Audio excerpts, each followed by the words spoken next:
All right, ladies and gentlemen, I hope you're all doing well. Welcome to the Community Clash here. So this is going to be a big old major tournament, and here are the top four players for the match. It's going to be Tim the Wilder facing off against Ahriman in the second round. So we're going to be starting with Chicken Feed and Sora on the bottom side of the bracket, and should be quite a bit of fun. So obviously, if you guys remember, Sora is kind of the current champion, winning the most recent major event in domination mode, so coming back to defend their metaphorical crown. And I'm going to be casting with the legendary Dov Plays, so he'll be joining me here very, very soon. He's just getting his stream started, but should be great. How you guys doing? Welcome. Yeah, it's going to be good. And I don't know if my eyes deceive me, but there is a chance that this first match could actually be a Bretonnia Ogres Duel of Fates, which would be really interesting. Yeah, Hitman Hippo sounds good. Yeah, we got some great players today. Some good stuff indeed. So the way that this event worked, for anybody who's curious about it, is that Dov and I both held a qualifier. My qualifier for this event was my season finals for Total Tavern. So the top two players earned a spot in this event, and in my event, that was Sora and Tim the Wilder. And for Dov, he had Lord Chicken Feed as well as Ahriman qualify. Yeah, should be fun. Should be fun indeed. So if you guys remember the Total Tavern season finals, our last major event, Sora was our world champion in that. So they are kind of, I would say, the number one seed in today's tournament, but that's not to say these other players can't beat them. Tim the Wilder has won a major event. Lord Chicken Feed has won a major event. Ahriman, this would be their first major event win, but still very cool to see some new blood in here as well. What's cracking? Welcome, welcome. Yeah. Oh, we got Steven Seagal in chat, dude. That Steven Seagal's now represented in the game with the Eshin Maneater, which is great. But yeah, no, super excited to chat with my boy Dov. Known him forever. Here also members of that epic battle, and Dov Plays is playing Empire in the Faction War, playing against, I think, Taco's Lizards. Yeah, Dov has played in a couple Faction Wars. He played in probably at least 5 or 6 of them. He would often play the Empire. It was him. It was Flaxland Soothsayer would play the Empire quite a bit. And then we also had, who else was a big, it was really like alternating. Alfredinho played Empire a couple times as well in Faction Wars. Very, very top tier there, which is fun. Hey, how's it going, Turin? Hey, welcome back, man. You ready to party? We are so ready. Do you think Definitely excited. You think we're getting the Ogre Bretonnian matchup? I think they're probably still drafting, right? There's no way you would pick Ogres. I mean, Ogres with their pigback riders would probably...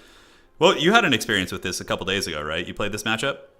Yeah, I was just telling you before the stream started. I had a matchup recently. I think it was against Tactical Lich, where it was a land battle, Bretonnia versus Ogres, and I just got locked in jail by Yetis with their slowing aura and their frostbite, and then the pigback riders countercharged and just murdered everything. They are very good when used well. That anti-large and the charge bonus means they can definitely like countercharge even cavalry units, and especially like rear charging anything that's pinned down. It's disgusting. Don't the RORs have like 50 charge bonus or something? The 500 gold one? Yeah.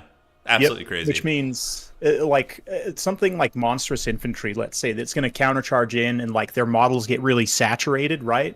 That 56 charge bonus times, 100 unit models. If you get a lot of models in contact, like that's why charge bonus on infantry just gets crazy super fast. Oh yeah, absolutely, man. I've had the same experience. I feel like ogres have a lot of like tools to just counter Bretonnia, and like on top of that, their heavy cav are quite good too. Like the Crushers and the Mornfang cav, just heavily armored, so Knights of the Realm just bounce off them. I mean, you do have the Hippogriff Knights, which can do some work, I suppose, if you mix them in with I don't know, like an Alberic, give them anti-large. But even still, ogres have like top tier shooting and lead belchers, and yeah, just so much that I think can just crush Bretonnia. So I seriously doubt that's what we're getting. Let me see if they actually sent us any data on their picks. Okay, they're currently doing the Matrix. Got it. So they're still in the pick and ban process. So that's not going to be this cursed matchup. That would be... Okay. Yeah, I just don't see how Bretonnia could win that with like equal terms. I mean, obviously, if there's a player advantage in terms of skill, you can, any matchup can really be won, which is kind of the beauty of Total War. But yeah, I wouldn't see that being a first pick here. Yeah. Yeah, I think you could probably crack a build. Maybe in land battles more so. Yeah. In domination, because the ogres, their monstrous infantry that's kind of the backbone of their faction is just on average pretty fast.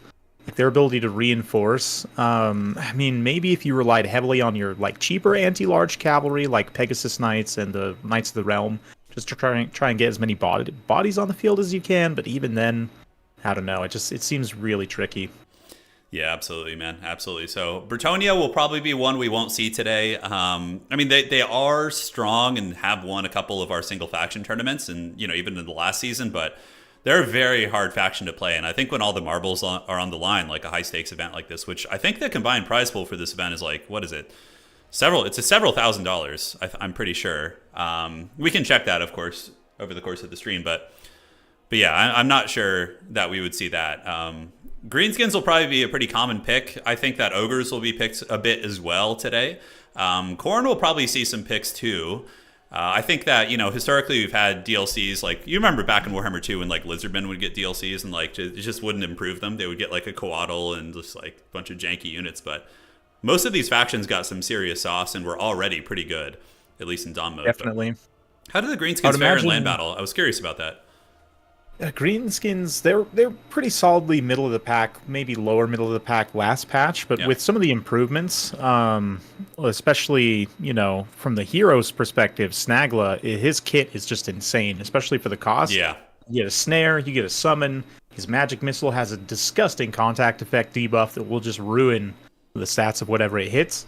So, I mean, that definitely helps. The Black Orcs with shields, I wasn't sure, honestly, how much they would improve, but I have found them to be pretty reliable backbone in matchups where you need something sturdy to kind of hold up. Yeah. Greenskins famously flimsy in terms of leadership, so having something sturdy that can kind of anchor your formation definitely helps. And likewise, the Flinger is another one that I was like, oh, it's an Arachnarok with an artillery attack. Like, how special is that? But in practice, it's pretty nice. You can apply pressure in melee and at ranged from a pretty significant way. And just in general, they are much improved. The Manglers are banned today. I don't know if we mentioned that already, but they are insanely OP. Their explosion in particular will just kill any unit that's fighting them in melee. So yeah, they are unfortunately banned. Yeah, it's a shame. It's a shame because I think they're like the coolest unit probably of the DLC in terms of just like the look and. Yeah, they're kind of good against everything. Like, you can put a Mangler Squig up against, like, an SAE, and it'll do really, really good damage. I mean, because you have 4 models at 220 weapon strength with high AP, right? So the combined weapon strength of a Mangler Squig, if all 4 models are piled in, is, like, greater than a Dread Saurian, basically. Right. Yeah, so that's pretty savage. And on top of that, they annihilate infantry, heavy cav, they can kill characters. Don't really have too many weaknesses. So what you're seeing here in our first match, it looks like the picks are official.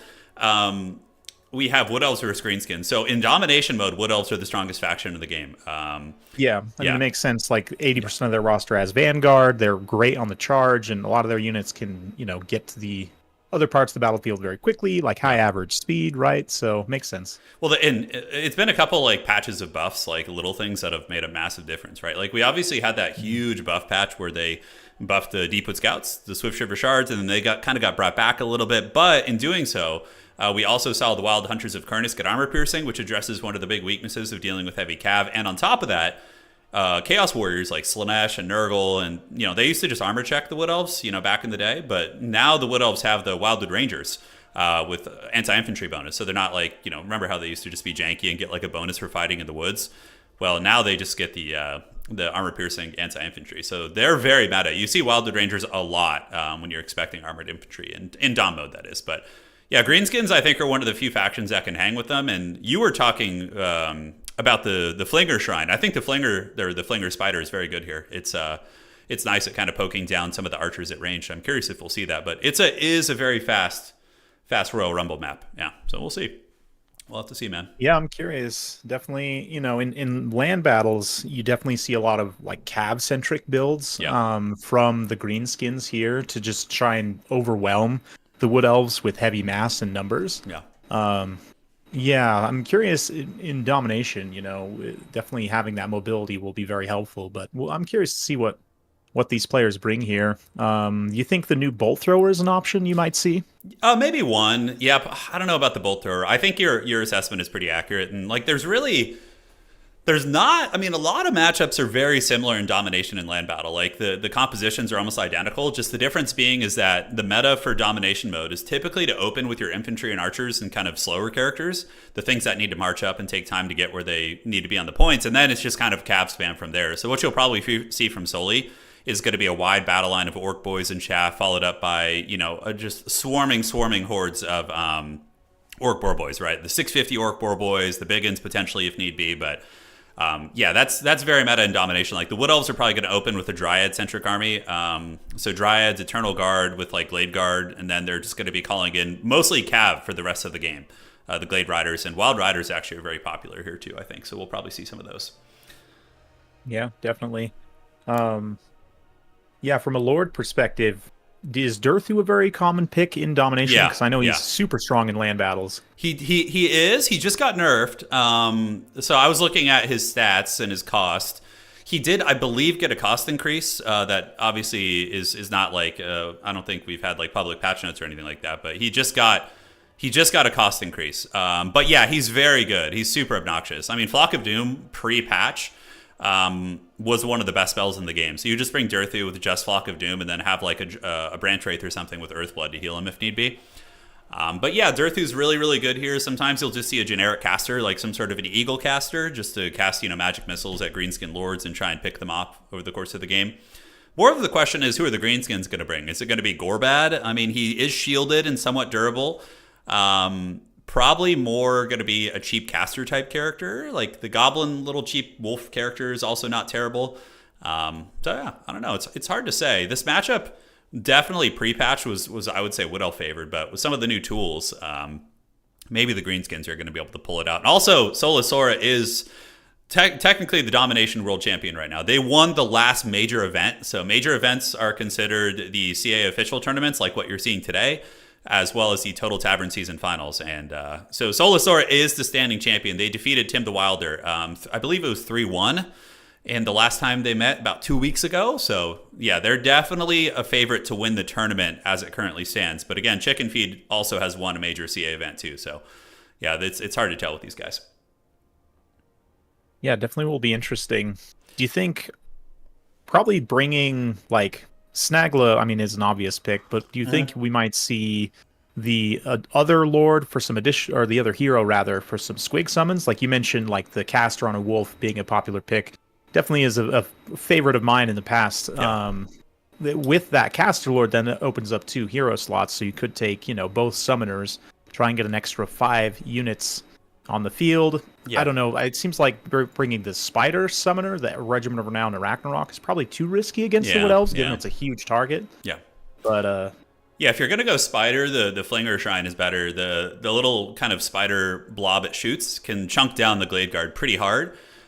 So having that just kind of like sitting offset, like off behind an objective, can be pretty damn good. But yeah, I think that'll probably be the meta for the Greenskins. I think you nailed it on the head pretty hard, is having a caster Lord. So whether I actually like Wurzag, to be honest with you, like I like having Wurzag now and having Effigy of the Git, and also having Snagla, because then you get double net, which is really brutal. So you have what, 2 effigies and 3 charges on his net? I know it's an obscene amount. I think it's pretty high. So yeah, you get double snare, which is very good. But Wood Elves, typically they kind of just march up with an infantry wall and archers, and they just like poke you and force you into them. So I'm not sure how effective the net would be, but it looks like our Wood Elf player's ready. By the way, for like Conquest and Land Battle, what are the pick and ban systems looking like? And then once you explain that, I'll kind of go over what we do with the pick and ban here as well. Yeah, so, I mean, it depends on what kind of event you're running. Different hosts will typically use different formats. Now, I've experimented with some different things. Like for my South Sea Mercenary League this year, we did like, what was it, 2 global bans, and then it was alternating like pick ban. And basically what I found is, like, even though it might seem on the surface that like whoever's picking first might have an advantage, or some people might say whoever's counterpicking has an advantage, generally it's, if you get enough bans on the field, you can usually get rid of most of the OP stuff and come up with some pretty balanced matchups. And I know you guys have been using the Matrix pick, which I recently kind of dove headfirst in. It seems like it's pretty balanced. Yeah. It's very solid. The only downside of it is it takes a long time. So I think it's probably one of the most balanced pick and ban formats. So today, how it works is, so player 1 and player 2 meet up in a match. Before the matches even start, before they get into the official picking and banning, each player is allowed to globally ban one faction for the entire series. So basically, Sora could come in and be like, "No Kislev for you today," and then or them. So the factions affect both players. So there's 2 factions for this series that are currently banned out. And can't be played. So that's a really good way of addressing like super broken top tier factions. Like Kislev historically was just like 80% win rate, just something disgusting, right? Yeah. But yeah, and then from there you do the 3x3 system, which we use in pretty much all our tournaments. So yeah, and very, very kind of what we talked about, right? We got the Eternal Guard, we got the Dryads, and you see the Dryka pick here. I think that's actually not bad. That's some summons on the table as well. So would you like to go over the Wood Elf army real quick? Yeah, sure. We've got Dryka here. She's rocking the summons, and it just Melkoth's Mystifying Miasma, so nice cheap kit. As far as the rest here, we've got some Glade Riders, Starfire Shafts, a Glade Guard, and that's pretty much it. Like, kind of, like you said, infantry and archers, couple of light cavalry for support, and then the Lord. And then, I mean, in reserve, I'd imagine we've got, like, Wild Riders, Stag Knights, possibly. For some heavy hitters, we could see maybe some Wildwood Rangers also, especially given they have Vanguard. What about looks like a Waystalker here as well. Arrows of Kurnos, good as ever. Yeah. But how about that Greenskins army? Yeah, I'm surprised I thought Arrows of Kurnos would be an ability that would get a little bit of a nerf hammer. It's very, very good, but it's also very flavorful for the Wood Elves. Actually, in tabletop, it's a really interesting anecdote. Before every battle starts against the Wood Elf army in tabletop, their Lord has an option to like shoot an arrow at your Lord. It's like a warning shot, which is really, really like cool, and it potentially can wound the enemy Lord before the game even starts, which I think is like really flavorful. But yeah, Greenskins army, oh dude, it's on. We got the shielded Black Orcs, which I actually think they have some nice applications in this matchup. Silver shields, 110 armor, Dryads will bounce off them, arrows will bounce off them pretty well, but that's why you're seeing the Melkoths is to deal with the heavy infantry. But essentially going to be goblins with Black Orcs and Orc Boys, so just a durable, relatively shielded front line with squigs, and we do have the dreaded double caster, or not caster, but Night Goblin Big Boss. Those squig summons are just too cost effective, right? You get a mounted character with, you actually brought them on foot, but on foot they're like, what, 450 gold? And you get 800 gold worth of summons? It's nuts. And last but not least, Goblin Great Shaman with Vindictive Glare, so we basically nailed that one on the head. And now the battle is on, and it looks like the first skirmish is going to be taking place up at Objective 1. Yeah, this battle for it's a map. Oftentimes, this high ground objective will see some kind of skirmish, sort of mobile phase, and then you'll have the infantry clash on the main ground here, which it looks like is exactly what is developing now. Yeah, absolutely. I love the little goblin boss. I mean, I actually thought he had a shield for some reason, but it looks like he doesn't. And there is going to be a response from Sora on the high ground objective using the Orc Boar Boys in tandem with the Forest Goblin Spider Riders to push the Wood Elves off. And usually I would assume in this situation the Greenskins would triple cap the Wood Elves out of the gates. They're more aggressive.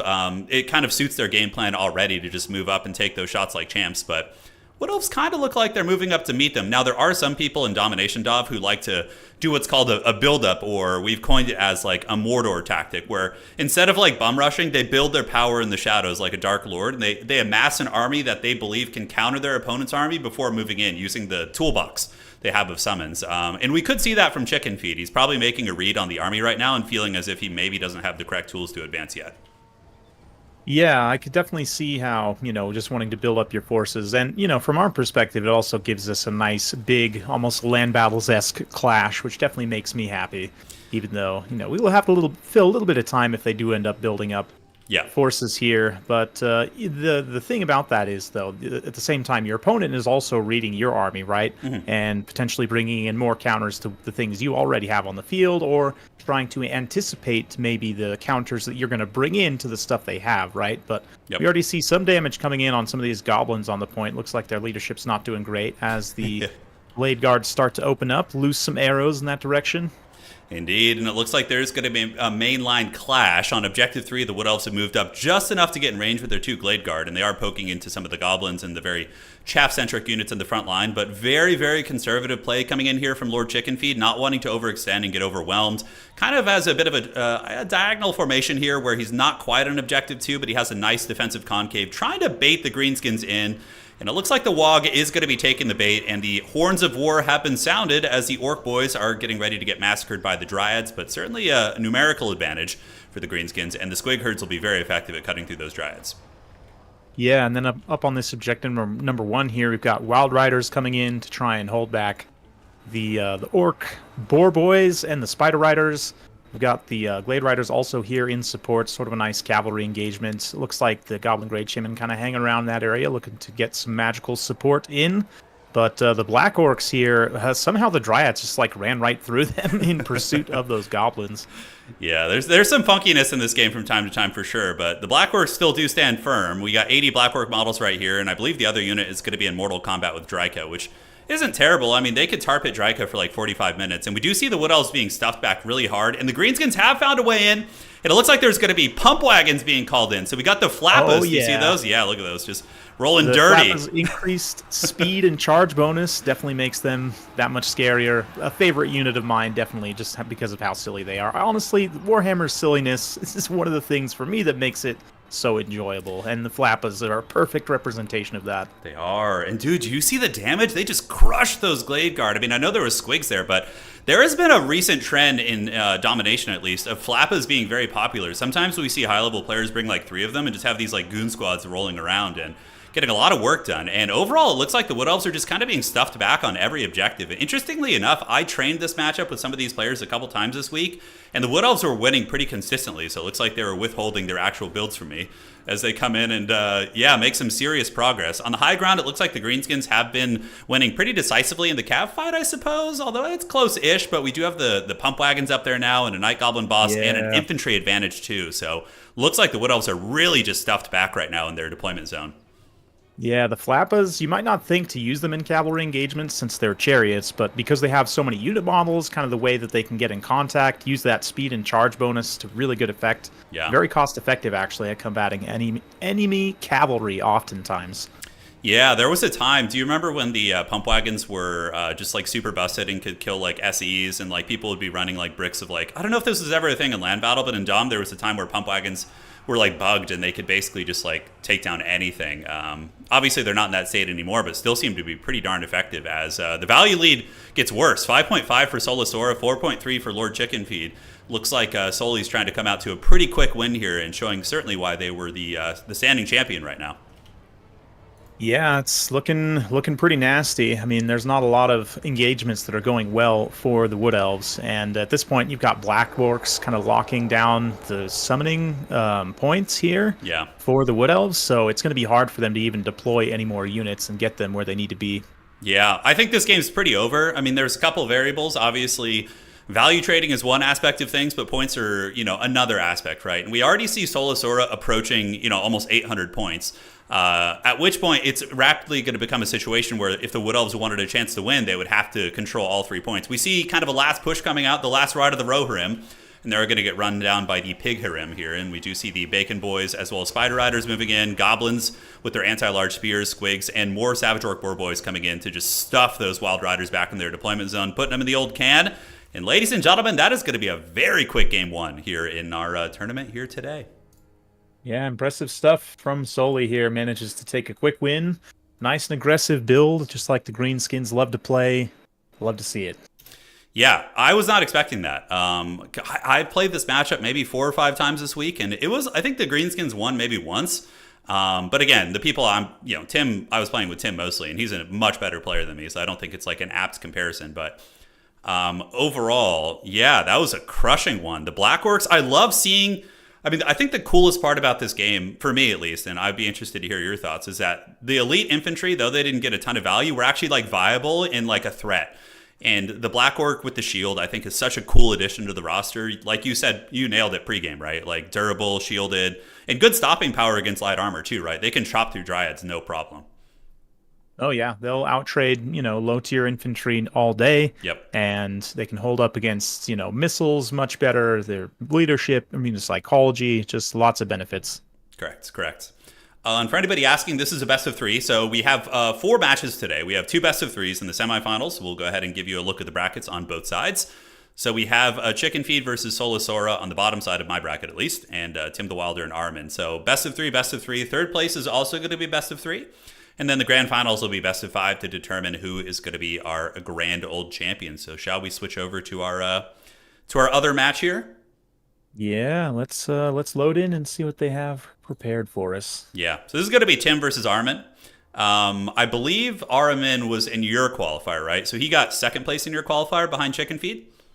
That's correct. Nice, nice. Yeah. And Tim, of course, got second place in my qualifier. So, oh, how dare they? Did they put a password on this lobby, dude? Oh my goodness. Would it be? It's just 1 2. It's just 1 2 3. We're good. It's the classic. We're gonna be fine. We're gonna be all good.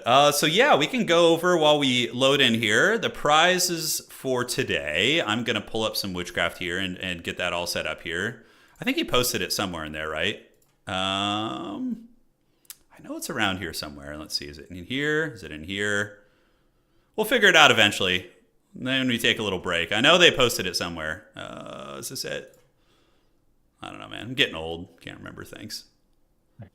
Okay, well, yeah, I'm pretty sure first place is like $2,000, like $1,500 or something like that. So it's pretty substantial as far as like total war goes. This is about as big as it gets as it pertains to prizes and things like that. So yeah. All right, I am successfully in the lobby. I may have to have. Oh no, there it is. There it is. Just you got it? In. Sweet. Got it. It's go time, man. Let's get it. This is going to be fun. So we got Tim the Wilder versus Ahriman. And you see Wood Elves being picked again, but this is going to be fun against Ogre Kingdom. So we're getting ogres. We're almost getting all the new stuff. And that's always like the fear when you host a hyper competitive event on the wings of a new update, right? Like sometimes players are too afraid to try new things and use the new stuff, but it doesn't seem to be a problem today as we're getting ogres and Wood Elves being picked right out of the gates, which is super fun. Yeah, it's great. Love to see it. And part of the reason too, sometimes, give Creative Assembly a lot of credit. They do some great work, but the balance sometimes isn't very consistent on release, let's say. Some things might be a little overtuned, some things might be a little undertuned. It's nice, and I think this DLC did a pretty good job. There's only a few outliers, but I would say broadly most of the units add something useful. Yeah. And also their balance is pretty good to where if you use them right, they're effective, and you can also misuse them and have them not do what they need to. Absolutely. Absolutely. Oh, dude, it's the most forbidden units on the Ogre update. The Thunder, have you, in your experience, have Thunder Tusks just been super, super strong? Yes. Yeah, okay. So it's not just me. They're great in melee. They're just wonderful in melee. Yeah, really good in melee, and their hybrid shooting too. The snowball attacks they have probably going to be pretty good against Wood Elves. Because what do they have? They have like 130 or some obscene amount of armor, and so they'll be able to endure against most light shooting, especially with Troll Guts. And on top of that, right, their snowball attacks at medium range, I think it has like 150 range or something like that, is going to be able to counterplay against archers, which I love, and spears. So very, very curious to see how they hold up. Because going double Thunder Tusk, historically, like double big SE against Wood Elves is super risky. But Ogres with their healing and their meat feast that they have now, that big old double heal they can get, maybe it's going to be enough to weather the storm from Tim's archers, which I think I saw 4 of as we loaded into the game. Did you check the Thunder Tusk? I know like the Stonehorn has a pretty good amount of missile resistance. Is the Thunder Tusk the same way? I think it is. We'll see here as we load in. Yeah, hopefully it won't be too laggy. And if we do have any serious lag issues, we obviously have players connecting from the United States, from Central Europe, from Eastern Europe. If we do have lag issues, what we're going to do is just probably jump back to the other series, and then from there, these guys will play their match out via replays, and we can cast it that way. So we are on. You guys did miss the first game, correct? But now we are on the second best of 3 match, which is going to be Tim facing off against Ahriman here. And looks like we've loaded in, and things are looking pretty smooth. So the Great Maw smiles on us. You want to go over this dreaded ogre army? Oh, dude, Steven Seagal is there too. Oh, yeah. We got the Eshin Maneater, the ninja ogre himself. He's, kind of like a hero, but he's a unit, which is nice because he doesn't take up a hero slot. But he's got a nice debuff. He's got his smoke bomb. And then backing him up here, we've got a Slaughtermaster of the Great Maw. It looks like 2 Thunder Tusks, like you said. Frostbite on shooting, Frostbite on melee. They do have 25% missile resistance. Okay, confirm that. So they'll be able to shrug off at least a little bit of the ranged damage of the Wood Elves. Yeah. Here we've got plenty of Pigback Riders, the Regiment of Renown, Pigback Knights as well. Should be a lot of fun here. The Pigback Riders do have shields, unlike the other Noblar infantry, which is a nice benefit. Yeah, no, I certainly think the Pigback Riders are going to be the status quo as far as ogres go. And yeah, I mean, we've seen like mass Noblar armies in some of the early testing games we had. We were seeing like Noblar hordes perform pretty effectively with just a couple monsters backing them up. So it looks like yeah, that's going to be the case here. As we do have the big old Slaughtermaster with the heals. I'm seeing a little bit of lag. Hopefully it won't be too bad. We'll try and get through this game, and then we'll make a judgment call after that. Now, taking a look at the army here for Tim the Wilder. Vanguard Dryads, very solid, right? Vanguard and Domination is incredibly strong. It allows you to reinforce your army much quicker. And the Dryads are going to be able to move up to objectives very quickly and grab those, but they are going to be contested, it looks like by Steven Seagal here hiding in the bushes. So he's going to ambush them and maybe try and push them off that point. Rest of the army standard anti-ogre tech, spears to poke down the big boys, and then we do also have Glade Guard into the sunset. And Tim going to be using a Spellweaver of Life, who's going to be rocking Earthblood as well as Awakening of the Wood. So that is going to be that for the army. Very standard. Waystalkers are always going to be brought, typically at the highest level of domination. The Arrows of Kurnus in tandem with their just shooting is great, right? Because Slaughtermaster only has 40 armor, so just using the Arrows of Kurnus on anything valuable, and then or even on the Lord, and then auto attacking the Slaughtermaster is going to put a ton of pressure on those guys. So yeah, that's going to be pretty rough there. So you guys see my game volume's a little bit low. I will turn it up for you guys. So there you go. We'll turn up the master volume, and Merry Christmas. There we go. Cool, man. Any predictions? Yep. Which army, if you were a wagering man, would you be pulling for here? Yeah, it's definitely tough to say. I think a lot of it depends on what the ogres have in reserve, right? I'm not super familiar with ogres tech in domination, but I would imagine you probably want like a mix of cavalry. Gorgers seem like potentially nice, but at the same time like a little bit risky here. With the stock and the Vanguard could be useful, but at the same time they're quite vulnerable to range damage, so quite a risky pick. But yeah, I don't know. My gut instinct, no pun intended, tells me Wood Elves here. But yeah, I would say, some of the elements the Ogres got in this update are certainly okay against Wood Elves, but at the end of the day, I think that the Wood Elf army with the Archer line, and I would assume Tim is going to have some good firepower in reserve, maybe even like a big Waystalker or something. And it looks like the game did start. Let's see how we're looking on the lag situation. I see Steven Seagal in the trees breathing heavily, so he is moving, which is good. And nobody's moved up quite yet. We do approach 1 second of the game, so it does seem like there's some pretty considerable lag. It might be a situation where we want to just let them play it out and then do it via replays, huh? Yeah, potentially. Let's see. Maybe give it a few more seconds if it'll stabilize, but I think, it'd probably be a good community service, because the other series was no lag whatsoever. And I know that Ahriman is either from Russia or Kazakhstan or somewhere in that part of the world, so maybe just it's a bit of a struggle connecting all of us to the States. Yeah, I think we're going to have to jump out and let these guys play it out.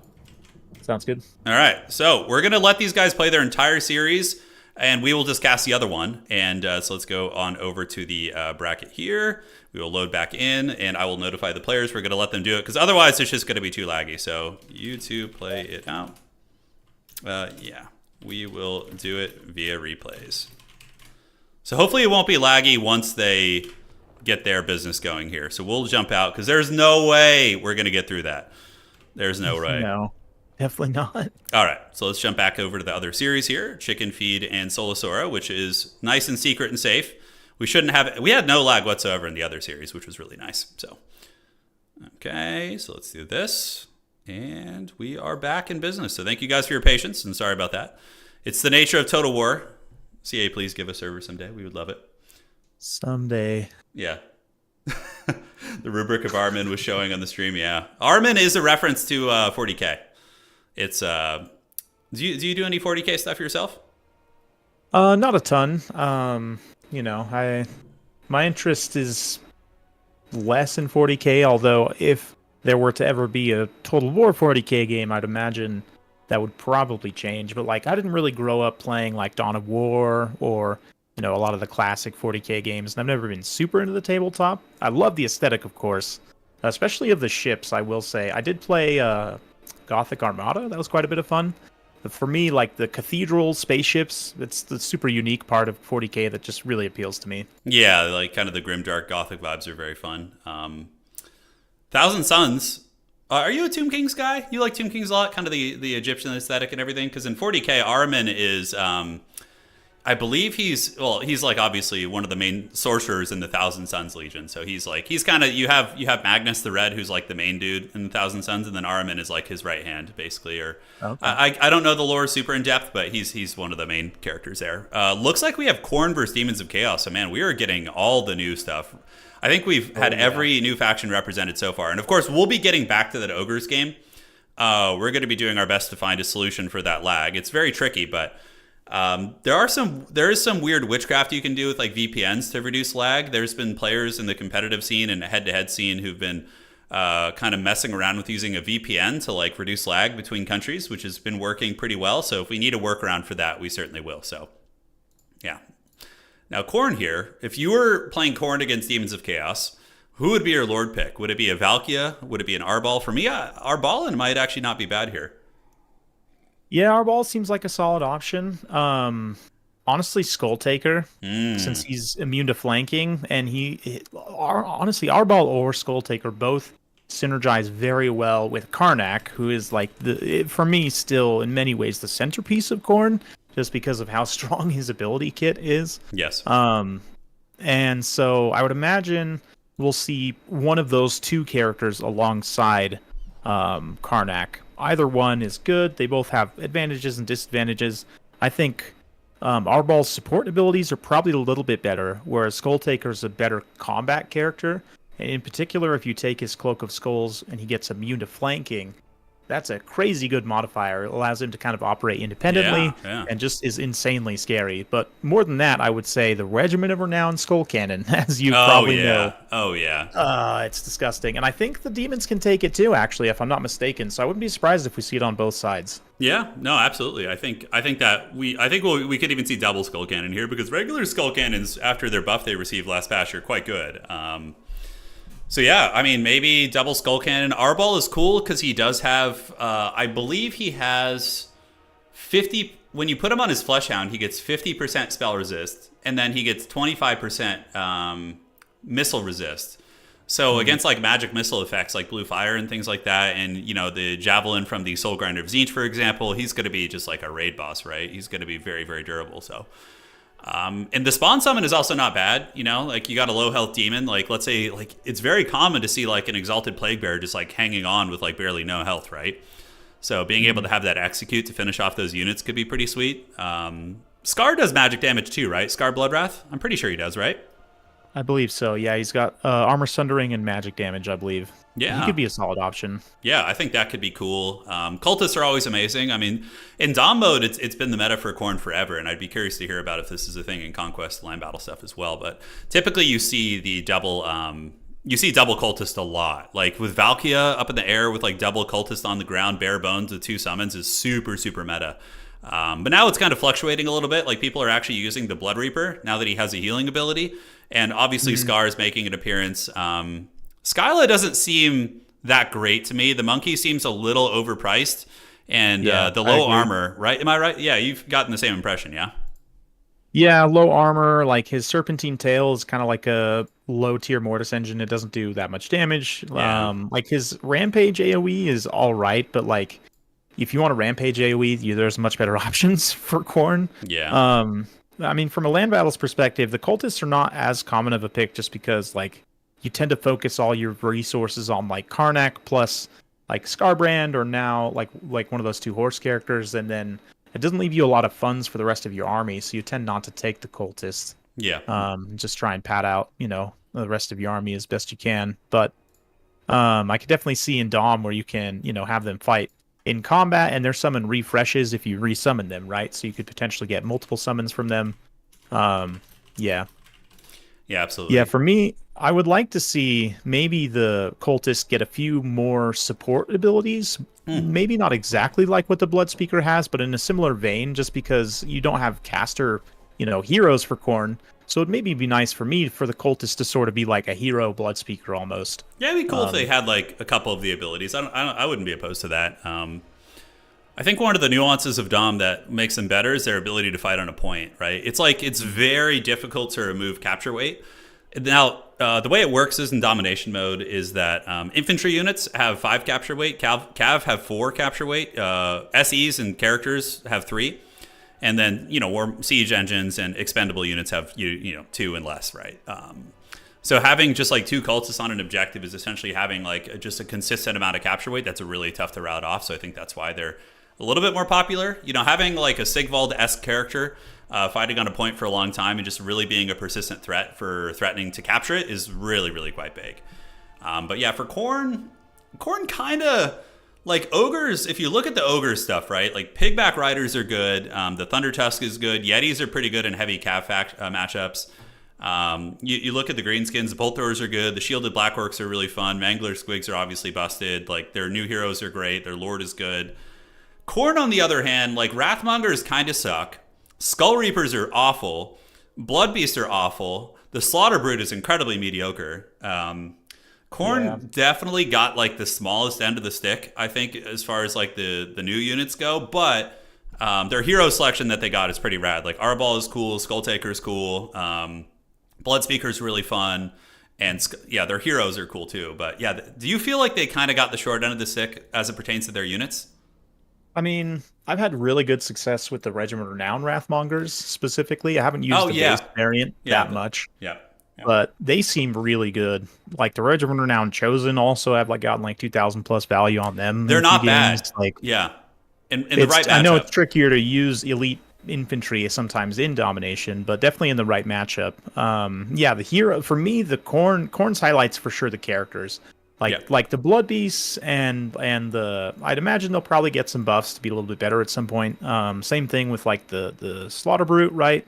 It's a little underwhelming right now. It'll probably get a little bit of help. The Blood Reapers are probably the most disappointing for me because they look very cool, but they're just really terrible. Their role is also like very unclear. They're kind of like a midpoint between Warriors and Chosen, but they don't have the armor of either. And anyway, it's just weird. It is weird. Oh, dude. Hey, Spirit of Gorg, thank you for the donation, bud. Greatly appreciate it. And we are getting the most forbidden of all matchups, the dreaded quad skull cannon. It is going to be an artillery duel between two Chaos factions. So we have Skarbrand actually with Warrior Wall. So it's going to be Cornate Warriors with a double skull cannon. So this is going to be a micro test for sure to see who's going to be able to avoid those shots. But were you expecting 4 skull cannons in this matchup? You know, I can't say 4 I was expecting necessarily, but I'm certainly not surprised by that. They're very good. And in domination mode, I'm sure in land battle as well. Demons of Chaos are super, super strong. I think they have the highest win rate on domination right now with almost a 70% win rate. And that came on the heels of, I think it was like 2 patches ago or a patch ago. Not with this update, but prior to that, Skull Cannon's getting buffed. We just saw Demons of Chaos like skyrocket in win rate. Obviously the damage buff and demons are great in land battle too, right? Because in land battle, like you can kind of just like loosely obey the attacking rules using some of your poking demons and then just get a ton of spell magic in tandem with the skull cannons.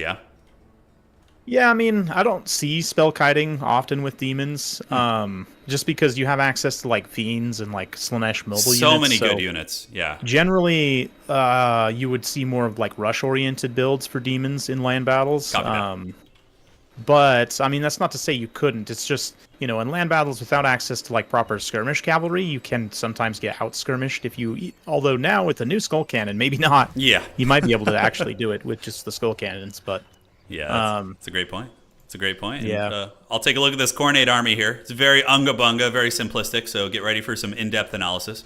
We have a Chaos Warrior wall front line, and they've come off a couple buffs and a couple patches, cost reductions, stat line increases. So we do have the Shielded Warrior, which is great. They'll be able to go fisticuffs with most demons, and they have silver shields against the Tzeentchian shooting, which is cool. We got double Skull Cannon from Lord Chicken, just going to be poking into the demonic Skull Cannons and, rubbing their tips together there. And Skarbrand the Exiled feels like a very risky pick, having a big target like this against demons who do have some very excellent shooting. And, things like Fiends of Slanesh will be good at kind of tying him down. But, Big Daddy, if he gets a good rampage on, the enemy chicken, he can do some serious work. So what are we looking at here for the demonic host, my friend? Yeah, you mentioned fiends. We definitely got some fiends. We got, some missiles, blues. Looks like 3 blues. Some nurglings here as well. And then both the skull cannons. And, this Exalted Lord of Change Rock and Lore of Metal with Final Transmutation and Glittering Robe. Interesting not to see Blue Fire spam. I feel like that has been just the staple of Tzeentch play since Warhammer 3 was released. Yeah, Soli loves using Lore of Metal. So Sora in the recent championship, as well as like every game I played against him. So I've run into Soli in our tournaments maybe 3 or 4 times and just been crushed pretty much every time. But usually it's a Lore of Metal caster. Even when they play Warriors of Chaos, which is another faction I've seen them play, they'll use Sartorial and just use the Lore of Metal. So cool. Yeah, super, super stylish for sure. And do you see the Haggard Skull Cannon duel over here? Just look at them like scooting around and like super inaccurate shots. Oh, I love it. It's so good. Seeing these little like fires pop up on the ground just randomly, like what? Yeah, probably shooting at the skull cannons isn't going to be the best bet. I think just like using their ammunition on the enemy infantry is going to get the most value. Although, hey, look at that first direct hit of the game there. You see that? Yeah, that the Hellforged Bellowers there. Yeah, I don't know. For me, like, given the Chaos Warriors are pretty pricey, it looks like he did manage to land a couple of hits on a couple of the Chaos Warriors, but yeah, I don't know. The skull cannons don't seem super accurate shooting at each other, but although, I don't know, maybe a little bit. The ROR, especially, if it lands multiple hits on the same single entity, seems to be doing some pretty good damage, but we do see now some Furies being brought in for Khorne. Yep. And it looks like, ooh, Changebringers for Sully. That's going to be tough, although the skull cannons can waste them. And yeah, look at that. Right as we say that, right on the money, the Hellforged Bellowers break through the shields of the Changebringers and continue to get value.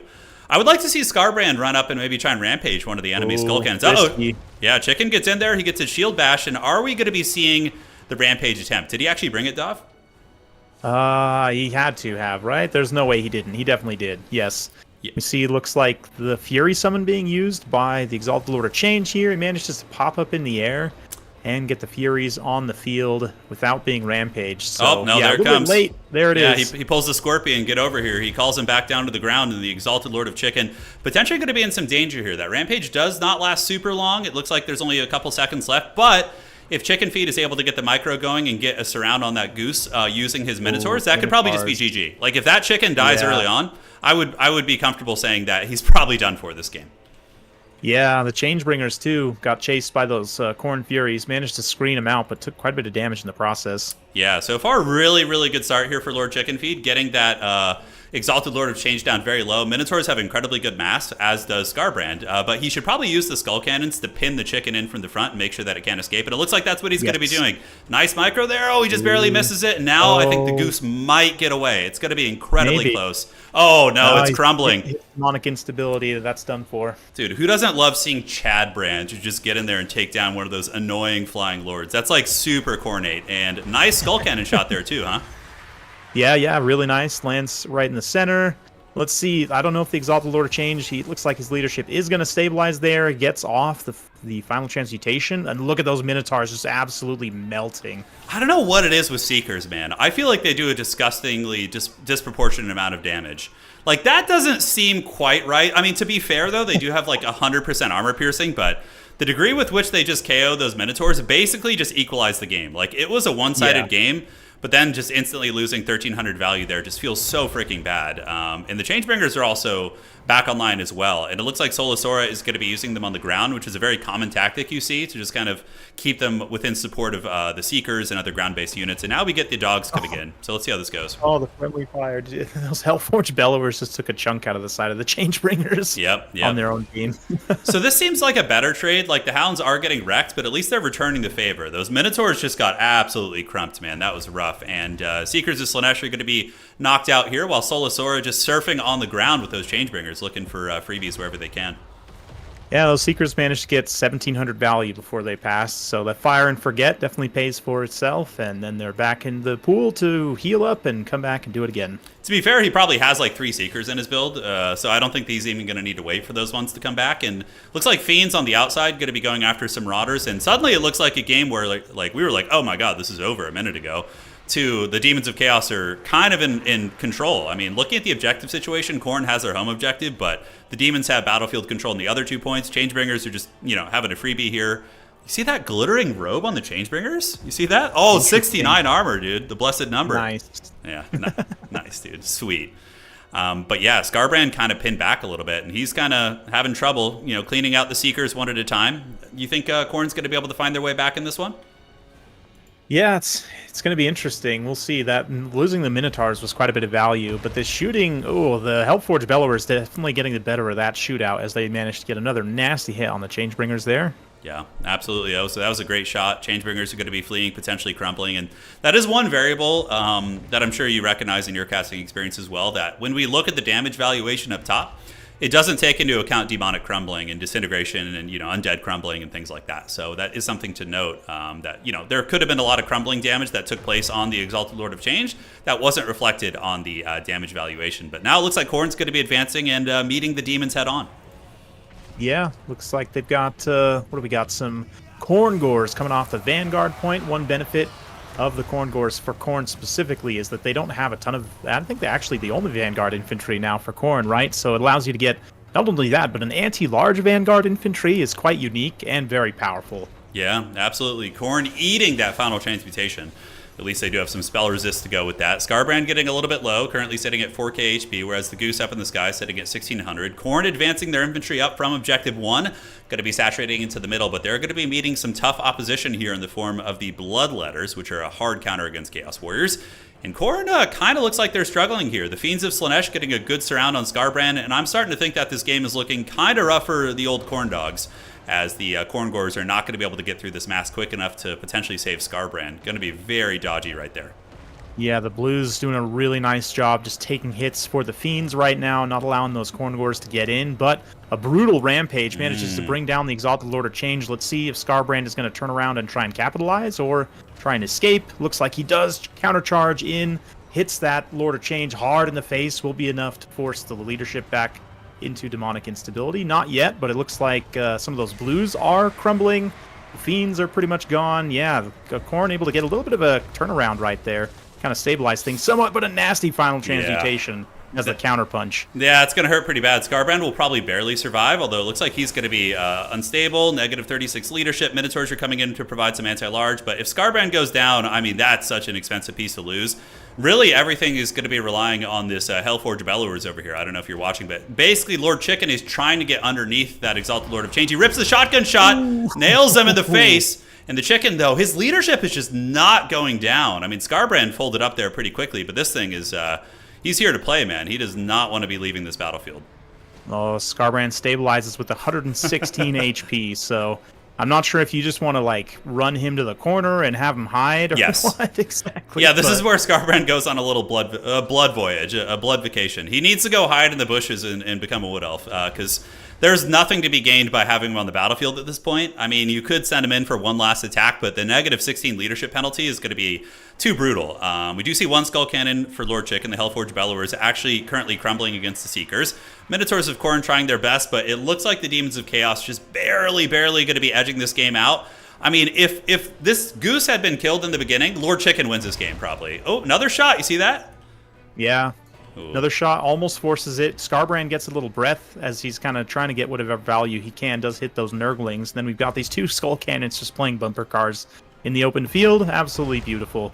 But the crumbling Hellforge Bellowers, let's see, one final shot. Can they make contact? They do get it off. Nice. Trade. Absolute trade. Do you see how haggard he looked when he fell? He like bumped up and then like went back down. So that's a big win for Khorne, right? Like Skarbrand is still alive in the bushes, just kind of hanging out. And that's going to, you notice a lot of disintegration going down, right? You see some of the Blues crumbling here. You see more Blues crumbling. And maybe Khorne is going to have a chance. But remember, Khorne is kind of on the back foot in terms of points, although the Warriors were able to move up and get some ground. And could we be seeing a Khorne comeback right now? I think maybe it's on the menu. We'll have to see. It's definitely possible. It depends on what the Demons can do. I mean, Demons are also a faction that besides like the Slaanesh Cavalry, Furies, you don't have a ton of Vanguard options, especially in terms of infantry. Really only Nurglings, right? Yeah, so we do see a couple of Nurglings coming in, but I could see the Demons having some capture weight issues and just not being able to secure these objectives, considering these very healthy Chaos Warriors are starting to lock them down. Yeah, and on top of that, I mean, it's crazy. Things are starting to look pretty okay for Khorne. We do see the Hellforge Bellowers being killed by these Minotaurs on the western side of the battlefield, which is pretty massive. If he gets that pick, that's huge. Objective 2 is currently owned by Khorne, but it looks like it's potentially going to be flipped, although those Chaos Warriors and Fleshhounds might actually be able to win that fight with the Furies coming in. The hard magic damage rear charging into the Nurglings while the Warrior Anvil holds them in place is super MLG. And looking at Objective 3, we do have a Warrior wall as well. So a couple of those Khornate Warriors really showing their mettle as things are looking a little bit better for Khorne. Massive value lead for Khorne, man. Look at that difference now. 13,000 against 10.8. The Skull Cannon gets karate chopped, and Dob, looks like Khorne might be back on the menu. Yeah, and the thing is, Khorne can win on a 2-cap right now. They don't necessarily have to 3-cap quite yet, although it is getting pretty close. Yeah. Let's see if they can try and get these objectives. Right now, it's just demons are playing for time, and they might be able to hold on if they can hold these objectives long enough, but it's all depends on if they can get some good engagements. These Seekers managed to come in and just wreck these 2 Chaos Warriors. Yeah. Makes sense. Yeah. Seekers are so nasty, dude. Are they the same? I mean, I've been noticing a trend of them. Like, I don't know what happened to them, but like a patch or two ago, I just noticed they started crushing super hard. Like, I've had my Baeltor's characters, I love Chaos Dwarves, and I've had them just be surrounded and killed by Seekers in like a matter of seconds. Like, something about some stat line or maybe a model count increase they got. I can't quite remember what it was, but I do think that Khorne is going to win this game. I think it's pretty much over at this point. I mean, it's a long time before Sora wins on the 2 points here. Really nice intercept there with the Furies against the Seekers to kind of break their charge and do some damage. Minotaurs and Warriors will control Objective 2. And what a good scrap back by Chicken Feed, right? Like, my morale would have been, you know, it would have gotten in my head for sure if like that chicken got away from me and then I start to lose engagements. But he just kept grinding, found some good fights, and was able to rampage that chicken and blast him in the face, and while keeping Scarbrand alive. Like, Scarbrand's in the trees, man. Yeah, Scarbrand's out there, you know, counting his toes, and over here we've got his Warriors doing his work for him. But those clutch shots too. I mean, barely got off the shots from the Hellforge Bellowers in time. Managed to take out the chicken. It was very, very close. Could have gone either way for sure. But credit to Lord Chicken Feed here. Definitely managed to stay calm under pressure. Keep bringing those units in. Keep prioritizing the right targets. And it's looking pretty good for him right now. Absolutely, man. Absolutely. You nailed it on the head. And old Scarbrand in the bushes is funny. Right as I mentioned, like, I'm like, yeah, and Scarbrand's hiding in the trees. I like zoom in on his face, and he's just, you know, he has that laughing animation where he's like cackling. It was just perfect. But yeah, this is just desperation here from Sully, just sending out Nurglings, just kind of like hoping to the dark gods that one Nurgling unit can take on like 3,000 points of Khorne Warriors. But yeah, you know, sometimes when you're in the heat of the moment in a high stakes event, you know, you kind of don't realize the game's over and you just kind of keep sending stuff out there. But it's basically a 0% chance. The only way that Sully could win this is if Lord Chicken DCs, and I'm pretty sure they live like almost in the same area, same region. So yeah, a couple Chaos Furies being called in, but that's great for us, right? Because we get Game 3, which is a win for everybody. We get a Game 3, and it gives us more time for the laggy match to finish its replay. So it's just, this is like the ideal outcome, Dov. Definitely, I agree. Yeah. And it's also nice to see Khorne, you know, being able to scrap back. I mean, as far as DLC stuff, definitely showcases the power of the new ROR Skull Cannon. The fact that both players were, you know, willing to bring it, and Skull Cannons in general, but especially the ROR. Yeah. We saw it do some nasty work there. Nice to see a few Khorne Gores here and there too. I don't know if they really did a ton, but just nice to have them.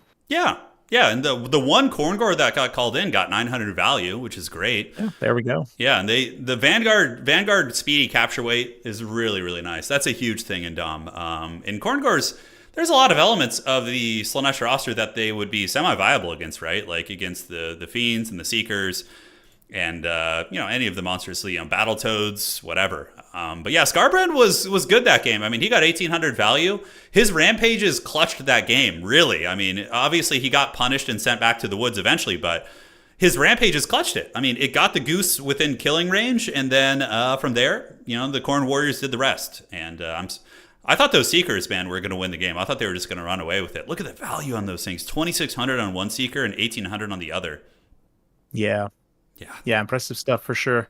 Yeah, it's brutal. Yeah, I think they got an animation fix, because I want to say there was some weird thing where like they're like had a too wide of a hitbox or something, so like their models weren't getting in contact, or maybe there was something screwed up with their animations. I don't know. Someone will probably say in the chat who knows better. Yeah. But I do recall them getting. Someone said it was a stealth buff. Spellbound is here in my chat is pretty good on the mechanic stuff, so maybe he'll have an answer for us. But like I'm pretty sure it was, and I think Cold Ones also might have had a similar tweak where like maybe their animations weren't hitting right or something to that effect. I can't remember the specifics, but yes, there was a stealth buff to the Seekers and the Heart Seekers as well, where they're much more effective now. Yeah, I think you got it. And that really is a weird element of Total War competitive, is that The effectiveness of many units is determined by like their attack animations and their turn speed and like things like this, Yeah. right? Like the Kemrian War Sphinx is like a Mario Kart. That thing can just like charge through a formation, keep running, like chunk it for like 30% and like do a wheel and do a full circle. Whereas like the Kadai Destroyer, like so you played World of Warcraft, right? Like back in the day. Yeah. I think this is like the best analogy you're gonna get. So back in the day in World of Warcraft, you had people who would turn using the A and D keys, right? Like A and D. Was that like a running joke with you and your friends? Like Yeah, somebody's keyboard like turners. Yeah, keyboard turners, right? So like the Kadai Destroyer is like a keyboard turner. He gets in there, he does some damage, but like in a high tense PvP situation, he A and D turns to get where he needs to go, right? But like the Kemrian War Sphinx is like an arena player who's like knows how to like use the other keys in their mouse to turn properly, and that really is, I think, yeah, very, very relevant here. So Spellbound says slight model change. They're a bit slimmer and had a shape adjustment. We're not exactly sure how much it helped. It seemed like it anecdotally, it seems like it helped, but okay, perfect. And we have a good update from the other side as well. So Tim and his opponent were able to play, and they reduced the lag, which is great. Granted, it might still be laggy for us. Tim has some forbidden tech where he uses like a VPN to connect to his opponent's regions, and it just like gets rid of the lag. So he says they're not having any lag right now. So they'll play their series out, and you and I can just hang here and do this, and then we'll do those replays. And sounds like we have a very, very solid fix. sounds great. Yeah, because that was like watching Claymation, that other game. We were there for like 8 seconds, and yeah, it was pretty bad. Yeah, it was pretty. Yeah, bad. when you're measuring seconds per frame, it's not a good time. Yeah, absolutely. Yeah, you guys like the keyboard turner analogy? Yeah, Dov knows. We've both experienced it for sure. So the other side finished their game 1. They're on game 2 now, and we'll bring you guys updates. And of course, we'll be casting that via replay. So Dov and I will load in, and we'll do it the old school way, which will be fun. So here's a tech to consider, right? Just something as we get their picks locked in. So the Changeling, right? Changeling had a minus 400 cost reduction. Yes, he's and basically free also, now. Yeah, it's great. You get a few more things to turn into, right? More legendary characters means more stuff you can turn into. So, for example, Snagla is only 1500.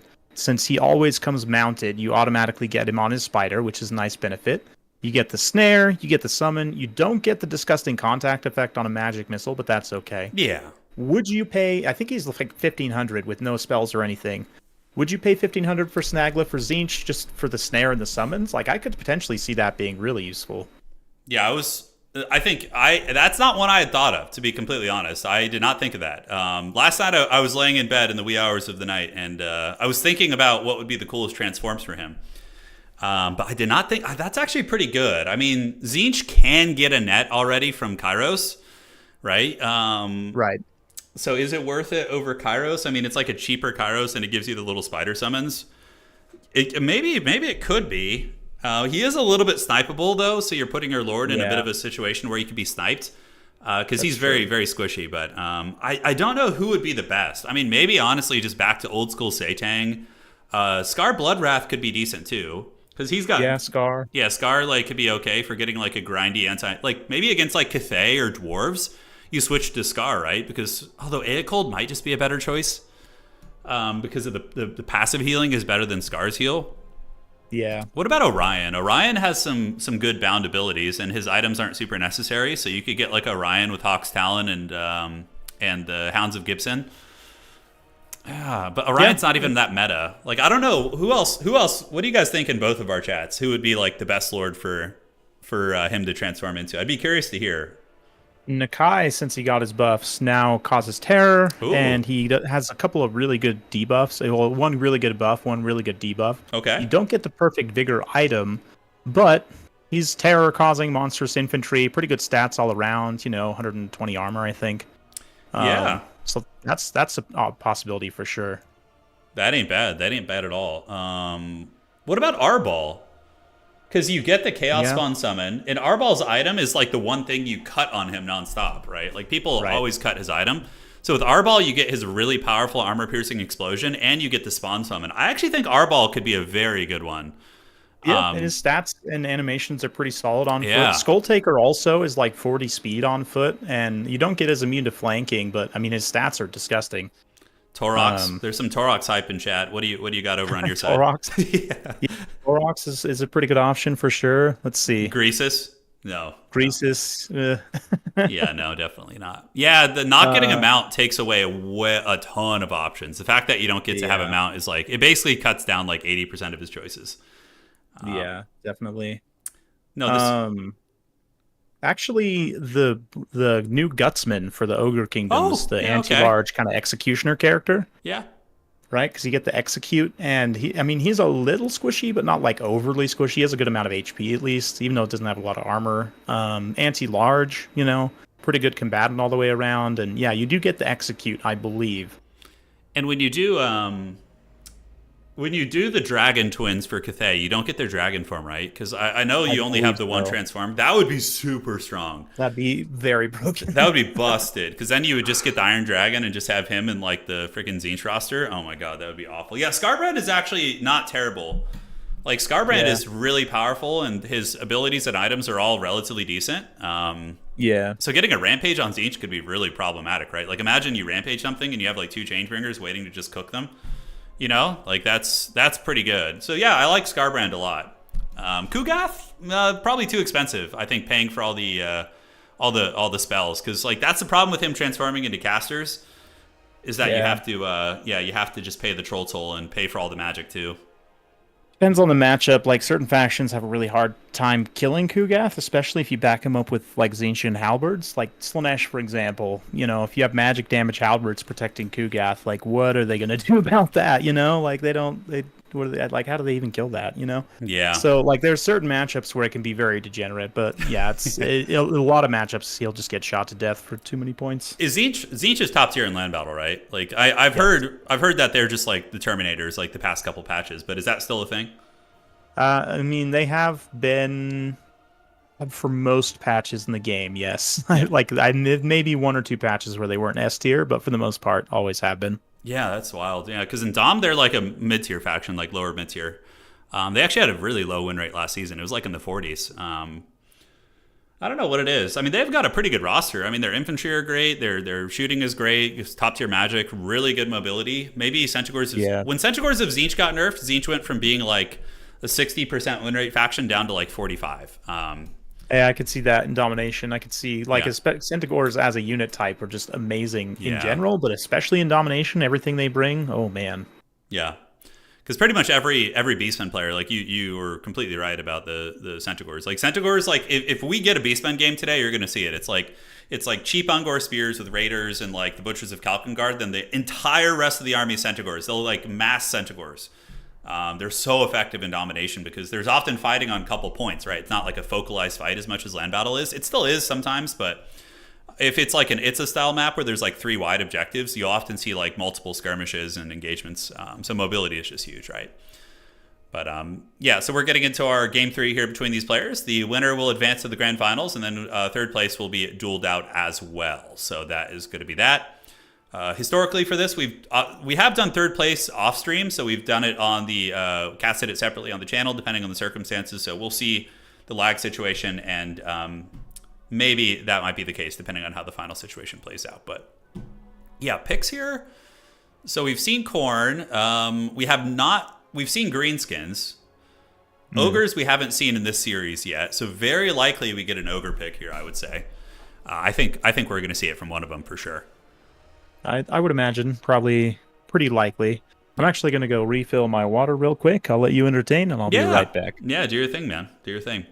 So, for anybody watching over on old Dobbs' channel here, we are on the map The Jade Tomb, which is made by Bob That Builder. So, most of the maps for Domination mode have been created by the community because the original Domination maps we got were absolute potatoes.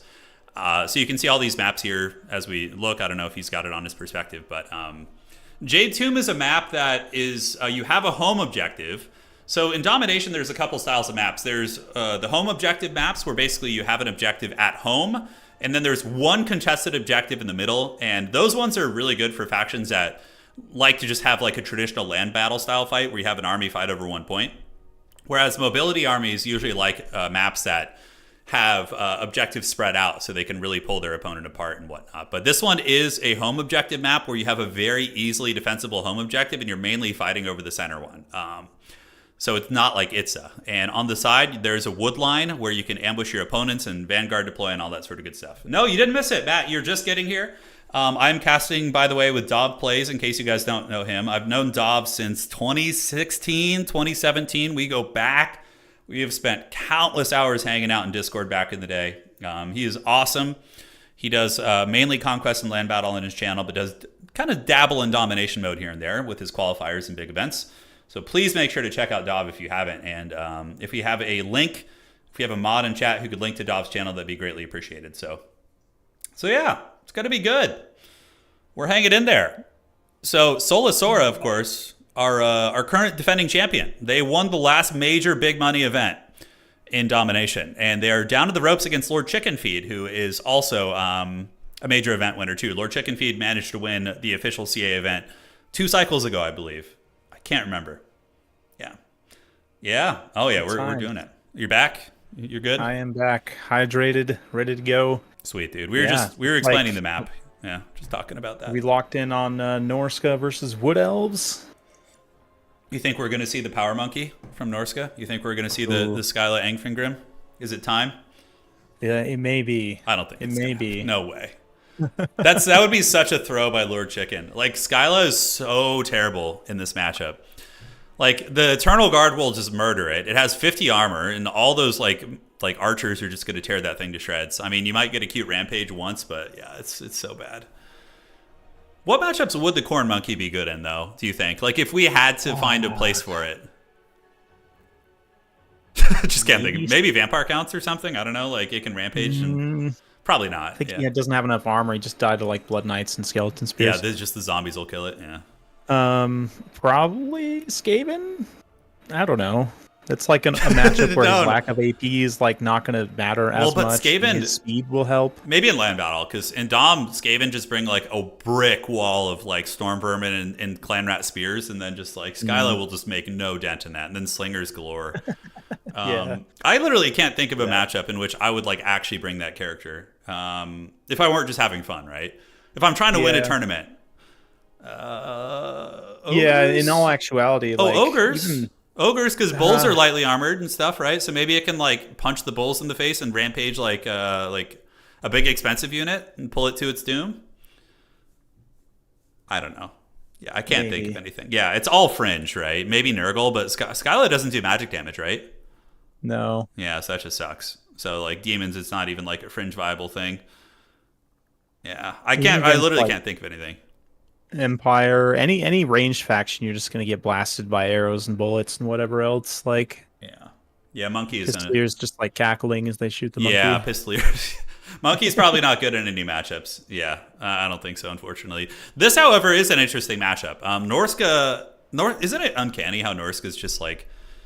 So last time when Norska came out, I was in my 20s, and I'm 36 now. So I was in my 20s, and I was living in Poland with my wife before we were married, and we've been married since 2018. It's crazy. Norska's just freaking ancient.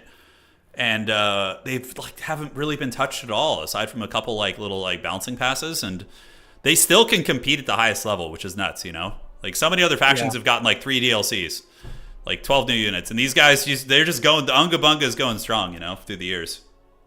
It goes to show how strong their units are in general, and just like pretty well constructed roster overall. Like a lot of people are like, "Oh, Norska's a fake faction, whatever." They're just not real. I just think like there's so much potential there. It's almost sad that Creative Assembly hasn't given them more, but at least they get Skilla this time. Yeah, they got Monkey. To be honest, I kind of expected more. I was hoping they'd get like at least 1 infantry unit, because like freaking Beastmen, man.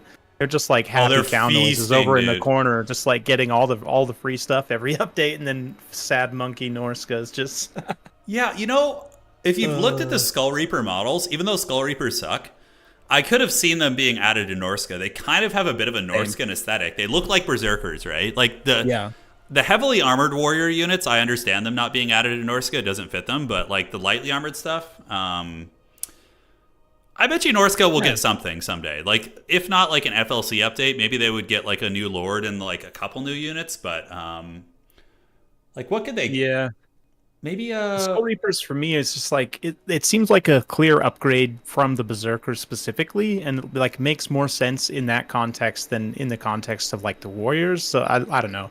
They're yeah, also like on the tier of champs, and there's no champs like dual hand weapons, right? yeah, Like yeah. I just to me it seemed like a slam dunk, but maybe like Games Workshop said no or something. Who knows? Or maybe they just don't like Norska. This would actually be a perfect time to update Norska, or it would have been, because maybe in some of the next updates, because in tabletops, I play fantasy tabletop or old world tabletop, and they just added Norsca into the game, so you can play a Norscan army.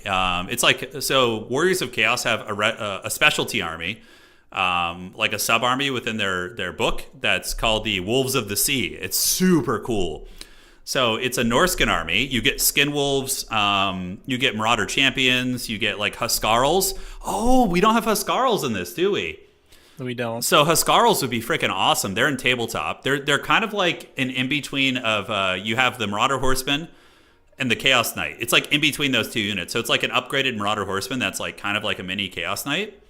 Nice. That would be sweet. And Like a medium melee cavalry yeah. kind of deal. And the Wolves of the Sea in tabletop have a really cool rule that before the battle starts, your Wolf of the Sea champion, you can have one of your champions issue like a blood sport duel to the enemy champion. If they refuse it, you get like a bonus for your army. So it's super awesome.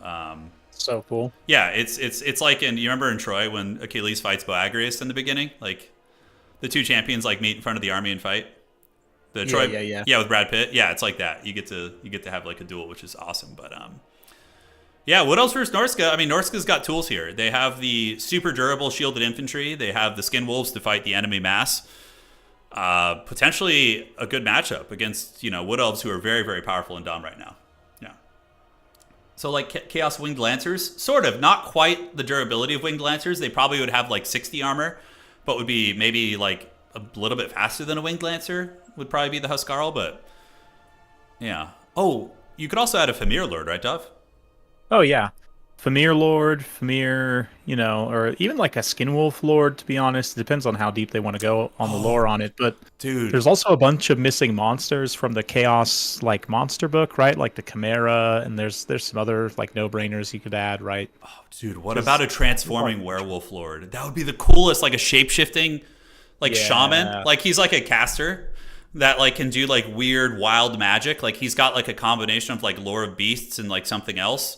And then he can turn into a werewolf form, which makes him like an anti-infantry, like armor-piercing fighter with regeneration. So he's like running around, regenerating, and like turns into human form to cast some spells, and then goes to werewolf form to fight. Dude, that would be the coolest thing ever. Oh, just some wild shaman lord. Come on, man. Yeah, so cool. Yeah, that would be awesome. Yeah, skinwolves are great though. They're one of the one piece of the glue that holds together Norska for sure. Definitely, they're so super powerful. Like, you got to have werewolves in your fantasy, right? So yeah, we do. They're cool in tabletop too. They're pretty similar. They have like regeneration, and they get a lot of work done. You can see the players readying up. Like they've been like probably second guessing their builds and changing things at the last second. Yeah. Oh yeah, it's an important decision, definitely. A Famir Matriarch Lord would be awesome. Yeah, I mean, there's a lot they could do. I would. Who's going to be next, do you think, Dov? So obviously Slaanesh, right? We're going to get Slaanesh as the Chaos faction, but do you think it'll be Slaanesh and Elves? I don't know if it'll be all elves, just because like the wood elves like don't really have. They'd have to like make up stuff to add. They kind of did already for the last Wood Elves DLC. Yeah. The Dark Elves, I think, are in a similar position. The only like elf faction that actually has stuff to add still, I think, is High Elves, right? Correct me if I'm wrong. Yeah, High Elves are missing the Lothern Skycutter, which would be really cool. Yeah. Those things, that's a great centerpiece unit. Yeah, for sure. And it's the Lothern Skycutter is a mount also. See, like I played in a tournament about a month ago, and the guy who won the tournament, he was using a Lothern Skycutter mage. It was super cool. So it's like a flying chariot that can charge and like have chariot effects, but it also has a bolt thrower mounted on it. So it's got like a flying like machine gun chariot. It's like a flying Scourge Runner, basically. That can be used as a character mount, which is really, really awesome. So it'd probably be viable for sure, right? Like, yeah, are Scourge Runners still popular? Shooting units. Do people still use Scourge Runners? Quite good. Yeah, especially after some of the chariot updates in the last couple patches, they're pretty good again. And like you can get, especially if you get like 600, 700 value from the shooting. You can make up the rest in terms of their melee prowess, which is pretty easy to do, honestly. But Nice. yeah, I would think like Slanesh High Elves, and then my Heart of Hearts wants Norska Yes, give to it be to the us. third faction. I know it's probably not going to be the case. Yeah, you're always like, I don't think a single faction that has come into the game as a race pack, like Chaos Dwarves, Norska, Tomb King's Coast, not a single one of them has gotten a DLC. I don't think, right? The game one ones have, like Wood Elves and Beastmen have, Yeah, it's true. Yeah, but they're none like, of the game two and the game three ones that's have. right. I would imagine we'll get a Nagash DLC at some point that would probably hit all the undead factions, like all three plus Nagash, but I don't know. That would be a super fun DLC. Imagine if it comes out like around Halloween or something. We get like just triple undead. Oh, that would be such flavor. Yeah, ogres. Okay, ogres actually got one. That's right. Yeah, that's a good point. Ogres are like a. Yeah, that's fair. Well, ogres Yeah. were a launch faction though, weren't they? Well, kind of like Warriors of Chaos. Yeah, but that DLC doesn't as count. well. Ogres were a launch faction basically. They just came with the pre-order or whatever. Yeah. Yeah. Wood Elves and Beastmen, yeah, in game one. But yeah, typically Chaos Dwarves, it's tricky. I don't know if they're missing much. No. Let me I think don't about think- I was- tabletop. Okay, one of my main armies. I'm trying to think if there's anything in their army book. They have the Infernal Ironsworn, the Infernal Guard. You have the Black Orcs. Oh no, they don't have that. That's an FLC for sure. Because in tabletop, Chaos Dwarves have Black Orcs. You can bring them. Interesting. But also, it's a little bit different because in the time period that the Old World takes place, the Chaos Dwarves, Grimgor hadn't led the rebellion yet. Okay. So, like, the Black Orcs are still hanging out with the Chaos Dwarves. So maybe that's why they're not in this one. But imagine getting like a good shielded Black Orc on the Chaos Dwarf roster. That'd be sweet. Although you kind of have Infernal Guard already, so yeah. Anyways, would you like to talk about the Unga Bunga army over here? Let's talk about the Monka. No Monka. Don't have Skilla here. Not surprised, but that's okay. We've got a bunch of Marauders and some Champs. And then some Ice Wolves on the flanks, one Spear, and Wolfric, Mr. Lore of Boats himself, Yeah, that's good. I like has that. his Lore of Boats. Yep, and Fight or Die. And that's pretty much it. No Caster. I guess his Caster's in reserve for now. Yes, yeah. So he what he's kind of doing is like a maximum pressure build. He's rather than spending 1,000 gold on a caster, he's just trying to get like 2 or 3 extra units, probably to stuff the Wood Elves back quickly and get like a capturing advantage. And then he's just gonna call in his wizard as probably his first call in, which I would anticipate a Burning Head caster, probably going to be a fire caster against Wood Elves. Sometimes you'll see shadows. That's very viable. Death is also good if you're expecting the Wild Hunters of Karnas, But yeah, that would be my guess. And looking at Wood Elves, dude, you see the Mass Vanguard going down here from Soli. We got the Ancient Tree Man with a little bit of life magic, a couple Dryads, and the new Wilded Rangers, which are an excellent, excellent tool against Marauder champions, by the way. Love it with their anti-infantry bonus. And Archers in the Deep Vanguard with Spears. But yeah, Wood Elves really love this map because they can take advantage of the Vanguard zones. This map is very, very friendly with Vanguard deployment. So yeah, immediately Wood Elves are going to get some good capture pressure, and that will put Norska on the back foot. Here we go. Yeah, I'm kind of surprised. I guess, am I misremembering? Skin Wolves don't have Vanguard, do they? No, the only thing he could use would probably be the Marauder Horseman, which is risky against Wood Elves because the Vanguard Swift Shivers would just tear them to shreds. Right. So here's Norska. Norska looks like they're making a bit of a beeline for Objective 2 while also hugging the periphery of the woods. So there are Vanguard spawn points on the edge of each wood line. So if you want to do like sneaky tactics and kind of ambush your opponent's back objective, or let's say they have artillery, you can sneak through the woods there and usually get a good jump on them. But yeah, Norska going to be playing really defensively, Dov, and it looks like this could be a build-up situation. So it is not an uncommon tactic to build up a massive force and try and alpha strike your opponent. So you let them have the objectives initially while you just summon out a massive legion of swarming elements against missile-centric factions, and then you just push in and try and alpha strike them with one, killing blow, basically. But it's very risky because you give your opponent a huge point lead, and if they're able to hold your alpha strike, then you just kind of auto-lose, Yeah. And I noticed he's putting all 3 of his champions here in the woods, kind of hanging these other Marauders out here to take the missiles. Yeah. I guess one champ is kind of hanging outside here as well. But then, yeah, starting to bring in some javelins. We've got Lore Firecaster, as you predicted here. Looks like just Burning Head there. No Fireball or anything. But Wolfric also on foot. Laura Boats, as you call it. I love that. That's amazing, by the way. And he just cast his boat on the Deepwood Scouts, and it did not do anything. It basically just kind of tickled their pickle. He's going for an envelop here. He's moving his Marauder infantry corps around the back of the Wood Elf army. I love it. Isn't it thematic? Like, you got the Warhammer Vikings like moving through the woods to ambush. I love it. And they're going to be collapsing on point 3 and trying to steal that. And he's just encircling the Wood Elf army, which is going to be very, very precarious for the Wood Elves. But they are getting good value melting some of these Marauders here. Yeah, chewing a little bit of chaff up here. Yeah, Wolfric's wasting not happy. arrows. Look at Wolfric, Maybe too, not wasting, but yeah, it's probably fine. You know, like, the ammunition situation isn't bad for him. The Deepwood Scouts are still at about 50%, and he's broken the initial vanguard of the Norscan army. The 2 Marauders here.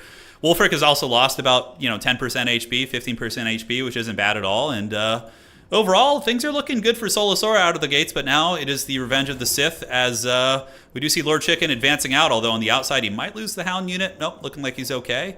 And objective 1, 2 going to Norska. Yeah, looks like the Hounds dropped their move order right. They did get charged by the Sisters of Thorn, didn't do a ton of damage, but their leadership looks like it's not gonna hold up there. Yeah, Sora is starting to kind of fall back and shoot. No surprises there, but we get some of the Ice Trolls. Interesting choice here. You'd think their leadership and flammable would make them quite vulnerable, but a nice burning head here gets really good contact on those Deepwood Scouts. That was a sweet burning head, dude. Oh my god. But did you see the overcast damage that Shaman Sorcerer took? Dude, he just got KO'd to half health on that. I mean, probably worth it, because the Shaman Sorcerer Fire costs 600 gold with just burning head on foot. So you could just resummon him later on if he dies. And now Norska is pressing the back objective. The mighty champions have emerged from the woods, and will have a very good fight against the War Dancers and the Wild Riders, who don't have the best AP. And now Norska's really putting the squeeze on him. The Wolfra command chasing down some of the Hagbane tips here, as we do have engagements all across the battlefield. Yeah, looks like we're going to get a clean 1v1 between these champs and the Wildwood Rangers. Yeah, absolutely. Here in the center. Absolutely. And the War Dancers, I noticed, have their melee defense stance active, so they're not going to be doing much damage, but they should be able to hold out for some time until some reinforcements arrive. Laura Boats, though, just tears that Wildwood Ranger in half. Yeah, that was really big, because the Marauder champions will downtrade into the Wildwood Rangers, so that really kind of gives the champions the fighting edge. Norska does have the capture weight advantage on Objective 3. We do see it start to slowly slip here as the 2 Marauder champions do outgrind the Wood Elf core. Although the Dryads are able to fend off the Marauders on the flank, Javelins do advance up, and even though they are anti-large, they still do very feasible damage against light armor, and you can see they have that beautiful arc of fire. And that's one of the advantages of Javelins and bows in this game, is they can usually fire pretty effectively into melee combat. But the objective situation, 2 does belong to Norska, 3 is in flux, but it looks like the Norskans might be able to get it. But towards objective 1, Dov, it does look like the Wood Elves are holding firm. Yeah, holding firm. The Skin Wolves and the Trolls are having a real hard time here against this Ancient Tree Man's terror. Yeah. And martial prowess and melee, of course. Skin Wolves rely heavily on their physical resistance, which in this matchup might as well not exist, because most Wood Elf units have magic damage, so they're not going to be as tanky as they would be in other matchups. Yeah, that Tree Man slapped it up, man. He just is dominating those Norskins. Granted, the Skin Wolves will come back, so if you're looking at the power valuation in terms of the gold damage value, both sides do have a fair amount of healing between the Skin Wolves and the Lore of Life that the Wood Elves have. Probably going to be favoring the Wood Elves a little bit more in that regard. Norska is one of the better grinding factions in the game due to their rage mechanic, and we can see that being reflected on Objective 3 as the champions continue to fight. How many Lore boat charges are there? It's 2, right? So, man, if he had a boat charge on Objective 3 right now, that would be devastating. But sadly, I don't think he does. Yeah, definitely regretting that early boat use that didn't do much damage on those Deepwood Scouts. Would have been put to much better use in a line engagement like this. But even still, Wolfric's going to get in melee, start to mix it up a little bit there. Yeah. And, looks to be pretty even, honestly, across the board here. Oh, so he did have another boat charge. Okay, so he just used it. There we go. Yeah, just wrecked those Wildwood Rangers. This is exactly what Norska needed. Looking at the power difference, it looks like 5.6 against 6.1. I would say that's a pretty accurate reflection. It feels like the Wood Elves are a little bit ahead in this game. Granted, the Norscan trolls and the various wild beasts and skin wolves and whatnot, they do all have healing. And Norska potentially can get some good grinding and beautiful burning head in the middle. I don't know if you saw that, but that was fat. Yeah, really nice. The pin with the ice wolves just pinned him right down. Quick follow-up, too, running into the next unit of Swift Shiver Shards there. So some good use of magic and mobility together by Norska, and that Shaman Sorcerer is still hanging on despite blowing himself up multiple times. What an absolute beast, dude. And the grind is very, very good for Norska here. Like, even though Wood Elves did jump out to an early lead, we see there's going to be one big thing that's kind of switching up here, right? We're going to see the ammunition start to run out for the Wood Elf Archers, so their DPS is going to be falling off a little bit. And also the Norscan infantry are going to be a little bit better in the long-term grind. But that tree man really, really is anchoring objective 1. Norska, though, is massively behind on points, right? The way they decided to play, which is very cagey with like a big envelop, did give them an opportunity to ambush the Wood Elf's home objective of objective 3. But on that same coin, it did give a big points lead to Sora. But if he can double cap Sola and then continue to value trade effectively, we could see Lord Chicken Feed, clutching out the W here. Yeah, the fact that he hasn't actually been able to like complete the cap on Lord 3 for quite some time, I think maybe just barely, is going to flip the objective. So that has given Sora, like you said, quite a bit of time to accrue points here. The fact that the Ancient Tree Man's still quite healthy as well, can kind of run around and try and affect the battle in a pretty substantial way. Let's see how the late game plays out here. Yeah, absolutely. I think that as it currently stands, Sora would win on just one objective, but it would take a long time. Because he's going to be reaching 1,000 points here relatively soon, whereas Norska is not going to be anywhere near the 500 points they would need to essentially beat them from the 500 to 1,000 ratio. But yeah, that's the big thing. Lord Chicken Feed is going to have essentially 500 seconds to try and get the third objective, which he should be able to do. We do see the Wood Elves at 8.2 against 7.9, so value trading is close. But Norscan healing is no joke either. The Skin Wolves and the sustained fighting of the Norscan infantry, in tandem with the fact that the Wood Elves are running out of ammunition, is going to give them some serious work. But now it looks like we're going to have the big Clash of the Titans as Mini Durthu over here, the Ancient Tree Man, is going to be advancing on Objective 3, bringing his big old Pimp Cane and trying to lay some armor-piercing damage down on Wulfric, which Wulfric, unfortunately, isn't very good against armor, so this could be problematic. Yeah, with Wulfric just being on foot here, doesn't have much in the way of armor piercing. Didn't even bring the heroic debuff, which does have an armor component to it. That being said, I mean, he is an infantry character. As long as he's saturated in his own infantry, he'll have a much better chance of survival here. You see him get slapped a few times there as he was kind of surrounded by dryads. The treeman just pushing through, but then when he starts to slap the marauders as well, the damage kind of gets divided up a little bit, but Wulfric definitely get beat down right now. Yeah, he's getting spanked pretty hard by that tree. That's going to be a nice burning head, potentially going to be cooking some of the Dryads and going into the Eternal Guard. And the cab back there, so very good stuff. But yeah, Wulfric getting karate chopped here probably could be a game-losing play. That would break a lot of Norscan's momentum, and at this point, I think the Wood Elves probably got it. Once the big tree got over there, he was able to slap up the Wulfric. We see routes going down on most of the Norscan infantry. Norska is probably going to be able to capture Objective 1 on the other side, but this is not a situation where they can win on just 2 points. Due to how long they took to get the objectives, they're going to need to get all 3, which I don't see them wrestling it from that tree man. He is just thick, 10,000 HP basically, fat heals, and I think Monkey is in a little bit of trouble here. Yeah, and here comes the Wild Hunters of Kurnos, just the elite final sweeper, just shutting down these routing these ice wolves off, and just the amount of value he has concentrated here now. I really don't see the Norskins being able to come back from this one. A huge terror route kicking off. Yeah, it's such a cool shot, man. Getting in those cool cinematic shots in this game is just so fun, man. And the Wild Hunters are a really, really big powerhouse unit. We do see Lord Chicken Feed calling in some spears and some Skin Wolves to try and provide some anti-large against some of these bad boys, including the Ancient Tree Man. Norska, the Norscan Monk, does get Objective 1. We see the Marauders winning their fight against the Eternal Guard and the Dryads. But yeah, Wulfric is on the run. He's on foot. And I don't know, have you noticed this on this patch, or in this DLC? I find that infantry characters, I think something has happened with this, because I've done some testing and I've noticed that monsters are hitting foot characters way more consistently. If you have Sigvald, you remember how when Sigvald was on the ground and he's getting attacked by a dragon, oftentimes he'll get knocked over, he won't get hit. It's really inconsistent, but I've noticed that this patch, it has massively changed. I found that monsters hit foot characters exponentially better and can crush them really fast. So if you haven't noticed that, I would recommend giving it some testing, because that is a huge meta-changing variable for sure, as we see Sora close out this game.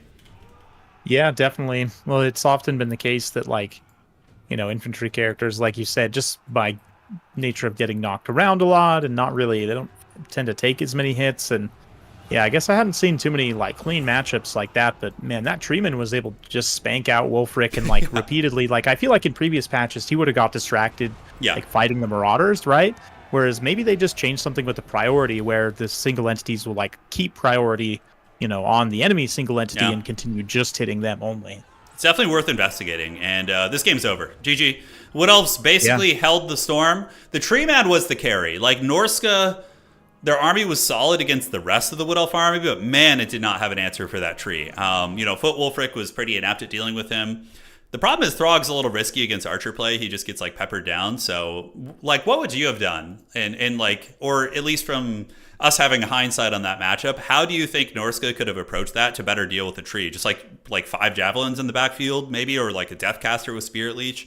What are you thinking? Maybe bring some chariots in. Honestly, you'd force the Wild Riders out a little bit sooner. And I just think, I like that. Looking at this build, like there's not a lot that can stop chariots besides the cavalry. Yeah. So I would think probably the chariots are a little bit better in this patch as well. They've had one more kind of additional fine tuning fix, I think. So I would say, even though it's maybe not a unit you would think about from previous patches, I'd probably try a couple of Marauder chariots and just see, if you can run shop on the infantry a little bit, maybe pull some of those Wild Riders, Sisters of Thorn out and into unfavorable positions where your Skin Wolves can get a little bit better engagements. The AoE magic damage definitely was effective. It just wasn't quite enough. I think you need a little bit more anti-infantry stopping power. Yeah, I like the idea of the chariots. And here, the thing in domination mode, and this is very different from land battle, right? Like, in a land battle situation, you're inevitably going to have to deal with the tree, right? Like, at some point, to win the battle, you probably have to fight their tree. Whereas in Dom, you raised a good point of chariots, right? Like, a couple of cool chariots, maybe. I mean, I don't know. I'm not tested in this matchup, but they could have been viable at pressing the other points hard, and then the tree would just be Benny Hilling around, trying to get to the various points while the chariots could outmaneuver and provide some DPS. But yeah, that's certainly a good call. So I got my bracket updated here. Sora is going to be advancing to the grand finals, and Lord Chickenfeed is going to be duking it out in old 3rd place. So we will follow their careers with great interest. Should be quite a bit of fun. And now we're going to be setting up our next series here, which is going to be Tim the Wilder versus Ahriman, which has been ongoing, and that will be done via replays. Yes, so we will be doing that via replays. Okay, that looks good. So we got Chicken Feed in 3rd place and Sora in the grand finals. And we will find out soon as we cast this next series who's going to be getting to the finals. Yeah, you guys like the graphics? Dov is probably better quality. I bet you he's has some fancier stuff going on in his stream. I mean, I'm using the same graphics. I think we well, both. But do you click? Because I click and drag. I'm I make a copy and then I just click and drag it, and it looks really haggard. But yeah, it is what it is. I've never been good at these kind of things, All right. So let's get those replays, huh? We're gonna have to fire those up real quick. Get those in our old replay folders, and then we will do that match. So let me see what's cooking here. I believe they have game 1, although no, we just got game 2 there. Okay, so let's get those replays in here and call it a day. Perfect. Who do you think is going to be the top dog in land battle coming up here in this next patch? Do you think any of the new factions are going to change the power dynamic of things? I definitely think Greenskins. Khorne was already pretty good, honestly. So I do think Khorne will be probably maybe not S tier, maybe A tier, maybe S tier, honestly, depending on how the meta shakes out. It depends on if the the Skull Cannon gets banned or not. Okay. The Regiment of Renown, but if assuming it doesn't, I could see them being S tier. And then Ogres, just because they have such clear counters, I think it'll be hard for them to be S tier, but definitely A tier, maybe S tier if you play your cards right. Yeah. Yeah. I agree with that assessment. I think Ogres seem like they're going to be a big powerhouse. The Pigback Riders are just such game changers. Having those little shanks mixed in your front line, having an ogre unit type on top of those guys is so cost effective, right? Because you get anti-large, you get your anti-infantry. They kind of cover all your bases in terms of dueling potential, which is so powerful. Okay, so I'm going to load up here. I'll let you know when I'm ready to fire off the replay, and we're doing it the old-fashioned way. Send those to, I don't think... They didn't get them to you? I don't see. Okay, no, they did not. Let me get them to you here real quick. No worries. I will find them and send them to you. We're going to have to do it the old-fashioned way, guys. This is the old ways of Total War casting. When you have to do it via replays, you basically just you have a countdown, and then you freaking just launch at the same time, which is really funny. All right, so let's do this, and okay, so replays are coming your way. Uno and dos.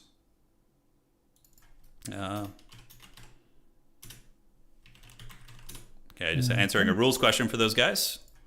They had a little question about the pick and ban system, so I took care of that. And let me rename these for you so it's a little bit easier instead of just a bunch of random numbers. Yeah, for Dom, I think that ogres are going to be top tier, if I had to say. I think ogres are going to be an absolute powerhouse of a faction and will probably be very, very dominant because they were already 60% win rate last season. They were doing very good because having 54 movement speed infantry that can just, sprint up and grab points with 5 capture weight is pretty brutal. But now pigback riders basically skews so many matchups. Any Kislev, Empire, how did you deal with ogre bulls historically, right? Oftentimes it was probably by using heavy cav, right? When you had an ogre bull running up, you just shot cav it, right? If you're Empire, you just take Huntsmen. Yeah, Huntsmen are great. But Kislev and Bretonia, Knights of the Realm, Winged Lancers, Griffin Legion, you have these annoying little spears now, which is, yeah. Oh, so somebody in chat asking about the organizational structure of the tournament. So this is a CA official tournament. They are paying the prize pool, which is great. And we had qualifiers for this. So Dov hosted an open qualifier, which 2 people earned qualifier spots with, Ahriman and Chicken Feet.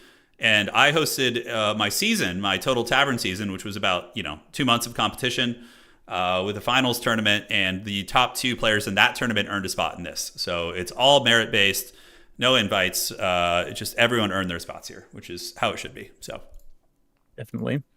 All right, I am loaded in. Let me just make sure I'm on the right screen here. Yeah, same here. I'm firing up my game. I don't have their factions right, but that's okay.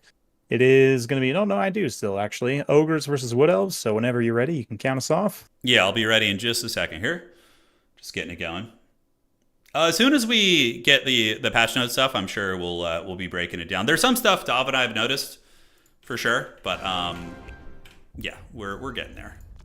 Oh yeah, our computer load times are going to be different, so we could just load in and pause and then start together. I think that'd be better. Yeah, I'm. That's exactly what I did. I'm loaded in and paused right at 1 second. How excited are you for Steven Seagal here, dude? Are you ready for him? Oh, dude, the Ogre Ninja is honestly one thing I was most stoked when I heard he was in this DLC. I honestly just clapped. I was so excited. Yeah, it's kind of. Although he gives me Chris Farley vibes too, like old school. Wasn't there what? There's a movie where Chris Farley dresses up like a ninja, right? From the 90s? I don't recall, probably. There is. Okay, I'm paused. I'm paused at 2 seconds. Let me know when you're there. All right. Let's give it a 1, 2, 3, and go. All right. So here we are. Would you like to break down the Wood Elf army, my friend, of Tim the Wilder? Yeah. Spellweaver, Lore of Life. We've got some Glade Guards. Looks like a couple of Hagbane Tips and Starfire Shafts mixed in. Eternal Guards with shields, and we've got both those Waystalkers already popping off their Arrows of Kurnos, some Dryads in the Vanguard. Looks like swing and a miss there on the Eshin Maneater. Yeah, Chris Farley, he's elusive. And taking a look at the Ogre army, it's going to be capitalizing on the new most powerful unit in the update for the Ogres, which is going to be the Thunder Tusk. These things are just obscenely powerful. They have 3 attack profiles, right? They have the melee, they have the snowball attack, and then there's also a hunter who rides on the back that throws javelins. So they are just super, super good. Now, the question is, Stonehorns, I believe, have more armor, right? And are a little bit more durable against missiles. These guys have 100 armor with some missile resist of 25%, but is it going to be enough to deal with these Starfire Shafts and their hard armor piercing? That's going to be the question as we see the first snowball coming out here. Yeah, let's see. It's going to mostly miss there. The second shot on the second single entity does get a nice contact. Good chunk. Kills about 12 unit models there and puts a nice speed debuff, so the next follow-up shot should be a little bit easier. But yeah, the Arrows of Kurnos right now. Looks like the others are targeting those pigback riders. Done quite a bit of damage on the Knights already. Who would have thought we would be seeing these really expensive or powerful magic missiles, fearing the pigback riders of all the targets on the battlefield? But out of the gates, we see the Wood Elves pulling a big value lead. I mean, look at the Thunder Tusks. I personally thought it'd be a little bit too risky to bring these against Wood Elves. I mean, this map, though, is a map to kind of get away with. There's a lot of line of sight issues. So you'll notice that on objective 1 and 3, they take place in these little pits, right? So within those pits, you have tree lines, which allows your SEs to fight effectively there. But Wood Elves are so mobile that they can usually find angles to shoot you regardless. And out of the gates, it's looking like a very, very good situation for Tim, as both of those guys are low. Wood Elves secure objective 3 and continue to value trade effectively as the birds come in on the flank. Yeah, we'll see those Vanguard Blood Vultures. They're super cost effective. In my experience, Blood Vultures perform not quite as good as like Furies and Crowman, but pretty similarly, but they cost quite a bit less. Yeah. So it's definitely a nice unit to have for the Ogres. And like for me, I would take them over Saber Tusk packs. Like obviously sometimes you want both. Yeah. But for me, they're flying, they're Vanguard, they just offer a lot more upside. And their melee attack buff also goes nuts when it gets fully charged up. Yeah, we're seeing some very sweaty charging over here from the Blood Vultures, cycle charging the Eternal Guard. Not getting too much of a benefit from that, just losing models and HP. In the meantime, Tim is going to be surging forth, trying to wrestle Objective 2 from the clutches of the Great Maw, using his Waystalkers and his Spellweaver in tandem with the Glade Guard Starfire Shafts to continue screening back the Thunder Tusks, which have kind of been relegated to like a ranged harass unit. They basically retreated from the Wood Elf lines and are just shooting snowballs, which is getting some value, but Tim is just crushing his opponent in value right now. Really, the Wood Elves showing that they are the kings of ranged. Blood Vultures on the outside messing around, but really not finding too much success as Tim is continuing using his Arrows of Kurnus, and those poor Pigback Rider Knights down there are, they're getting a taste of that Wood Elf ranged as they are now down to 39 models. Yeah, I think if the Ogres wanted to really skirmish here, they probably should have brought some like lead belters and some more skirmish tools to really try and compete, because right now they're just getting out traded at ranged and like not really getting the value you need. Like the Pigback Riders they're not the cheapest low tier infantry in the world to just be taking these shots like this. So even though they're a low tier unit for sure, it's like we see on the value trade, it's definitely going in Tim's favor right now. Yeah, Tim is definitely cackling pretty hard at his keyboard here, and we do see an Awakening of the Wood being popped on the Pigback Riders to trigger the Life Bloom passive. I do not know what Ahriman is doing with those Blood Vultures over there. They're just getting karate chopped. They just keep landing on the spears and then just getting killed by the Glade Riders, and they're probably going to be routed off the map. This is something I've noticed in a lot of tournaments when people just get their hands on it. They see a unit on a roster, they see that it's overtuned, and they try and shoehorn it into every matchup. And that's kind of what I think we're seeing here with the Thunder Tusks. Now, in most of my early games, I found that Thunder Tusks are extremely dominant in many matchups, like just brutal. Like they will crush melee armies. Their hybrid shooting is really good against like Marauder Horsemen. But Wood Elves is a dangerous one. I don't care how overpowered you are as an SE. If Wood Elf shooting is ready to go, those Starfire Shafts, man, you're going to be in some trouble. Yeah, well, and they're also just not particularly mobile, so they kind of lock you into a certain play style. Whereas against the Wood Elves, from my experience playing the Ogres, you definitely want to try and maximize your mobility and, try and, like, get a bunch of, like, your heavy cavalry and monstrous, like, fast monstrous units to try and compromise Wood Elf Archer's backline. These big, even with the missile resistance, these big, slow SEMs just kind of lock you into a playstyle that's a little bit unoptimal, I think, against the Wood Elves. Yeah, it's risky. I mean, Tim is just kind of like a boa constrictor here, man. He's like just slowly scooting up and poking, not being overly aggressive. It looks like Steven Seagal is going to be routed off objective 1, so he's going to be fleeing here. Ashen Maneater also feels like an extremely weird pick in this matchup. He can hunt down the Waystalkers. That's probably what Ahriman was thinking, is that the Maneater would be able to hunt down those Waystalkers and get good value. And even aside from Assassination, the Eshin Maneater is really good because of the Marked for Eating, which is an insanely good debuff. It slows the target down, lowers their armor and melee defense. For like alpha striking and synergizing with Ogre charges is very, very good.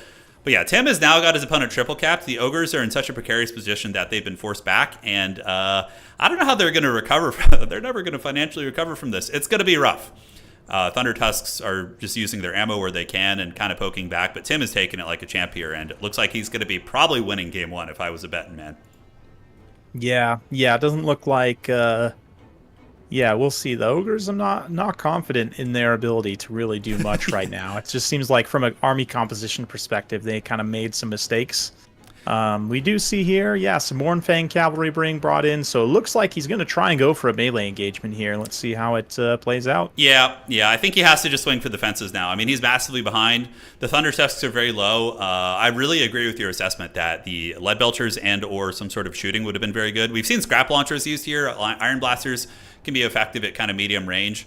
But the Thunder Tusks are a risky pick, although I think it's also a map-centric pick. Maybe thinking the line of sight blocking on the trees in the low ground would be enough. But now the Ogres have, they're coming for some meat here, as we do see the Ogre Bulls getting ready to charge in on Objective 1. It looks like the Spears stand at the ready. Yeah, we've got these dual hand weapon Ogres. Let's see, the Mornfangs now clashing, connecting first on this left side here. And yeah, looks like Shield of Thorns being used on those Dryads to try and counterpunch a little bit, reflect some of that damage back.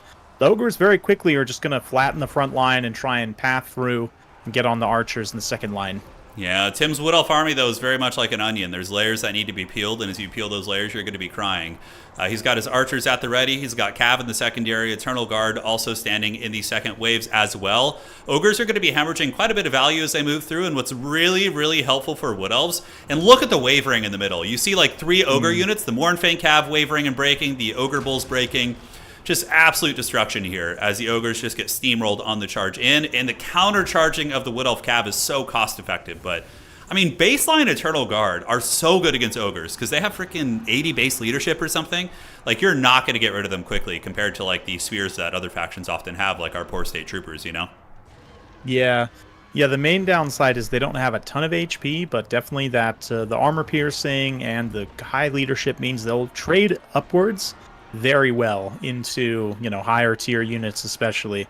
But it's just very cost effective generally for them. But you can sometimes shock them. Honestly, I'm kind of surprised. Like, I know Lore of Great Maw is very good and everything, and especially with this build, a lot of healing makes sense, but I would think either Fire, maybe, we'll take a Fire Belly here and try and capitalize on some Burning Heads, or even Lore of Beasts, even with the nerf, the Flock of Doom, just being able to kind of broadcast AoE damage, throughout the battle. Heavens also, recently got some buffs, like the Wind Blast might not be a bad option if you want to still take a Lord level caster. But honestly, I might go for the Fire Belly here. Yeah, like a wide Fire Belly build could be very strong with like Mass Noblars. We do see Objective 3 or 1 being reclaimed by the Wood Elves as they push back the attempt of the Ogre aggression. And the only thing that's really functional in the Ogre army right now are the Thunder Tusks, really showing how good of a unit they are, compromising the archers and some of the spears. Looking at the value on Thunder Tusk Uno, he's at 1700 value, Dov. Despite that like really awful start, these Thunder Tusks are still like in the ballpark of paying for themselves, which is truly a testament to how nasty of a unit they are. The Wood Elves in Mass Pursuit using Wild Riders and Glade Riders, which aren't really effective against Thunder Tusks, but it'll do pig. You just tie them down. And the Slaughtermaster is also getting a little bit low as well near Objective 1 and could potentially be sniped by these archers. Yeah, one thing to note, too, about the Thunder Tusk is they're both heal-capped at this point, which means the Ogres have had to spend a lot of resources to keep them operational. Yeah. And again, that Winds of Magic could have been much better spent, in my opinion, just dealing damage to the Wood Elves army. Yeah. Even though healing is generally one of the best things you can do, I just think it was maybe not the right thing to do in this situation. Yeah, we do see the Slaughtermaster getting surrounded and absolutely karate chopped here by the mass legions of Wood Elf Cav. Steven Seagal trying his best to get into the archer line, but I mean, yeah, he's anti-infantry, but he does do a flashy smoke bomb and anime escape right as the battle ends. We got, if you can zoom in, do you see the Slaughtermaster there, or the Eshin Maneater doing his anime escape as the battle's lost? I love it. But yeah, that was a very decisive Wood Elf victory. In Domination, you usually don't see like build losses like that often, normally because you have reserves, you can contour your army. But if you skew that hard into like 2,000 gold plus SEs, that can be a build loss situation. And I mean, Tim played very well. Ahriman, I would say, played about as well as he could have with what he had. But maybe he could have just tried to Alpha Strike earlier before he took all that damage. But yeah, at the end of the day, Tim really, really had his opponent's number there and was able to get her done. Yeah, I think Ahriman kind of fell into a little bit of a trap here of like thinking the Thunder Tusks are more of a ranged unit than they really are, where again his build didn't synergize. Like if he had brought like more ranged units to go along with the Thunder Tusk and just try and really outshoot, I mean it's risky, but it probably has a better chance of working. Or else bring the Thunder Tusks and just go all in quick, try and get that initial kind of break and disruption, and then follow up with some fast attack units. I just think from a synergy perspective, the build kind of was trying to do, like, we didn't have the right synergy set up to capitalize on either one or the other, rather than sort of trying to do both, if that makes sense. Yeah, absolutely does. Absolutely does. And yeah, the stone horns kind of worked. Maybe the build would have been more fluid if he had brought the cut the man-eater. That's like what, 1,400 gold. That's almost 3 ogre bowls, which would have been a lot more width on the battlefield if you get like the iron fists, or maybe cut the man-eater and get like 6 Noblars, just the shielded variant, just to move up and have something to provide some meat for your Thunder Tusks. But yeah, it was a dodgy build. But now we are advancing on to game 2. You have the replay, correct? Yep. You see Bordello landing there? Gonna go ahead and load in now here. Let's do it, brother. Let's get in there, and we'll pause and get it all synced up and have some fun. Yeah, it was a good Wood Elf game. Good Wood Elf game for sure. Definitely good, solid Wood Elf play. Tim the Wilder here. Now we see going with Dark Elves this time. On the load in, I see already 4 Scourge Runner Chariots, so we talked a little bit about them earlier. I definitely think a very effective unit right now, so we've got 4 of them. Let's see how they can do against the Green Tide. Yes, indeed. So I will take a look at the Druki army here, and then we'll pass you over to the Greenskins. Let's pause up. I'm at 5 seconds. Let me know when you're synced up. All right. Let's see here. And I'm synced. Go ahead and 1, 2, 3, go. All right, so taking a look at the Druki army here, it's going to be Scourge Runner Chariots, coming off a couple patches of buffs for Chariots. Decent anti-large potential against Squigs and Boar Boys, and also some nice anti-infantry capabilities in melee. He's also going to be rocking Bleak Swords, which are the standard rank and file, and the ever so exciting Supreme Sorceress of Fire. Ooh, that's a little bit different, but against Greenskins, very, very effective. I do like that indeed. So what are you seeing here for the Greenskins? Obviously, the continuation of the Night Goblin Big Boss meta. Yeah, we've got double Night Goblin Big Boss here, Spider Riders to back them up, Wurzag, no dancing, looks like he is on the boar. So no Happy Feet this time, but well, maybe some Happy Feet. Did he bring Foot of Gork? No. Instead, he's being sensible and brought Gaze of Mork here, just looking for some magic missile damage and Fists of Gork as well. He does have the new Mumbo Jumbo chant, which will freeze Wurzag in place and give a nice melee attack, weapon strength, leadership buff. Interesting ability there. He kind of does a little jig to buff his units up, right?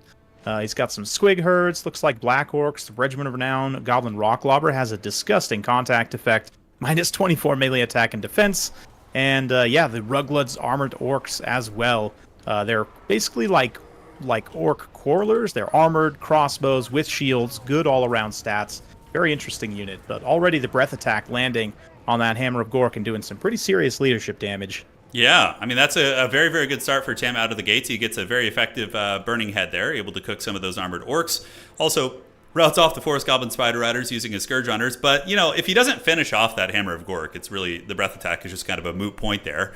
But objectives currently belong to the Dark Elves, so using their skirmishers to control that. We do see Witch Elves being called in reserves as well.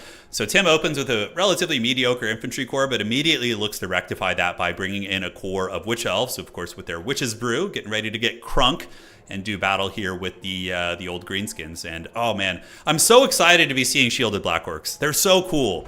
Like, elite infantry are back on the menu, sort of. Hopefully, I hope they at least perform and hold this game, I just love to see elite infantry in action.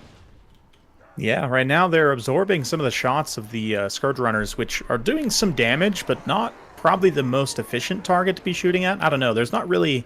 Wurzag's hiding here in the woods. There's not really a lot of great targets to shoot at, to be honest. I don't know, what do you think? Would you rather shoot the armored orcs maybe, or just go for the most high value in the black orcs? So probably what I would do, and obviously it's easy, I'm just sitting here eating potato chips on the couch, but I would probably not shoot at all right now. I would just take off fire at will, and I would use them to charge. The Greenskins only have 1 cav unit. They have a Savage Orc Boar Boy, although Wurzag is a big deterrent, though, now that I think of that. And we do see the... Oh, did you see that magic missile on Wurzag just hit the ground? No, I did not. That was really unlucky. But, yeah, probably just save your ammunition. I mean, you have the objective... The Greenskins are the ones who have to advance. Just continue harassing with your Supreme Sorceress, and another great burning head there, though, huh? Yeah, really nice. The armor of those armored orcs does help them not just get completely blasted by it, but definitely good damage. Yeah, I like the Ruglood's Orcs here as like a counterattack against Dark Riders. The 160 range is very unusual for Orc Archers, and they're durable against the Burning Head. The fact that they've eaten 2 Burning Heads and are still pretty combat functional is a really, really nice. I mean, they might not get their value, but if those Burning Heads had been used on other, Orc Boys or any of the more squishy units in the roster, they would have folded like paper. But these guys can still provide their 68 models to the battlefield, and Tim just continues to call in infantry and is getting ready for the big bump and grind with the Orcs here.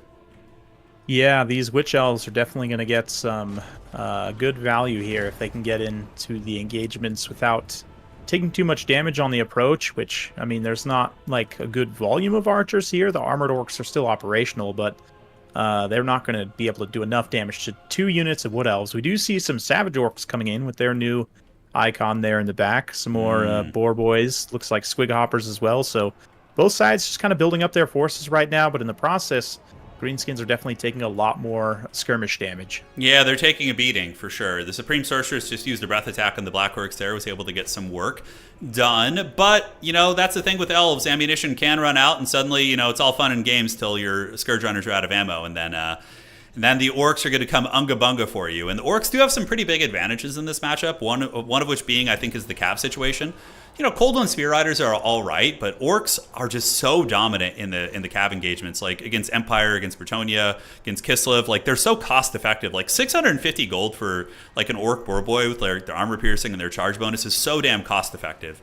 And potentially like the infantry situation is going to be rough for the Dark Elves too, right? Because we see the Squigs being able to press the Witch Elves, and we do see the double summon. So we see the Squig Herd summons being called out. And man, do they just last obscenely long? 99 seconds? Yeah, that is a long time on those Squigs. They last a long time. The Spiderling summons from Snagla also last a really long time. I had a game where I was I had the Regiment of Renowned Skull Crushers, right, against the Greenskins, and my opponent kept summoning Spiderlings to try and bog them down. Yeah. And I mean, granted, the Skull Crushers have enough mass now, I could just like run away and ignore them, but they were chasing me the entire game. Yeah. Yeah, it's man. just like continuously having to like, no, don't like ignore them, like continue attack ordering, whatever was more important. So definitely those summons, the new summons, I feel like probably last a little bit too long. But yeah. Yeah, I agree with you. Yeah. And I think that the Night Goblin bosses, you could probably reduce their summon count to 1 and they would still be very good. Because they also have a healing potion, which makes them pretty powerful. But Dark Elves are able to fend off the Squigs at a very minimal cost. The Witch Elves take some damage, but it's not the end of the world. So really, the summons weren't too devastating there. But now the WOG is going to be moving forward. Their artillery continues to bombard the Witch Elves, and Tim is going to have to deal with the brunt force of the Greenskins, as we do see a Savage Orc Boar Boy charge with Goblins on the eastern side of the battlefield, and Squigs engaging, it looks like Squig Hoppers, just regular ones, and the Black Orcs. Now I think there's just one on the battlefield. Are there 2 Black Orcs? No, one of them Savage Orcs, and the battle is on. Yeah, looks like both players getting involved in melee here. We need to see the next wave of Squig Herd summons. It looks like he's actually targeting the Dark Riders, trying to force them out of position and prevent them from firing. Yeah, that's a brilliant idea. And are they going to be getting buffed as well? Look, so he summons the Squigs and he puts Fist of Gork on them, which is kind of cool, like a mobile anvil. And they get a rear charge into the Dark Riders, and you were exactly on point with that analysis there. They are just hunting down the Dark Riders because that's one of the biggest sources of DPS against the Boar Boy cabin. Oh, we get the Acid Burper coming into the big boys rolling in. Ooh, yeah, dude, let's go. Those things are so awesome. Oh, Wurzag is in a little bit of trouble here, though. He's kind of locked in with the Dragon right now. He's got some Boar support, but definitely trying to get away. Dragon Sorcerer doesn't look like she's doing a lot of attack animations right now, but let's see if Wurzag can hold out here. Yeah, he'll probably be fine. He's got the Savage Orc Boar Boys and the Squig Herds nearby. I don't know if he's used his Effigy of the Get. No, there it is. So snaring down the Supreme Sorceress. And the Acid Burper is crushing those infantry over there. So you see how he's using his fart attacks, dropping the Stomach Acid, and obviously will be terror routing some of those units. Man, Colossal Squigs do have really good attack animations. I find that they connect very consistently, and the only downside, of course, being the Rampage. I'll be honest, I actually haven't used the Colossal Squigs that much, or I've fought them a couple times, but both times I was able to just blast them with missiles and they didn't do very much, so I haven't really seen them do a ton here, but this is, I mean, he's having a great time. Yeah, they're really strong. They're very good, I think. I've been That seeing 90 speed. Yeah, 90 speed is nuts on a hard-hitting SE like that. And we see the Mumbo Jumbo chant going down from Wurzag, which is super awesome. So all the nearby greenskins getting a fat buff, dude. 57 melee attack on these Squig Hoppers. Leadership buff, which is super clutch for Squigs and kind of low-tier greenskin troops. And overall, though, Wurzag is taking a beating. It looks like Ahriman is actually on the revenge path as his Colossal Squigs and his Black Orcs starting to dominate on the objective. We do see it flipping back to the greenskins ever so slowly. And though Wurzag did take some damage, the Druchii army is looking a little bit raggedy on the battlefield here. Yeah, in terms of army damage value, Ahriman's got a pretty good lead, about 2,000 points, give or take. Let's see if he can maintain that and continue to seize these objectives. But the way things are going right now, it's looking like we may get a game 3. Yeah. But let's not call it too early. Yeah, certainly. Acid Burpers, even though they're anti-infantry monsters, it's one of those SEs that has super high melee attack, so it's still able to connect pretty consistently with the big monsters. And now we see the Acid Burper as well as the Squig Herds going fisticuffs with the Supreme Sorceress, who does respond by popping an Opal Amulet, but taking a lot of damage in the process. We do see the Greenskin Cav coming around the flank to intercept the Cold Moon Knights to try and prevent the escape of the Sorceress. Objective 2 still being held by Tim, so Tim scrapping there, trying to pull value back where he can, but he does not have Soul Stealer. So this is a very accurate reflection of the situation. Dark Elves winning some engagements on the home field, but for the most part, the Greenskins seem to be cackling pretty hard, with the centerpiece of the Druchii being put in the can a little bit, and the Squig also rampaging. Yeah, these metal Black Orcs, too, just cutting down a swath of Elven, militia infantry here. Oh, love it. Oh, dude. yeah. Feels holding out strong by that tower. Yeah, it's looking like the green tide is definitely flowing on all fronts. We do see a few more Dark Riders. Looks like the Dark Elves are going to try and get a little counterpunch going here. Maybe rout off these Savage Orc Boar Boys. Start to roll up maybe the Squig Hoppers. That 50 charge bonus on those Dark Riders, definitely very nice. Yeah, and, absolutely. Yeah, they do Murderous work. Prowess active. How long is Murderous Prowess active? It's 90 seconds, right? So a minute and a half. Yep. We do see the Dark Elves with a very big points lead, so this could devolve into what I like to call a Helm's Deep situation where, you're losing the value fight, but, you've had control of the battlefield long enough that you can win on objectives, and then you have the advantage of being able to just defend your home point with the closer spawn location. Burning Head going down to the Blorks right there doesn't really do much. And, you see that? He popped the immovable Bulwark, so the Black Orcs rocking 66 melee defense right now, trying to impersonate their Ironbreaker homies. As more Savage Orcs do arrive, it seems that the value discrepancy is getting worse and worse. Ahriman is crushing Tim on the battlefield in value. His Acid Burper is going bananas. And I think that even if it does become a Helm's Deep scenario, Dov, I think we're going to be seeing the Greenskins have enough momentum to probably just triple cap him. Yeah, I'm not seeing a lot for the Dark Elves right now that can really challenge the Acid Burpa. And the fact that he has so much speed, he can just get around these different points and really affect the battlefield. Yeah. In a pretty big way. It's not looking good for the Dark Elves right now. Look at the Mumbo Jumbo Jant being popped again. So we see the Squig Hoppers here with the big stat line buff, the Savage Orcs, the Acid Burper, I think, was in range while it was active. Hammer of Gork still shooting. This thing has gotten about 900 value, so Tim definitely probably wishing he had like a Harpy or something. Although Wurzag a little bit trapped up here. That could be a game-flipping play if Wurzag were to get karate chopped. Greenskins hate losing their Lord. Ooh, yeah. Preemptive FG to get there to just freeze the Supreme Sorceress away, allow him to take out those Cold One Knights with the Savage Orc support, and then move on, try and get the Acid Burper in a position where he can protect Wurzag in case that dragon dives down. Indeed, and look at the treachery on the back objective. We see Tim going for a little bit of a spec ops operation, using his Forest Vanguard point, calling out several units of Dark Riders, which of course will crush Squigs probably in combat, but the Acid Burper probably going to roll back here and diminish their success. Greenskins controlling Objective 2, a massive wah rolling up on Objective 1 here. We got the Squig Summons, regular Squigs, as well as Night Goblin Squig Hoppers. Most likely going to be able to secure that from Tim's Dread Spears. And Tim, out of desperation, calling in Witch Elves, but Witch Elves are going to be countered by Squigs pretty effectively. And the Green Tide... Oh, is he in trouble? Oh, he gets jumped there. Big couple of hits and a terror route. Nice. And he might be off the field. We'll see. It looks like the big boss trying to do whatever he can to help, but I think the Dragons probably got Wurzag done for at this point, so yeah, that might help the Dark Elves perhaps stabilize the situation. I don't think there's any way. It's just too big of a value. 4,000 gold. I mean, there's some variables that don't track effectively on the damage meter. But Tim would have to hold this back objective for a long time. And yes, he does have some spears back there. And a leadership would be a big problem for Greenskins. You're certainly right.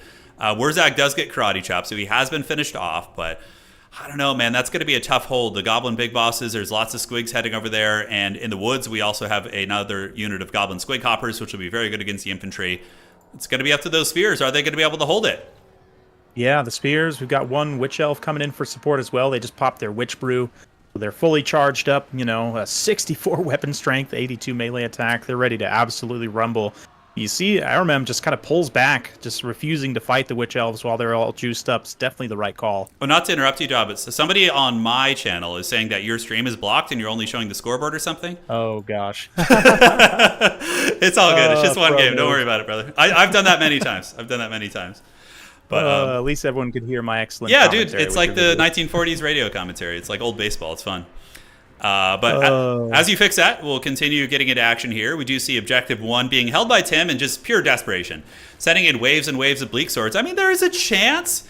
Like, here's the thing. On Objective Uno, Tim does have a fair amount of infantry still holding. He has the Supreme Sorceress, which is a terror-causing monster against the Greenskin army, mind you, that is missing its lord.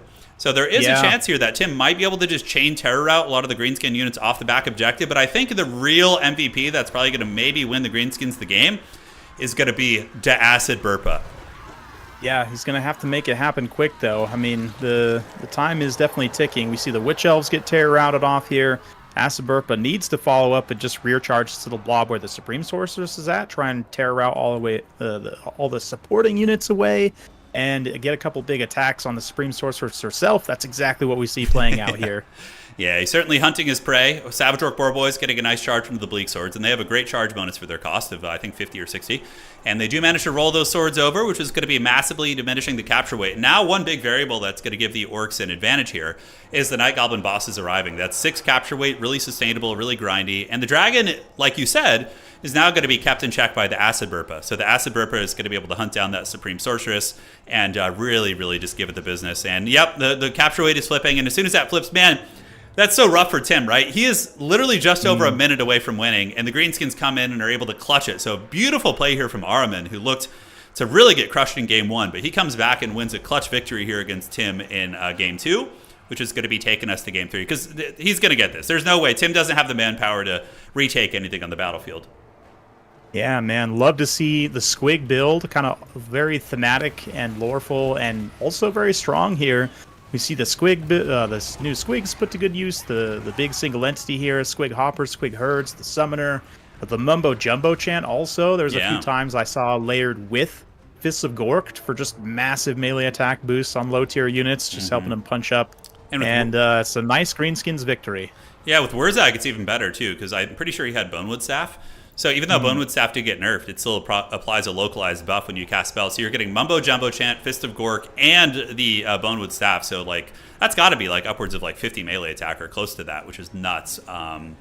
Savage Orc Boarboy Cab dominating Dark Rider Desperation. Tim just sending in whatever he can, because Tim knows if he recaptures the objective even for like a minute, he's gonna have a chance here. And we could probably actually just fast forward to the end here, Dov, because this one, my friend, is a done deal. It ain't our first rodeo, but a very, very nice swing back here by Ahriman as he gets back on the board, and it is going to be a 1-1 contested series, my friend.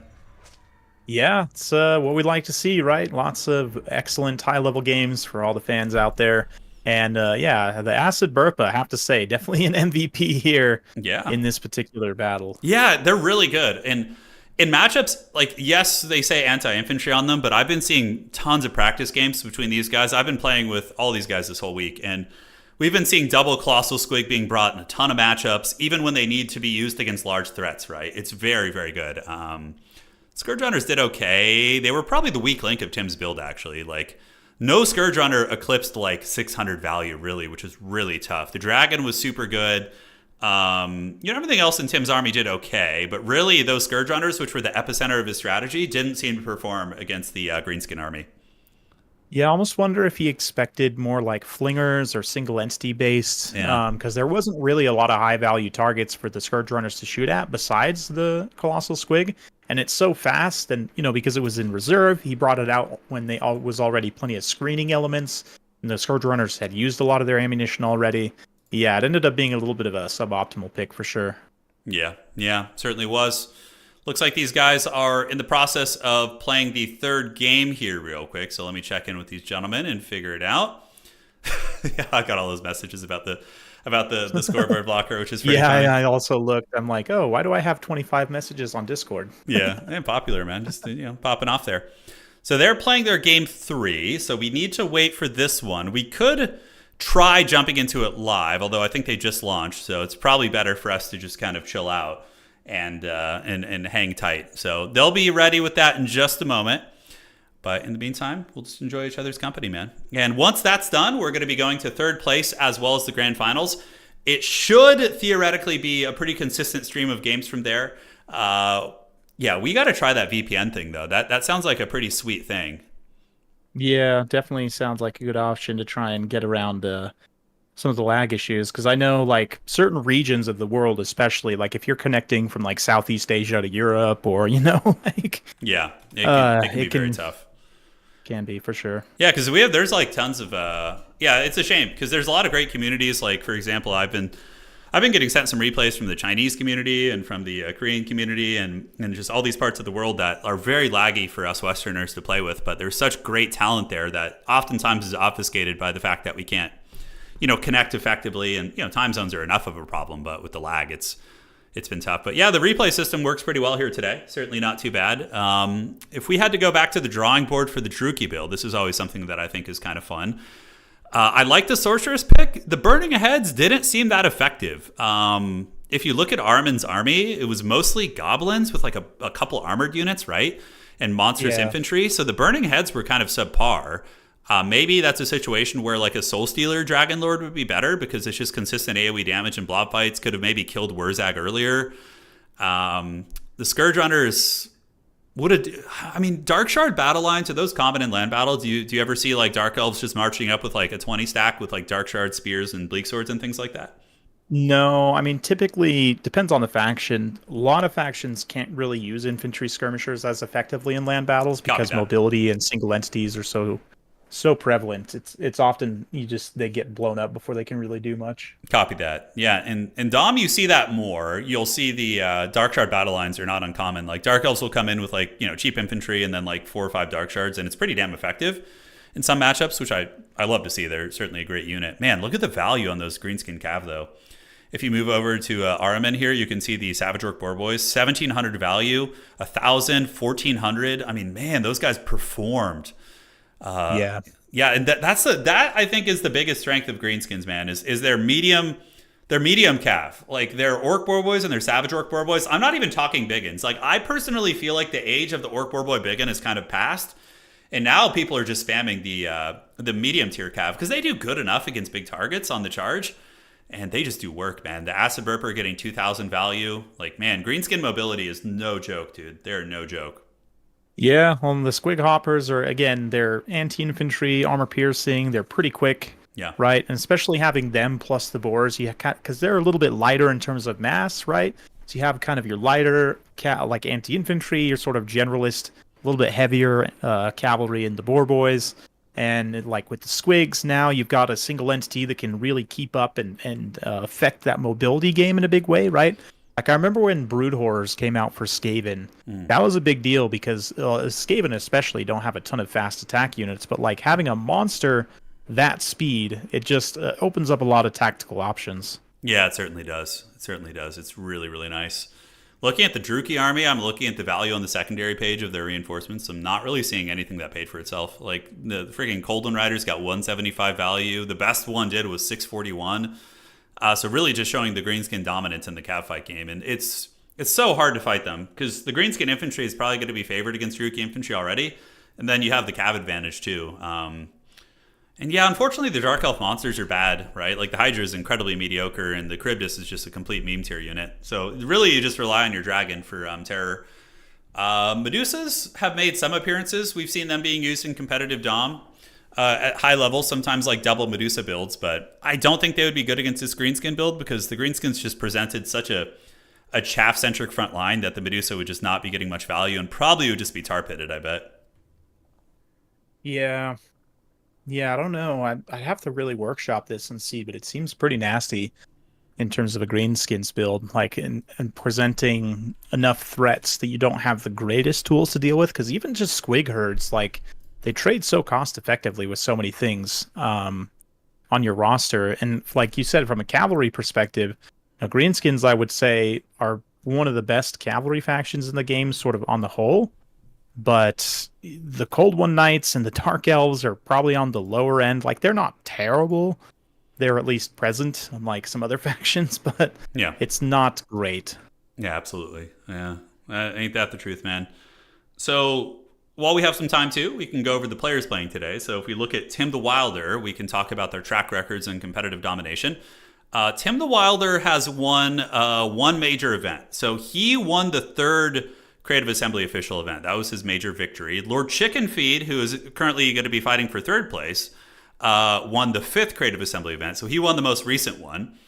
Sora is the most recent major event winner, having won the Total Tavern Season 8 championship or Season 7 championship. And Ahriman, though, has not played a lot of Dom. I have not seen them playing too many Dom events. I know they qualified through yours and took down some good players.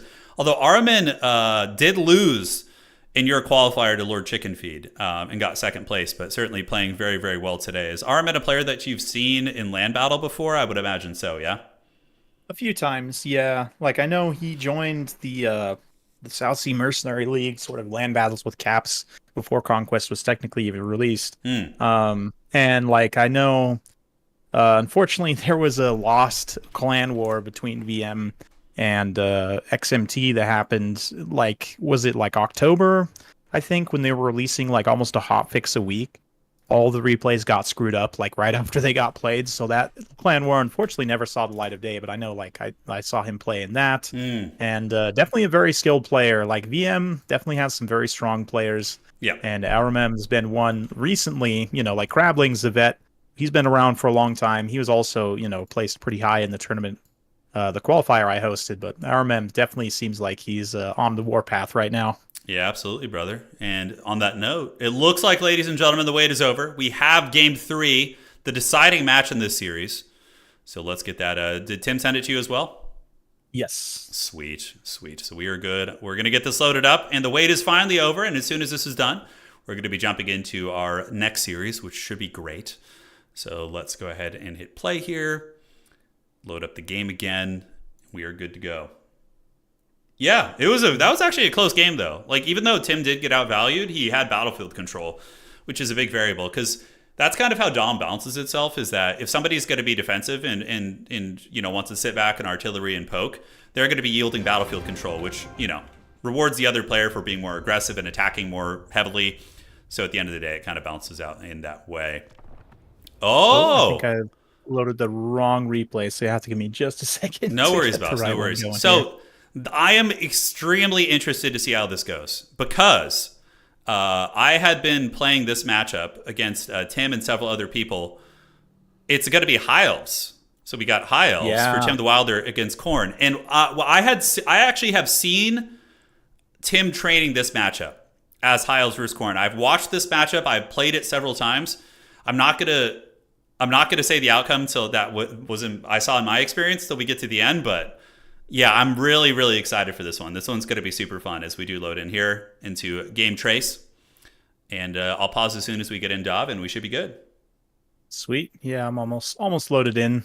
Yes. No rush, dude. No rush. Yeah, I had a one game, only one game of this matchup in land battles, and yeah, I mean basically what happens is the Hellforged Bellows killed everything. Yes. Yes. Well, that's the case.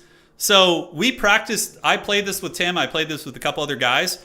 And the Hellforged Bellowers and the Skull Cannons were crushing the High Elves until this forbidden tech, which you're going to be seeing, was discovered. And then it basically just hard counters the Hellforged Bellowers. Like, that Skull Cannon has, like, at least in my anecdotal experience, had, like, no chance of, like, being effective against this composition. So you're going to see. Let me know when you're loaded in. I'm very excited for this. This is going to be fun. I am in, so I'll give us a count off. Are you on? I'm on 4 seconds. 4 seconds. Are you? 4 seconds. Okay. 1, 2, 3, go. All and right. yeah, it's Frost Phoenix plus Omen of Assyrian plus Moon Dragon Caster, Lore of Life. We got Spearmen, couple of archers. Looks like more Spearmen coming in. and just some light cavalry support. So yeah, this big single entity, flying single entity all in, and I'd imagine the Frostheart Phoenix is here to slow the cannon here and try and pin it down so that these single entities can try and snipe it. Yes. It's basically there. So the idea of this build is the Frostheart Phoenix and I'm like very sure, Dov, that there's been some sort of a change to foot characters and infantry sized characters getting hit by monsters, because in my testing of this matchup, Valkia gets absolutely just bullied by these birds, like teamed up together with the dragon. And then the Skull Cannon is like mediocre at shooting against these skirmish cav, and the High Elves just dominate many of the fights using their monsters. Now, it's going to come down to micro, of course, but if Khorne doesn't index into like some serious anti-large, whether it be massive amounts of Marauder Horsemen or Minotaurs catching one of these monsters, they're going to have a very, very bad time versus this Air Force squad. Yeah, I mean, I'm kind of surprised with the pick of Valkia, to be honest. Like I said, I'd had a lot of success with using Karnak in tandem with like either Arbol or Skulltaker. And against the High Elves, for me, like the build that I played in, I didn't face quite as much of a threatening Air Force, but I was up against a Star Dragon, and those two seemed to be able to perform or at least deter the Star Dragon enough. And like here, I don't know, maybe 3v2, it's not quite enough with the Phoenixes and the Dragon all together, but I still think it'd be a risky enough engagement for the High Elves. You could maybe dissuade them from trying to land here on the Skull Cannon, but right now these High Elven single entities just kind of chewing up the flanks of the Khorne formation here. Indeed. And it looks like the Elves are going to be playing Objective 3 and Objective 2, kind of maybe yielding Objective 1 to Khorne and just poking with their spears and all that sort of good stuff. And yeah, that single entity squad is really foul. The debuff from the Frostheart Phoenix really nullifies the attack effectiveness. I think -8 melee attack. Like, I'm very confident that the Frostheart Phoenix, the Arcane Phoenix, and the Dragon with healing are going to be able to just bully those Minotaurs. Like, though Minotaurs are good anti-large fighters, like, against that kind of stopping power with archer support from downtown, it's going to be very hard. Looking at Khorne, we do see a Cultist being called in, Marauders, Valkia very much on the defense. The Skull Cannon is doing brutal damage, like absolutely brutal damage, but Tim seems to be pretty comfortable here. Might even be able to steal Objective 1, and Objective 2 belongs to the High Elves, and Objective 3, very, very sneaky, solid play on the low ground here from Ahriman, as he is able to grab Objective 3 away from the Elves. And I wonder if Elves are going to call in like Silver Helms to maybe try and wrestle that point. We'll have to see. Yeah, I feel like Silver Helms are a pretty inefficient trade. I mean, I don't know. Against Fleshhounds, the armor helps a bit, but I don't know. Silver Helms, in my experience, they're decent, but they're maybe among the worst mid-tier cavalry in the game. So probably just like Reavers with a little bit of monster support or something will get the job done. Tim does have the double cap though. So he's got the 1-2 cap, so he's going to be sitting on those and just kind of absorbing the Hell Cannon shots. Value trading, more or less even. Nice breath attack there on the Minotaurs. Going to be taking down some HP before Ahriman can react. And yeah, Valkia is definitely very afraid here, as Tim looks like he's going to be using his mobility to grab Objective 3, forcing back the Khorne Dogs, and continuing to just control the momentum of the battle using his SEs, as I would wager Ahriman is banking to maybe call in more anti-large. And yeah, you see a second Minotaur of Khorne being called in here. Yeah, you've also got both these cultists kind of biding their time in the woods. There's also a unit of Bloodletters here as well. So it looks like Ahriman's trying to build up some forces here for the engagement. All while this Skull Cannon continues to feast. It's up to 122 kills, like 1,000 damage value. Yeah. It's going to have to go fight in melee, though, to get more ammo. So he might be forced to advance soon. Yeah. Yeah, it hasn't paid for itself yet. You know, it's going to, for sure. That's going to be another nice shot there, potentially wrecking those spearmen. It certainly feels bad. But that Skull Cannon is probably the second strongest thing in the DLC behind the Mangler Squigs, which, of course, we had to ban today because they're so broken. 2 cultists advancing on Objective 1. A little bit vulnerable, potentially, to being charged, but we do see the Minotaurs in the trees lurking behind. The Elven Archers being annoying and poking, and the Skull Cannon... Odd. Oh, unsummon, you see that? Yeah, very odd. I was going to say, that's... interesting choice. Rather than try and engage in melee to get more ammo, he's just going to choose to unsummon it at full HP to get the maximum refund and then just resummon it, I guess. Interesting choice. Yeah, there's pros and cons to that. The shooting is very, very powerful, so that certainly is nice in that regard. But in doing so, he does lose a lot of momentum on the battlefield, right? Because if he's just going to be waiting to resummon that thing, he does get a 700 gold refund in doing that. And Tim actually going to be taking the fight with his Frostheart Phoenix. He charges into the Minotaurs. Very, very dangerous. But he has Archer and Spear support nearby, so I don't think he's stressing. But yeah, Tim pulling a massive lead. 400 points against 187 is no joke. And High Elves are highly mobile. If they can get to the point where they can win on one objective with their monster core, that's like a power fantasy for them, right? Because the high elves are just going to have a hard on for fighting in a blob on one objective with their monsters and just forcing Khorne to deal with those AoE debuffs and the healing and all that kind of nasty stuff. Yeah. Yeah, hindsight 2020 here for sure, but the chosen halberds, although they are elite infantry and domination, it can be a little bit risky. Yeah. Knowing that like the biggest threat to some of your important tools as Khorne is the high elf single entities, right? If you get the chosen onto an objective, they'll just lock that objective down, and the single entities won't really be able to engage in that area. So, they can only be in one place at a time, and they are halberds, so they're pretty slow. But we do see the skull cannon being resummoned here, so definitely a little bit of an odd tactic. Yeah, but in Tim terms has a of lot of army healing, damage too. value, yeah, that's a good point. Yeah, he's been getting the Life Bloom procs, which has been healing a lot of the DPS from the skull cannons. And on top of that, Tim is just looking so comfy. On the subject of the halberds, they are a little bit risky just because of the Dragon Breath attacks. That's pretty much it. It would just come down to the effectiveness of that. Tim just taking little like bird pecks wherever he can, landing his pigeon squad and nibbling on some marauders, which is effective over time. Tim is going to be broaching 1,000 points here soon. Khorne is going to have to sound the horn of war. They're going to have to move up. Ahriman really doing 3D chess in his head, trying to figure out how to break through this SE formation. Because it is nasty, dude. I trained this one a little bit with Tim, and I really struggled from the Khornate perspective to deal with this bird squad. Even with Minotaurs and Valkia, which you think would be able to fight, like that combination in AoE debuffs, and the durability of the freaking Arcane Phoenix. That thing has a rebirth ability. And do you see the Omen of Hope ability? That thing is so good. Vigor, it constantly replenishes the vigors of your SEs. Now, one of the big weaknesses of single entities is vigor. When they get tired, they lose armor, they lose combat stats, but with the Omen of Assyrian, your SEs are permanently fresh the entire game, which is insanely good. Yeah, you can see the difference here. These, like you said, still fresh. Even the Omen of Assyrian itself is just barely getting winded. Yeah, and it's gonna heal here. It's gonna heal up too. Yeah, exactly. Like the skull cannon's already winded, right? So it's definitely makes a difference. And now that vigor is represented on active stats, people will realize, like, especially once you get to exhaustion, where almost every single stat is being debuffed significantly, is in the late game, it makes a huge difference. Yeah, Khorne is definitely playing very scared here, and this is super dangerous. Tim is at 1,000 points, so he can easily win on one objective. So if Tim can just trade evenly with you, he can afford to yield one or two objectives and just continue value trading and just kind of then fall back to his last hope, which is going to be objective 3. So the High Elves in a very favorable position, but this is a matchup. I was talking to Tim last night. We played together and trained together quite a bit, and he was mentioning how he had been practicing for the past 10 hours. So he's just sweat training these niche matchups and, trying to figure out how to beat the new hot stuff, which is, of course, the Skull Cannon. So I'm curious if it's going to work out or if Ahriman's going to counterpunch him. But as it currently stands, Tim does seem to be in a comfortable winning position here.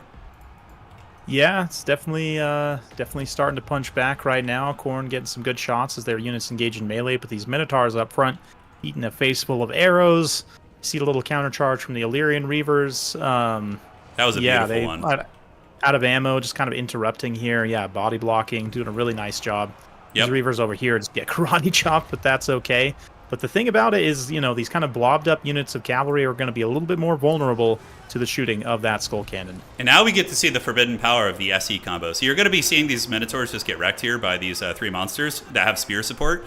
And the Minotaurs currently have their stats debuffed and are taking quite a beating. The Cultists could potentially fall after that, depending on the circumstances. Tim using his light cav super effectively, and we do see your favorite unit, the Silverhelm, being called in. But like I said, Tim can just value trade and then just fall back to objective 3 to try and win in the late game. 1 unit of Minotaurs karate chopped into the other dimension, and now we have to see where the SEs are going to go, most likely after Valkia here. Yeah, she's going to get caught here up in the air.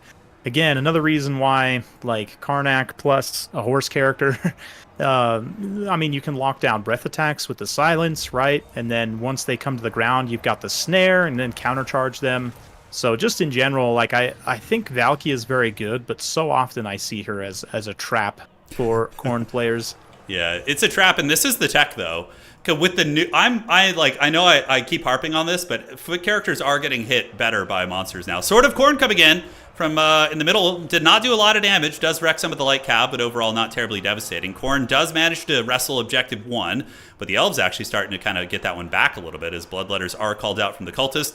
Second Minotaur unit still alive, and it looks like a third one was called out as well. In the meantime, Valkia is being hunted, so Tim getting really aggressive. Oh, he's going to be leaving the birds. So he's leaving his pigeon squad, and look at Valkia's speed, 55 speed. She might actually get killed by these pigeons here.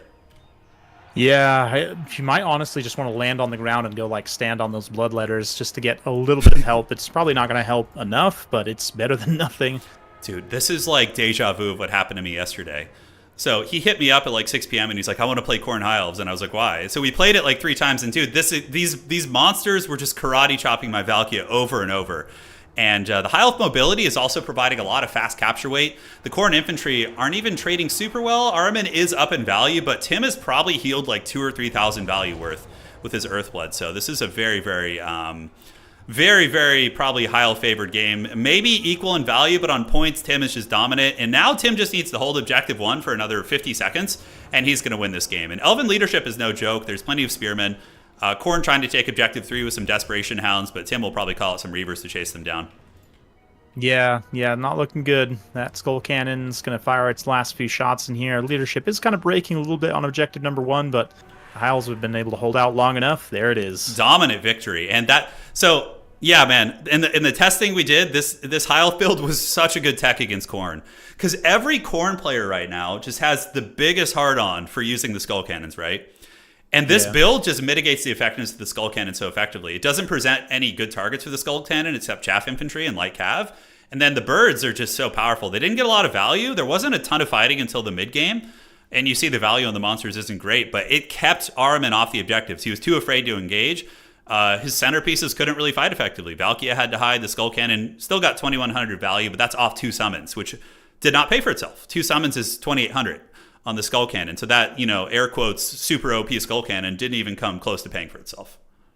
Yeah, well, especially bringing like that massive light cavalry, like using the reavers, even if they didn't necessarily get a ton of value in and of themselves, just tactically being able to like waste a lot of the ammunition and do some nice leadership damage there. Overall, nice kind of combined arms performance from the Wood Elves, honestly, or the High Elves rather. Yeah. Very Wood Elf-like almost, to be honest, with all the archers and light cavalry and everything. And then, those strong single entities. And on the flip side here, the cultists, like you said, maybe they're popular, and like I get the reasons why. At the same time, with Khorne's hero options changing, I think you have much better options now. Yeah. And I would definitely switch this entire leadership core. And then the Bloodletters as well. I mean, they do trade well into High Elf stuff, but I think with a build like this, you probably want to take more mobility. So I might option in like more Flesh Hounds, get some Furies, more of the Warhounds as well, and really try and like counteract the mobility of the High Elves with your own mobility, and then you have your own ground, very strong single entities to fight whenever they try and come to the ground. I think there's just some potential better synergy here than the Valkia double cultist. Well, historically, Valkia and the cultist combo was very good against High Elves, but High Elf players weren't playing like this. They were usually going wider, using like maybe Imric with like a life caster. So the cultists would be really good at grinding the spears and rangers off objectives when summoning bloodletters. But this SE playstyle was basically just like a brutal counter to the existing Khorne meta, because Ahriman's build is pretty identical to what you would have seen in a competitive domination tournament, with the exception of the Skull Cannon just being a regular Skull Cannon. And Tim, obviously, he's one of his biggest strengths. He's got very good micro and decision making, but he's a great prepper. Like, he preps a lot for tournaments. He practices the meta matchups and just has like weird counter tech schemed in the shadows, which clearly worked very well for him. So let's get this bracket updated here.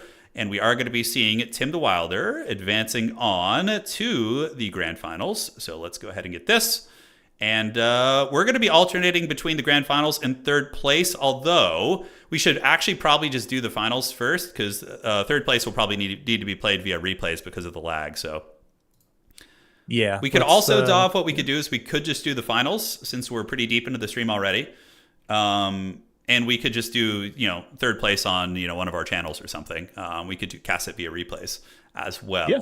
I think that works. So we'll just, because finals shouldn't be laggy. I had Tim and Sora last week and there was 0 lag. So I think we'll just do the grand finals, and Ahriman and Chicken Feed will play. And Dav and I will split up the replays and cast those separately so you guys can see the outcome of that as well. I think that's the best solution for keeping things going smoothly here. Okay. So I agree. Right on, man. Right on. So Ahriman's going to be going third place, the power of technology. And let me just notify the players here as we get ready for the grand finals. Cool. Yeah, so we've seen almost everything, right? Like, we haven't seen Skulltaker. We haven't seen Arbal yet. We haven't seen Golg. We haven't seen Gorbad, but we have seen a lot of new units. We haven't seen the new lords. I'm surprised no Snagle either. I mean, I guess the Squig summoners are just seen as more cost effective, and the snare maybe isn't as impactful in domination as it is in land battles, maybe. Yeah. No, it is. Like in the training, we've mainly been seeing. So the lobby is up. It's called Soli, and they do have a password on that, so they should have the 2 spec slots for the grand finals. And now we just get to chill out. Now, one warning to you, Dov. These guys do take a long time to do their builds, so we better enjoy each other's company because, you know what's really funny about this? This is a rematch of the grand finals of our last major event. So we had our season finals, the culmination of like 3 months of competition last week or 2 weeks ago. And it was Sora versus Tim. So this is a rematch, number one. Number two, these guys are training partners. They train together nonstop. They know all of each other's builds. Tim actually took Sora under his wing to train Sora in domination. And then Sora defeated Tim in the grand final. So it's like the classic Sith apprentice situation. So there's a lot of fun history between these two players. That's gotta love when players know each other well and have played against each other multiple times. That usually leads to really competitive close series. Exactly. And the funny part is they know all each other's builds too. So like, I wonder if they've been training separately, in the shadows. Like, I wonder if they've been keeping secrets from each other, because even though Sora doesn't have the clan tag, Sora is an RTK. He is an RTK player. So, they have like the same pool of builds, the same training partners. That is the conundrum of being in such a dominant, competitive clan, is you're often going to have to team kill your guildmates, right, when you get into the finals of tournaments and whatnot. So that is very funny for sure. Okay. Yeah, it's also, I mean, it just worked out this way, but Chicken Feed and Ahriman are the 2 finalists from my qualifier last weekend, so it's like we're getting 2 rematches of the matchups we saw just a couple of weeks ago. It's going to be fun. Last time, Tim, I think it was a 3-1 series. It might have gone to game 5. It might have been 2-2. I'm a little bit old. I've had a lot of concussions playing football, so I might need some help with that. If anybody in chat remembers the score of Sora Tim, I'd be greatly appreciated. I'm going to let the players know in Discord your entire series through. Send replays. And Sora and Tim, we are going live with you guys the entire time. Keep army building under 10 minutes, please. Okay, so I've tried to give a warning here. So the game plan is we're going to just hang with these guys the entire time. Hopefully there won't be any lag. These guys shouldn't be any issues. Sora lives in Germany, I think, and Sora is originally, I believe, from China. So it's a Chinese player who I think now lives in Germany. And Tim, of course, lives in the Pacific Northwest of the United States. Dav, you're over in Utah, and I'm in California. So we should have it pretty smooth here, indeed. This is best of 5. This is a best of 5 finals. This is going to be nice and sweaty. Oh, yeah. I'm sweaty already. I'm sweating, dude. Yeah, we've good games today, though. What would you say, like, out of this DLC, what would you say has been your favorite, like, unit, lord, hero aspect of it? So, my favorite elements of the DLC are the greenskins. I think that Gorbad is super fun and a viable lord, and very, like, cool to have a force multiplying kind of mobile lord like that. I love the new greenskin units. I love the goblin big bosses, the bolt throwers. The colossal squig is freaking great. The shielded black orcs are probably my favorite unit of the whole DLC. Like, I love just what they bring to the table. Looking at, and then Arbal. Arbal is probably my other favorite element. I think he's so freaking cool. Like the corn, like him just calling in the wrath of corn, and the blood speakers are so cool too. Ogres are fun. Like, I think they're cool, but yeah, those are my favorite. How about you? Definitely pigback riders are one of my tops. They're so silly. I love them. And they're also like can be flimsy and just die, but they also can be very good.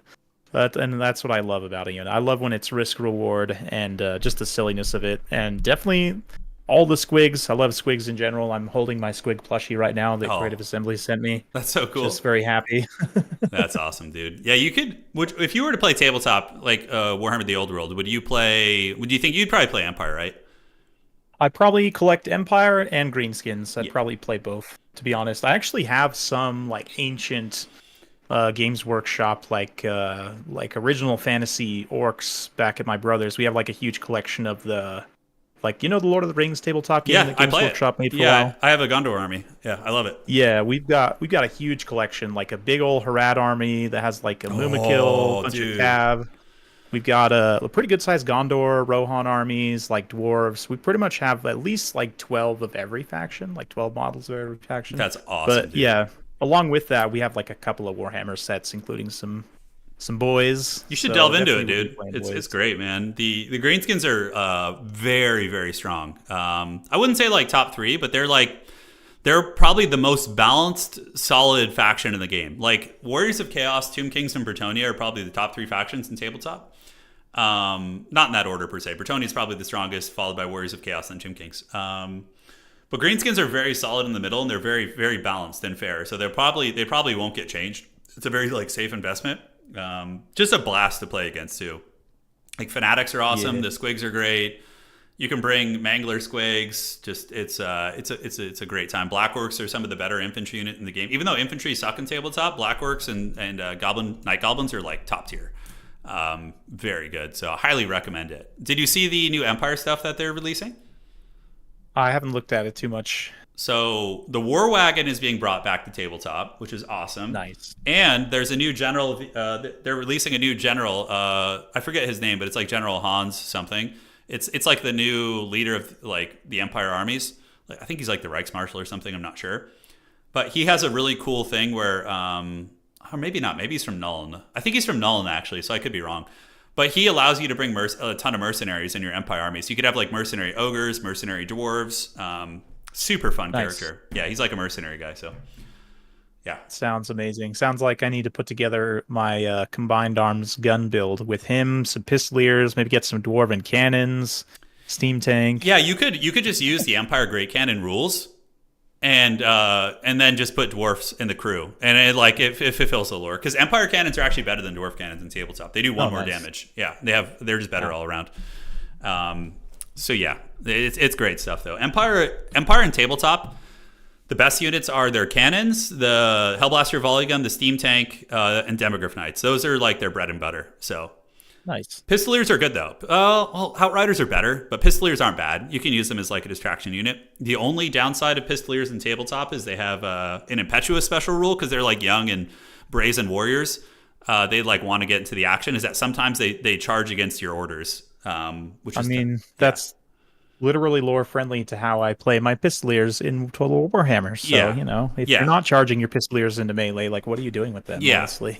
So it'll be right up your alley then, for sure. Empire is probably one of the hardest factions in the whole game to play, though. They're on the weaker end of the spectrum, but they're about to get a massive update and new units, so that will probably change how they play. Nice. But you really get the underdog aesthetic, You really, really get it. Yeah, it's going to be freaking sweet, dude. So I think we might have our first match here. It might be Beastmen versus Khorne, which is Sora is a top-tier Beastmen player. I cannot tell you, I have not been punished as hard in a domination game than I was about 2 days ago playing my Khorne. But my ogres against their Beastmen. It was rough, dude. Yeah. Beastmen are insanely good Khorne in dom. Yes. Khorne Gors. I had one battle actually published already on my channel is I fought ogres with beastmen, and I brought maximum anti-large infantry like Korok's man rippers, Khorngors, and then Ungor spears, and it was very good. Yeah, it's brutal, man. It's brutal. Khorne against Beastmen, though. Like, what new things will be? Definitely Khorngors, because Centaurs, Minotaurs are all weak to that. So Tim will probably bring Khorngors. Is this still a Valkia pick? Like, Valkia is very good at bullying Beastmen lords, like the Bray Shamans and things like that. Or do we see Arbalin come in here? Maybe Skulltaker? Probably not Skulltaker. He's He's extremely fringe niche, in my opinion. Whereas our ball has like two abilities that are immediately impactful, right? Like spawn summon, explosion. Who do you think is going to be the Lord here? Yeah, I mean, Valkia seems like a solid option for sure. Um, Honestly, I know you didn't name Scarbrand, but like historically, Beastmen have had problems with big, scary single entities, and I know that's not probably true right now, but being able to try and like lock stuff down with the rampage maybe and get some quick tear routes just to like collapse one area of the battlefield. That being said, I think like out of the cheaper characters, Arball seems like probably the best option to me. Yeah. Like Valkia's upside, I feel like is a little bit limited here. Especially considering like Spear Slopnir, you're likely to just face like mass Centigores and like a lot of mobility and probably not have a ton of infantry to use it on. Yeah, I don't know. It's hard to say, but Karnak to be able to shut down like whatever caster they're taking. Like Malagor, obviously, he's up in the air, just cackling, like flying around. Not a lot you can do about that, but any other caster you can shut down pretty hard with Karnak. Yeah, yeah. So I know he's super popular in land battle. You don't see Karanak used as much in Dom for some reason. I don't know why, but he was really popular when he first came out, and then he just like fell off. Like I don't know what the causation was for that, but he just became extremely unpopular. Saying I sound different? Oh, it should sound pretty much the same. Granted, I do have headphones on, which makes me talk a bit louder because I can't hear myself. So that could be it. Best of 5 grand finals. So this is for people just joining. You can take a look at the bracket. We already had Tim the Wilder versus Ahriman. Tim defeated Ahriman 2-1. We had Chicken Feed versus Solasora. Solasora won that series 2-1 also. And we're doing the grand finals now. So we're going to do Tim the Wilder versus Solasora, best of 5. Followed up by Chicken Feed and Ahriman being done off stream. So Dav and I will be splitting up those replays and doing it off stream. So because there was a little bit of lag, Ahriman was lagging with some of the other players. So we are going to do those via replays just to be safe. And yeah, so now we're in the finals with the great Dav plays and standard kind of 4-player tournament. Life is good, man. No complaints. Yeah, happy to be involved. Definitely a big thanks to CA and to you, of course, for Yeah. allowing me to be a part of this. It's always a good time. And yeah, we've known each other a long time, dude. Long time. It's I was reminiscing with someone who was it the other day about just the old times, man. It's been great, honestly, doing this for all these years, and it's afforded me the opportunity to meet and interact with so many cool people and have so many excellent opportunities. So yeah, it's been fun, man. Yeah, absolutely, man. We've known each other since I think 2017, 2016. Yeah, I think I jumped in multiplayer 2017 is when I like really went into it when the Bretonnian update came out, I think actually. Yeah. Like prior to that, I'd played a little bit of multiplayer here and there, but yeah, once Bretonnia was released, man, they're definitely one faction that I enjoy playing. So it's interesting you say they're the most powerful in tabletop. Like until the Grail Knight nerf recently, if you didn't have any rules in land battles, they probably would have been the most powerful. No, interesting. Yeah, even so in Dom, they're completely unrestricted. Grail Knights, Hippogriff Knights, all allowed in droves, and they've never been problematic. So it's really funny when Bretonnia got nerfed because of the land battle. They took HP hits to their Grail Knights and to Hippogriffs. Right, it was a big blow to Bretonnia and Dom because they were already not like super good, and so then they just got karate chopped even more. But top tier players still win with them for sure. But yeah, and hey, big surprise, man. We are getting the dreaded double skull cannon. And just a heads up, Solasora does load slowly, but they have a good connection. It's just the slowish kind of loading on the computer. So yeah, it's just still running off a hard disk. It's all good, you know. Yeah, just getting there for sure. Yeah, Total War can be taxing on your computer for sure. So this map is the Edge of the Darkwood. It's we can talk about the map a little bit while we load in. It's one of our custom maps made for tournament play. So you can see the spawn zones are in each corner with one objective in the middle and 2 home objectives. But the home objectives are not near your spawn points, and they are near your opponent's forest, which makes for some really cool ambushes. Like Beastmen will often vanguard in the trees and ambush your home objective like immediately. So a lot of really interesting tactical play on this map, and it's definitely one of the most popular maps. But we've loaded in, and there doesn't appear to be lag, so that is freaking awesome. We are all set for the grand finals. Yes, let's get it. Dav, would you like to talk about the Bray Herd? I will go for the goat. Let's get it. We got Ungor's Spearman Herd up front. Gore Herds, and one Khorne Gore to start. Butchers of Kalkengard, the Doom Bull. He's got his amazing dazed contact effect that can help control speed, debuff melee defense. This looks like he's got the Slaughterer's Call, kind of passive AoE buff as well. And then, yeah, Butchers of Kalkengard, they're regenerating cows with their shields. They're going to be very sturdy, 56 melee defense, terror, a lot to like about them. Dude, do you see what's happening though, Job, with the deployment? Do you see it? Oh, yeah. The Forbidden Ambush. I love this. Is one of my favorite maps for this reason. It just makes for like such weird like engagements that you normally wouldn't have historically seen, right? Like just these kind of forced, very lore-friendly matchups. For Khorne, they're going to be vanguarding Khorne Gores, which is very smart. So basically, Tim is going to be vanguarding the Khorne Gores to make sure he knows the Beastmen are going to be ambushing his back point, so he's going to be using his own Beastmen to move over and try and contest that point. For the rest of his army, Valkia is meta in this matchup. She's great. She's really good against the Minotaurs. She's good against the Bray Shamans, the Doom Bulls. What's not to love? And the rest of the army is going to be Chaff with double Skull Cannon, which are just so powerful right now that you're probably going to see them in every single Khorne matchup. You know, although there may come a time when people like figure out how to counter them too effectively, and then you have to kind of go back. But we do see some fighting on Objective 3 right out of the gate, Stav.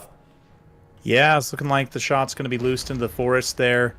That is one thing, sort of, again, talking about the infantry situation in this matchup, why we may not see a ton of infantry for Beastmen, although the Ungors having stock means they can potentially not get blasted by the Skull Cannons as much when they're trying to get into position and capture those objectives. Indeed, and we do see Valkia and Khorne getting off to a very good start. So the objective is being contested over here, but Valkia is bullying that Bray Shaman, and Skull Cannons have actually made pretty good direct contact. And the downside of the Beastman Vanguard here from Sora, looks like there's going to be a Slavenir coming in. Nice cast, is that the Skull Cannons are going to be able to effectively punish this Beastman army, which is a little bit spread out. They don't have their Lord there. The Butchers are out of position. So Khorne is getting a massive force advantage here, and probably is trading a little bit better, I would say. Yeah, the one thing, though, about firing into melee, we see a few shots land there in the Khorne Gores. There's definitely the danger of friendly fire in this situation. Yeah, Traderkin going down, going to be nailing the Khorne Gore. Spell resist, certainly very, very nice here. On the far side of the battle, we do see the Marauder Horsemen charging into the Ungor Spears, trying to break them and failing. And now it looks like the Butchers of Kalkengard and the Mighty Doom Bull have arrived. Yeah, the Beastmen reinforcements are here. We've got more Centaurs running over quick, some more Gore Herds being summoned there as well. And then the Beastmen units that had taken that center objective are now kind of collapsing to interrupt more advance. And Butchers of Kalkengard, nice rear charge into those Khorne Gores. See if they can tear out them away. Yeah, this is very much Solasora's playstyle also. Solasora loves when they play Beastmen. I played maybe 5 or 6 games with Soli this week, and whenever they play Beastmen against me, it's always a stuff tactics. So when I say stuff tactics in domination mode, it means that you're going to take like extreme aggression in order to push your opponent on into a triple cap. So you triple cap them, and even if you do lose out on value a little bit, if you can keep it somewhat similar, you can win on points, or even if you lose it, you have the opportunity late game with your points lead to fall back and win. So some aggressive factions like to do this, and factions that have really fast units like Centaurs. And we do see Solasora doing this, and honestly, is it just me, or is this Khorne army and Khorne Gores getting folded up by this Beastmen core? You see these Khorne Gores just breaking, the Butchers are fighting, and Khorne is looking to be on the back foot. Yeah, it's not looking good for them. That kind of buy our blood effect that the Khorne Gores have does kick in Unbreakable, but it unfortunately kicked in for both of these ones after they were terror routed, which is definitely something that can happen. But, I mean, Khorne's getting beat up, but they are punching back. These Butchers of Kalkengard have taken a ton of damage, and value-wise, Khorne's actually ahead a little bit. Yep. Khorne is ahead a little bit. There's a little bit of healing on both rosters via Gore Feast on the Skull Cannons and the Butchers of Kalkengard. As far as the objective fighting, it's going to be Marauders fighting versus Gore Herds on the outside, so nothing terribly significant. But the Beastmen do have that rock hard triple cap.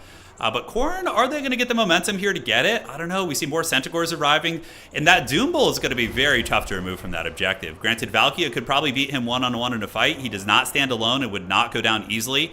Tim using his Marauder Horseman to try and finish off the Butchers of Kalkengard here. Meanwhile, the Skull Cannons are on the run a little bit, but getting cost-effective shots, but we do not see that objective flipping. The Beastmen really, really super sticky on this point. Yeah, and we see some chariots now. The Tuskor chariots sweeping around the far flank, helping to take out those Marauders of Khorne. They'll help hold back all of this infantry and kind of keep things tied up. But this one, Marauder Horsemen of Khorne, they're flaming damage. They've got great charge bonus, great weapon strength in melee. They're going to rear charge these Butchers of Kalkengard, just finish them off. Yeah, I love Corn Horse. I think of all the Marauder Horsemen, the Cornate ones are my favorite. The fact that they have like 40 plus melee attack and hit quite hard, fat charge bonus, really fun utility. But I like the Tuskor Chariot Colin too. Tuskors do have 80 armor, so they'll be somewhat resilient against these Horsemen and Marauder units, and they can kind of pull back through spears, but we'll see if they get caught up here. Now, is Corn anywhere close to getting their home objective back? We do see Tim calling in Corn Gores out of desperation. Skull Cannon now going to be getting engaged melee, but a nice Traderkin coming down from Sora does nail the Skull Cannon, the infantry, and potentially is going to be tickling these Corn Gores, but it looks like maybe just the Skull Cannon there. Yeah, I hit the wounded Corn Gores, but that dazed contact effect now in contact with the Skull Cannon. It's speed being debuffed. The Doom Bull should be able to keep up with it here, but that Brave Shaman gets caught up momentarily, surrounded by Corn Gores, and just takes a huge amount of damage. Yeah, that could be a huge win for Tim. I mean, getting rid of that Traderkin caster this early in the game is massive. But if Sora manages to stabilize it, he is probably just going to run it to the trees. Okay, the Brave Shaman is breaking and running, and if Tim is paying attention, he needs to get his Fleshhounds right now, move those bad boys over there and run that thing down. Although, Sora is getting some blood back here by beating down the Skull Cannon and potentially getting a kill on it. So very, very back and forth trading here. Granted, Soli is maintaining objective control while keeping the value close enough to not yield too much ground. Yeah, and he's fighting pretty far forward, but he's also able to mostly get his reinforcements to the battlefield. That's one big advantage of the Beastmen, just like the Wood Elves. Lots of Vanguard, super high average speed of unit, so even their infantry can get into the fight much faster. Yeah, and Brave Shaman's gone, so that's a big loss for Sora not having their caster. Granted, Corn, I guess, never had a caster. There's no Blood Speaker here, but in the back, we do see some Corn Gores being called in. A desperation out of Corn. They're going to be trying to save the Skull Cannon. And immediately, Sora recognizes his very quick reaction speed, pulls the Doom Bull back into this pit fight, and we're just seeing complete Beastman dominance here. I feel like there's some variables that aren't being tracked in the value meter, like the Traderkins probably weren't being tracked. A lot of funky business because, dude, look at this battlefield. There is almost no Corn. We just see orangish yellow everywhere. And I think that this game is going to be going to Sora. Just complete Beastman dominance with mobility. And once again, we see the Forbidden Double Skull Cannon losing again today. Though they have had some wins in the Demons of Chaos vs. Corn match. Have Skull Cannons lost every game they've been used today? It's been pretty close, right? I think they might have won 1. Yeah, they're definitely, it's a unit I would take. I don't know if I would take the second one, to be honest. Yeah, it might be too much, right? In this matchup especially, where I feel like you need some counter mobility, the new Blood Crushers are very, very expensive, but given how strong they are, I don't know, they might just get detonated by Traderkins as well. Yeah. It's tough to say, but I would probably switch one cannon out for maybe more mobility. Yeah, just keep the ROR probably, and then just get a little bit more to contest the field. Because with those, the thing was the Skull Cannons were not in the fight. They were kind of, that's, 2,500 gold sitting back while the Beastmen were pretty much all in on aggression. And they didn't seem to get their value back quick enough for Corn to really get into the game. Sora is now just crushing Tim in value. 9.5 against 7.8. Sora showing why they are the current standing world champion and are the #1 ranked player in the world in domination. And Tim is pushed back, and that is a Brayherd victory. And, I have to say, it's always a little nice for me to see older factions, or a faction that isn't a DLC faction, being able to beat some of the newer stuff. Granted, Beastmen eat so damn good. They just get all the scraps from these DLCs. They're getting the freaking Corn Gores, the Pestigores, the monsters. Dude, Beastmen have basically gotten 2 DLCs, on top of the the other factions, right? So there is that. Yeah, it's amazing to look at all the stuff that Beastmen have gotten and all the different ways their roster has been added to, and then you look at Norska and you're like, oh, wait, this faction actually still exists. But yes, the Corn Gores, Centigores of Tzeentch, definitely have all had their time in the sun, but in this particular build, it was really, the Corn Gores were the only marked units that were brought. It was just classic Beastmen, Centigores, mobility, chariots, all in kind of working together to try and win the battle, and they were definitely very effective in doing so. The Butchers of Kalkengard also, despite the fact they took a bunch of damage, did manage to survive until the late game, so, providing some key terror routes there as well.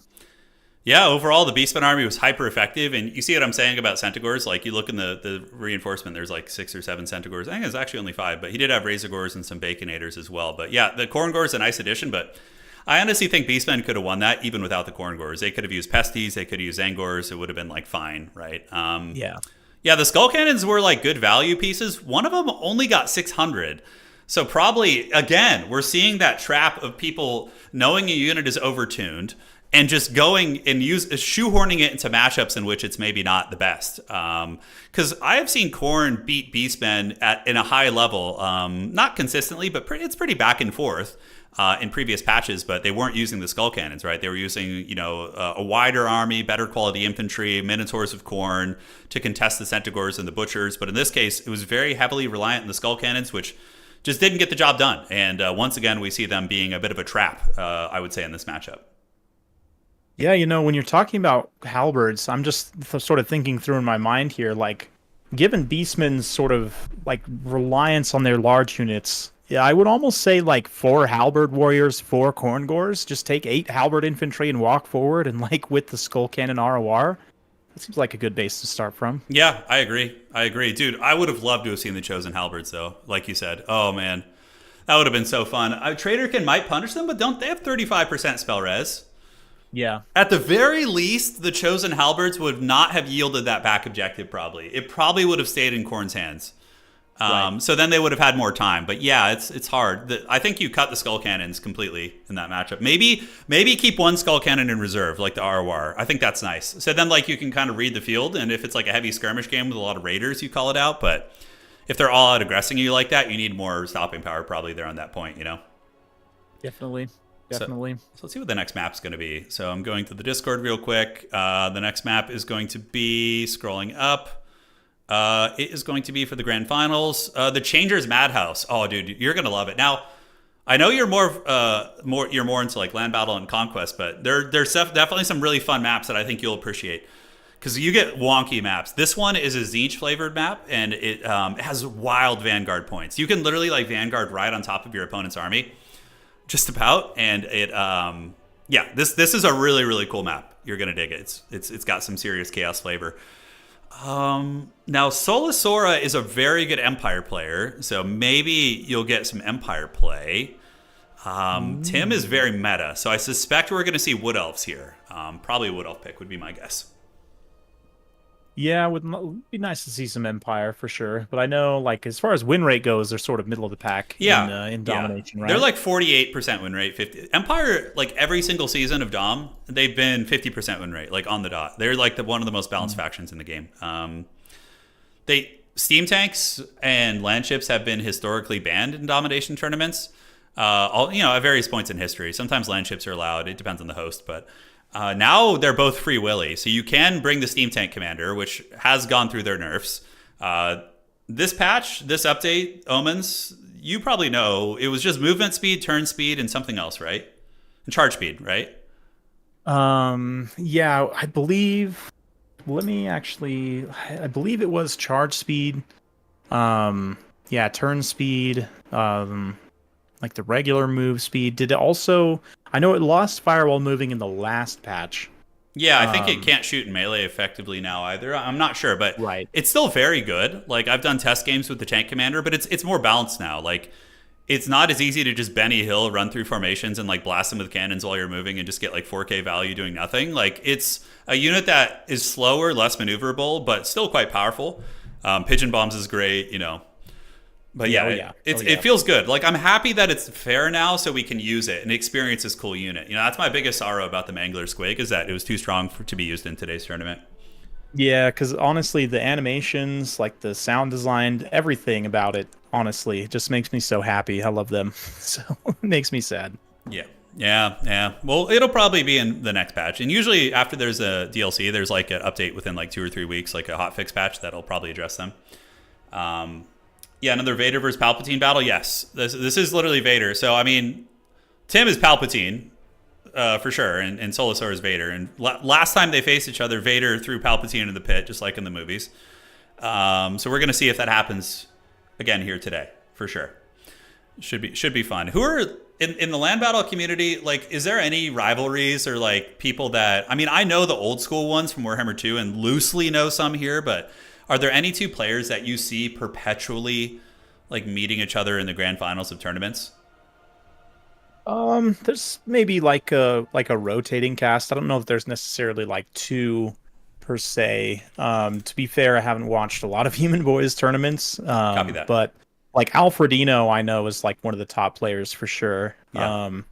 And like like Alric Rao won my South Sea Mercenary League, Nice. which, is maybe not surprising, but there's definitely some old names still hanging around. But yeah, I from a land battles perspective, yeah, I would say Alfredino is probably the top one I could pull off the top of my head. And then of course the Forbidden Void, if he would play honorably, would also probably be one of the top players in the world, to be honest, but Yeah, chooses yeah, not to do so, yeah, so he's not allowed. yeah. Indeed. Yeah, it's a shame. It's a shame. There's some talent there. Like definitely would just be winning tournaments, but yeah, it is what it is. We got. Oh, I have the picks in the Matrix, so we can discuss that. So the 3 faction picks for Sora are Khorne, Ogre Kingdoms, and Wood Elves. And for Tim the Wilder, his 3 faction picks in the Matrix are Tomb Kings, Dark Elves, and Kislev. So Tim is probably the best Tomb Kings player in Domination. He's very good at Tomb Kings, and I think Tomb Kings would have good matchups into the new Ogres probably, and also are decent against Wood Elves. I'd be interested to see Khorne versus Tomb Kings, but we're very soon going to have their matchup. Kislev historically has been an absolute terror in Domination, but after a couple patches of nerfs, they're actually very fair now. They have like a dead even 50% win rate, so that's cool. How often do you do your South Sea Mercenary League, by the way? Is that like an ongoing thing, or you do it every couple months? Depends just kind of on life and stuff, Yeah, what yeah, I'm yeah. available for. But like this year, I was only able to host one like tournament series of it. But like next year, I'm hoping I can maybe do one in the spring and one in the fall. Yeah. But yeah, it's a pretty substantial prize pool. So if I was doing it all the time, I'd go broke pretty quick. Yeah. Yeah.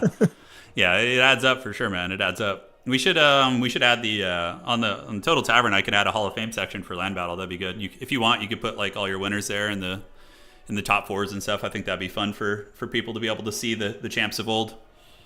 Yeah, definitely. I think it'd be nice, and also just yeah, have some aspiration of like you could be here also, Yeah. if you enjoy land battles. Well, the plan is for the website is so we have some awesome folks volunteering their time working on Total Tavern, and we're going to have an update sometime in the next year. I don't know when. No rush on that. But when we do, the idea is we're going to have a Conquest leaderboard too. So it will have a Domination leaderboard, as it currently has now, and with unlockable avatars, and then we'll have a Conquest leaderboard too for like land battlers, right? So you could even host your stuff on there and draw players from that, which would be really fun too. Yeah. So we have our match, by the way, Ogres versus Kislev.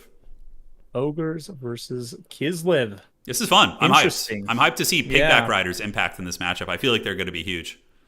Yeah, I think they could definitely help counteract the heavy cavalry. They could help counteract like wild things in the woods. I don't know if that's probably not a common pick here, but Yeah.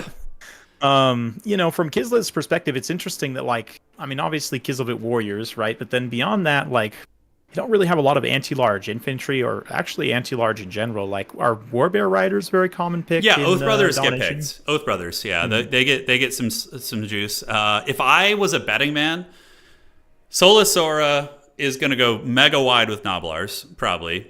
It's either going to be that or a Healing Thunder Tusk build, which I think could be a trap. Tim is probably going to go mega wide with Warrior, Kossar, Bo Kossar, and maybe some Streltsy with a little Grom. Because I think with the Pigback Riders, like it's a little risky going for Winged Lancers and Griffin Legion, so you'll probably just see Dervishes. The Lord choice is up in the air, but probably just like Tim's the type of guy to bring like a cheap caster Lord, not like a Boris or something. But Right. yeah, it's this is a fun matchup though. It's a very very good one. And Ogres. Oh, we might see Yetis here actually, maybe to try and counter any like Cav play, but that also could be risky if Tim doesn't go Cav. Yeah, this might be a Yeti matchup, I think. Yeah, I think a couple of Yetis in reserve seems like a pretty safe bet. Even Yeah. like again, Oath Brothers of Tor, right? Just to like lock them down and help other units try and take them out. I could see maybe a couple of Yetis in reserve just in case there's a bunch of cavalry. But definitely like trappers, pigback riders for Yeah. sure. Yeah, that's such a solid core of infantry. Trappers are so cost effective. I think, yeah, especially Trappers wreck Kislev warriors too, because if they just like ninja dart them and it does a lot of damage like against the unarmored warriors. Yeah, Tim's got to go wide. I think if he's got to just get a massive bow gun line, this map is relatively flat. It's very friendly to bows and guns, so I think there's not a lot of line of sight blocking. I would say this is more like a traditional land battle style in Domination. Domination utilizes way more terrain than Land Battle does. A lot of maps are like heavily forested. They have like pillars for line of sight blocking. But this one is more like OG, like Warhammer 2 style. So, yeah, Little Grom. I think one Little Grom is really strong. Like even if they go wide Noblar, you can just sit it on the Ogre Lord and like pressure him, right? Speaking of maps, not to derail the conversation too much here. Yeah. But I know like a while back there was like the Land Battles with Caps mod, right? Which I actually used sort of as a precursor to Conquest before it was released. Like in that mod, there were included a bunch of the Total Tavern maps that the map makers had then converted for use in Land Battles with Caps. And I guess it would really ultimately be up to the map makers themselves, right? But do you think there would be interest in maybe a Conquest map pack because these I'll admit these maps are amazing. Yeah, they're super high quality. They're much better than the maps that Creative Assembly has made. And like personally, I'm a little bit jealous that we don't get to use them in Conquest. So who knows? Would you think the map makers would be interested in making a Conquest map pack? I think when Total Tavern, when we launch a Conquest leaderboard, I think that'd be a really good time to potentially do that. And what we've done with the maps historically, we have a dedicated map making community who's like churning out maps. You can see how many we have. It's insane. Yeah. And they just do such a freaking awesome job. You can see the map builders, actually. You could definitely reach out to some of these guys. They're great. And I'm sure some of these would be easy to convert. And secondly, holding a contest is a really fun idea too, like map making contests. Like, so that's a cool way to get the community involved, and the winner wins like a cash prize, and it's like voted on by your YouTube channel community. Like that type of stuff's fun. Wacka. So if you look in my chat, Wacka 3000, he's like the godfather of map making. Like he basically taught the other map makers how to do it in our cartographer group we have. He says it would be easy to make additional versions of the maps if modders decide to do so. He says it would be easy. So yeah. Nice. Yeah, Conquest uses a lot of terrain too. That's nice to hear. Glad to hear that. That's cool. Yeah, I love Conquest. It's amazing. It's amazing. It is, and a lot of the maps they've selected, most of them are like classic, land battle staples, Bone, and so forth. Which unfortunately, a lot of those maps they're great in so many ways, but a lot of them are a little bit too small. Yeah.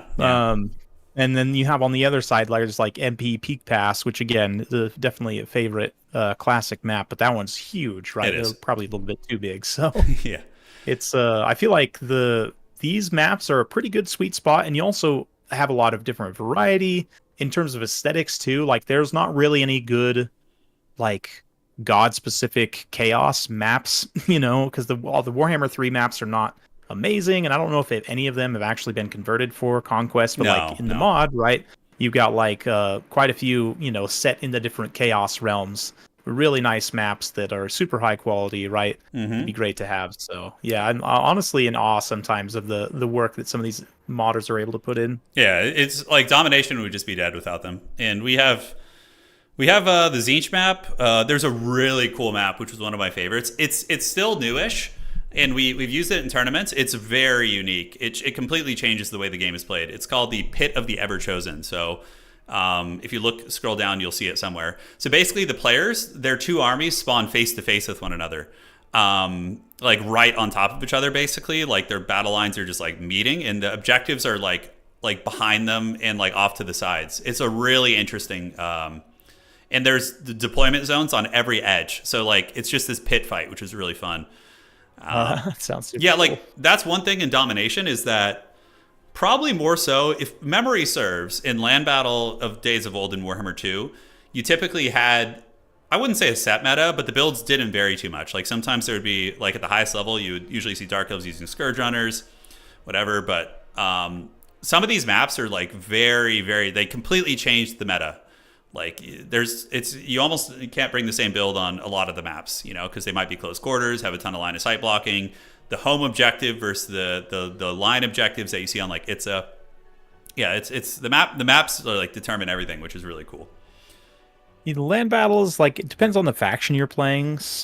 Definitely some factions more than others can take advantage of like unusual terrains, Makes right? sense. Like Wood Elves Beastmen, obviously, but just in general, like if you're a faction that relies a lot on like direct line of fire, guns or artillery, you might have a hard time, right? Yes. But yeah, I think I agree. It's nice to have a good variety of maps because the factions are intended to be played sort of in different ways, and it does change the specifics of individual matchups and sort of the meta and things. But with land battles right now, I mean, just because of how big the game is, I would be very surprised if the meta from what I've seen, certain things stay pretty stable, but definitely some things are dynamic, and you see sort of development of builds throughout the course of a patch, which is always nice. Yeah, like Pillar of Bone would have a drastically different build than like Blue Reach River or something like that, right? Like there's Right. definitely plenty of that in the days of old.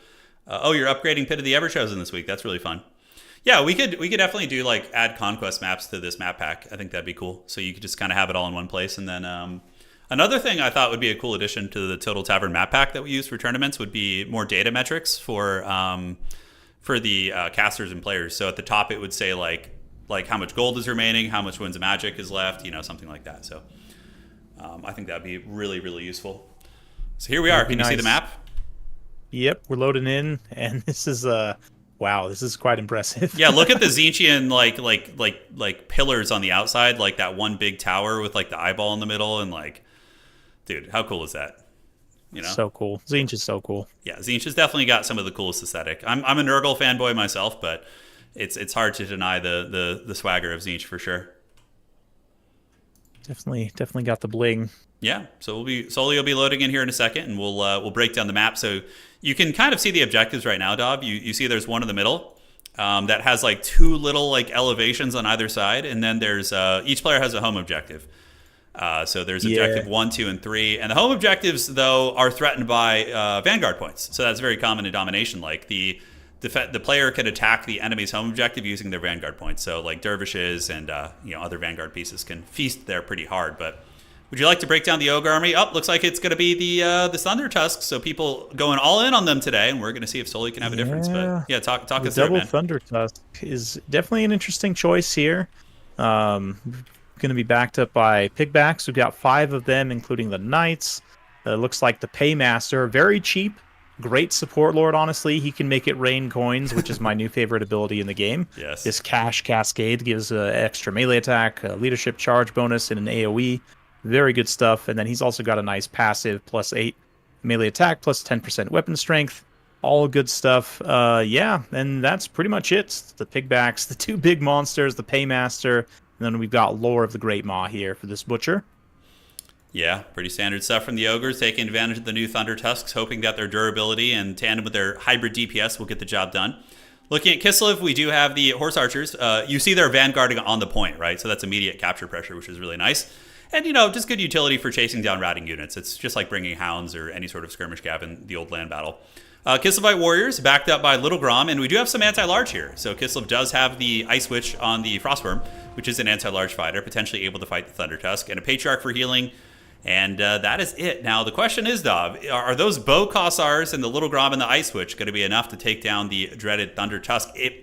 Earlier when we saw the Wood Elves take them down, that was a way more stopping power, right? That was like 5 Glade Guard Starfire Shafts, like a lot of spears. I don't know. This is going to be probably a little bit harder for Tim. We're going to have to see if that Little Grom can connect. Yeah, let's see. The first shot goes off. Looks like it might have just straight missed there.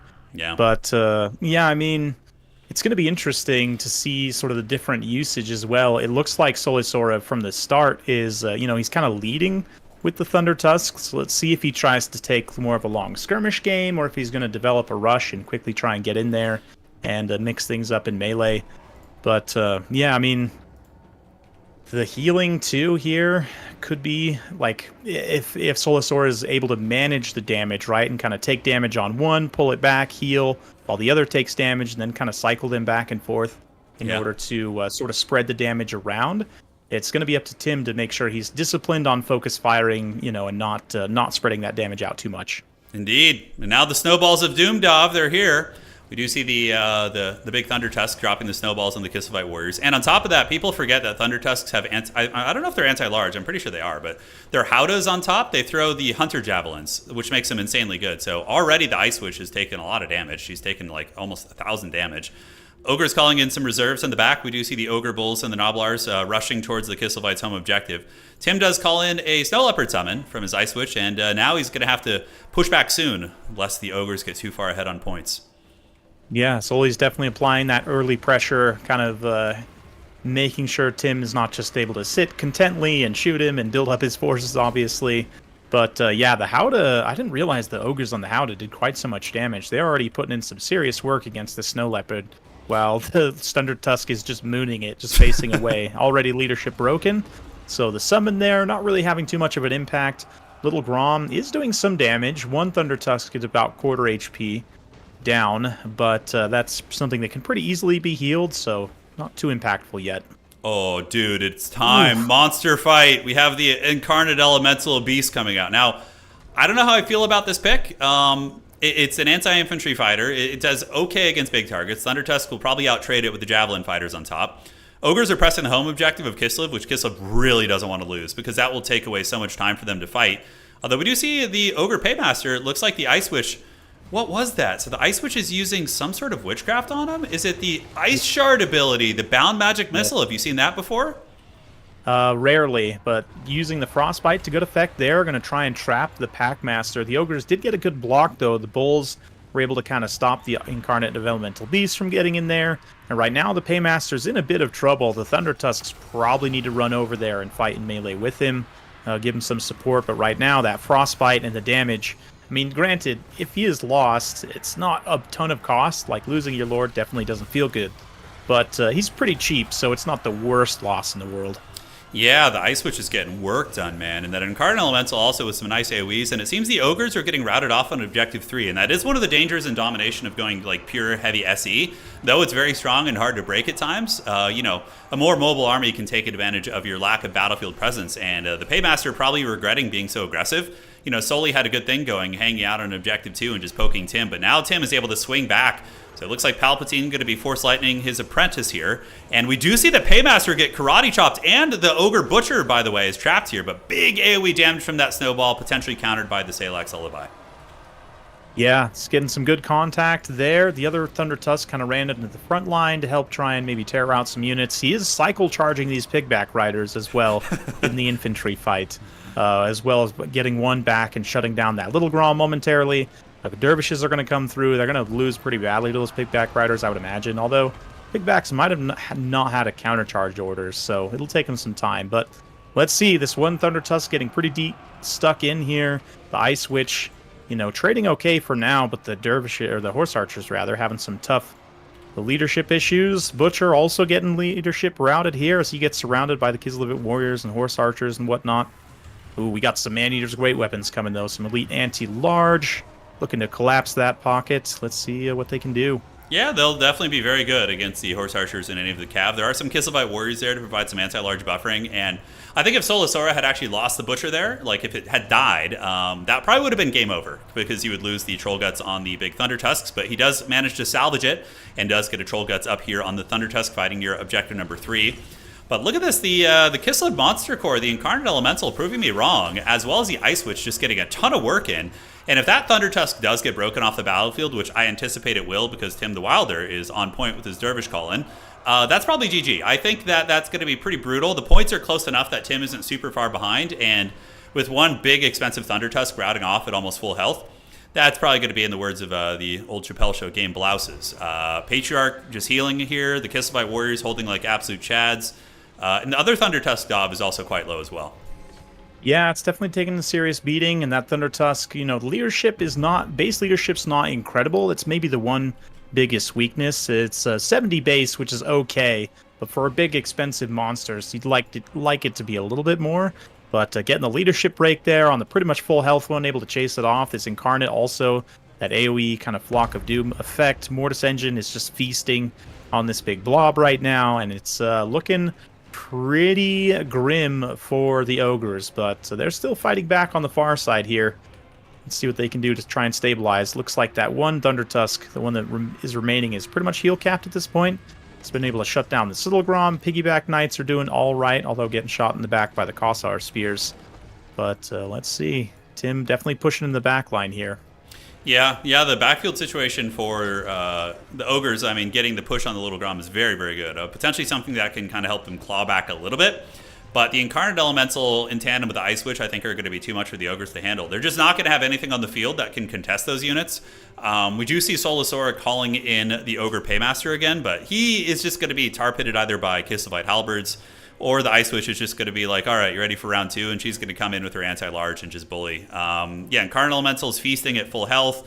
Tim looking very, very good. He has objective 3, so his home objective 2 is about to flip to him, which at this point, Tim can win the game by just playing objectives 3 and 2. He doesn't need to go for his opponent's home objective or be hyper aggressive. But if there's ever a time for Sora to make a comeback attempt, it's going to be consolidating the Paymaster and the Thunder Tusk here, and with some Pigback Riders and maybe trying to get a pick, but I don't see it going well. Yeah, it's not looking great, especially with both the Kislev single entities fighting together. Thundertusk's odds are not great right there, and the Winged Lancers here just kind of screening the Ogre Paymaster, keeping him separated so he can't buff the Thundertusk up. But you see the Butcher's also trying to get close. He doesn't have Bullgorger, it's just Troll Guts, so really wouldn't even be able to heal that Thundertusk given it's already heal capped, but could put some healing maybe into these Man-Eater's Great Weapons. They've taken some solid HP damage. And the Ogre's trying to amass value here to take objective number 3. It looks like they might be able to if they're able to collapse these Winged Lancers. Yeah, Winged Lancer is pretty damn solid for 1,000 gold. On the backside, though, like Dov said, the Winged Lancers and the Kossar Spears are fighting back a pretty tough Ogre army. We do have 12 Man-Eaters, so 12 of the 16 models still pretty damn effective, and they also get a Troll Gut. So I think that Kislev might get folded up on their home point, so Sora actually kind of pulling the value back a little bit. Remember, Troll Guts is active, and Kislev does have Patriarch healing, but probably not going to be as much raw value generation as just like a Troll Guts, although it depends on the circumstances. Out of desperation, Tim going to be calling in a Dervish unit to try and buffer his durable fighting by our Blood Warriors here, but Ogres may be able to eventually get through that, although we do see some Kislev Halberds rallying, and once again, the Butcher, you better be careful. He's already broken twice. If he keeps breaking, there might be a shatter on that. And on objective 2, Kislev probably going to be favored in this fight. Granted, oh man, the Pigback Riders are getting a lot of work done, Dov. Look at that. Well, the rear charges, and look at the Pigback Knights coming in to just finish it off. All of a sudden, the Ice Witch is completely isolated. Like her and the Incarnate of Elemental Beasts realize they have no support whatsoever. The Paymaster's almost been killed a second time. But he's going to run in here for a risky second engagement, 2v2, to try and even the odds a little bit here on that single entity fight. A little bit of AoE damage is going to actually lead to a massive terror out of Noblars here from the Ice Witch as she tries to stabilize the fight. Yeah, that was a very scary situation. Like, Kislev felt comfortable, then suddenly they're surrounded by all these new anti-large Noblars, which is a big game changer. Ogres do get some big scary cav coming in. The Mournfang Cav Great Opens should be pretty excellent. The Thunder Tusk here is in the danger zone. 1,800 HP on this bad boy. It looks like, was there another Troll Guts on it? I don't think so, but the Ice Witch is very low. Patriarch's going to need to get some fat heals off. Kislev does get the win on objective 3, though. That's really big. Ooh, yeah. Yeah, the Butcher's down. Yeah, Butcher's down, and now all the Kislevite reinforcements for Urson going to be charging into the middle. It's so fun now that Kislev is balanced in domination. You can actually root for them and not feel bad, and you can root for the Ogres. It's just a feel-good situation for all. But Ice Witch does pull back. Nice archer fire from the Kossar Spears poking into the Paymaster, and we got a pit fight on objective 2 here. Yeah, the Thunder Tusk fell there, but I checked the value before it did, and it was over 4,000. So yeah. I would definitely say it did its job before succumbing to the Kislev's tough units there. But a little rear charge here from the Blood Vultures. The lack of terror could be a little bit of an issue here for the Ogres, as they themselves are subjected to terror routes. Mournfang Cavalry getting pushed away there, and I think that was kind of the last gasp for the Ogres. I don't foresee them having enough resources to come in and actually win this fight. It's looking like Kislev's probably going to take this. Yeah, the momentum is really in Kislev's favor now. That Howl of the Great Beast was so freaking cool. Lowers the leadership by 8, triggers the terror routes here. The Kislev Shock Cav coming in and reinforcing. Very epic battle as they move forward. And objective 1 is certainly on the menu, boys, as the Ogre Lord is going to get just absolutely slapped by this Incarnate Elemental. Looks like he's at about 10% HP, and it's going to be kind of a non-factor at this point. Ogre's making a bit of a weird play for the middle from the flank with the Butcher and the Man-Eaters, but a single, Kossar Spear is going to be able to fend them off. And Tim does win on just the 2 points here, if I'm not mistaken. So he can just comfortably kind of value trade here and go grab objective 1 whenever he's feeling comfortable. Sora will probably tap out here in the next, I would say, minute or 2. Yeah, we'll watch for it, but definitely an interesting one for sure. Iron Guts being brought in here. try and stave things off. But yeah, not looking good. That Incarnate of Elemental Beast, almost 3,000 damage value, like 2,700. Pretty good stuff. Yeah. Yeah, the Ice Witch also like 3,000 damage value. So both single entities for Kislev just proving their power. Yeah, and once again, right as you talk about and hype him up, the Incarnate Elemental just absolutely annihilated that Butcher. So the caster is down, and yeah, that's kind of the thing. Ogres are going to be indexing more into Pigback Riders, right? So having the anti-infantry monster, which is also viable against big targets, seems like a good tech there. So yeah, it was great stuff. And everybody and their dog is bringing Thunder Tusks, right? So Tim didn't seem to even respect like the Lead Belcher Iron Blaster play because he was so sure that Sully was going to bring the Thunder Tusk, and he did, which still egregious value, right? Like one of them only got 1,300 though, but the other one went just insane at 4,200. Yeah, and had that other one not been routed off, like Yeah. if it had been able to hold its leadership and kind of keep that far flank anchored, definitely think that the Ogres could have maybe held on for the win there. Yes. But yeah, I mean, just insane performance from single entities on both sides. Definitely, yeah. Little Grom, gets shut down and doesn't fully pay for itself, but just the tactical kind of value of being able to pull your opponent into an unfavorable position. But overall, Kislev just kind of holding firm, Yep. using those single entities to good effect, able to pull out the win. Absolutely. Yeah, I think some Lead Belchers might have been really useful. Potentially Iron Blasters are interesting, but they get countered by Little Grom really hard. So maybe not that, but the like a core of like triple Lead Belcher could be nice. But also some people in chat raised a really nice point about keeping the Thunder Tusks together because they did get separated. One stayed in the middle and the other one was like on the far side. Whereas if they're together, you have a really nice critical mass. So yeah, that was troublesome when they split up there. Definitely.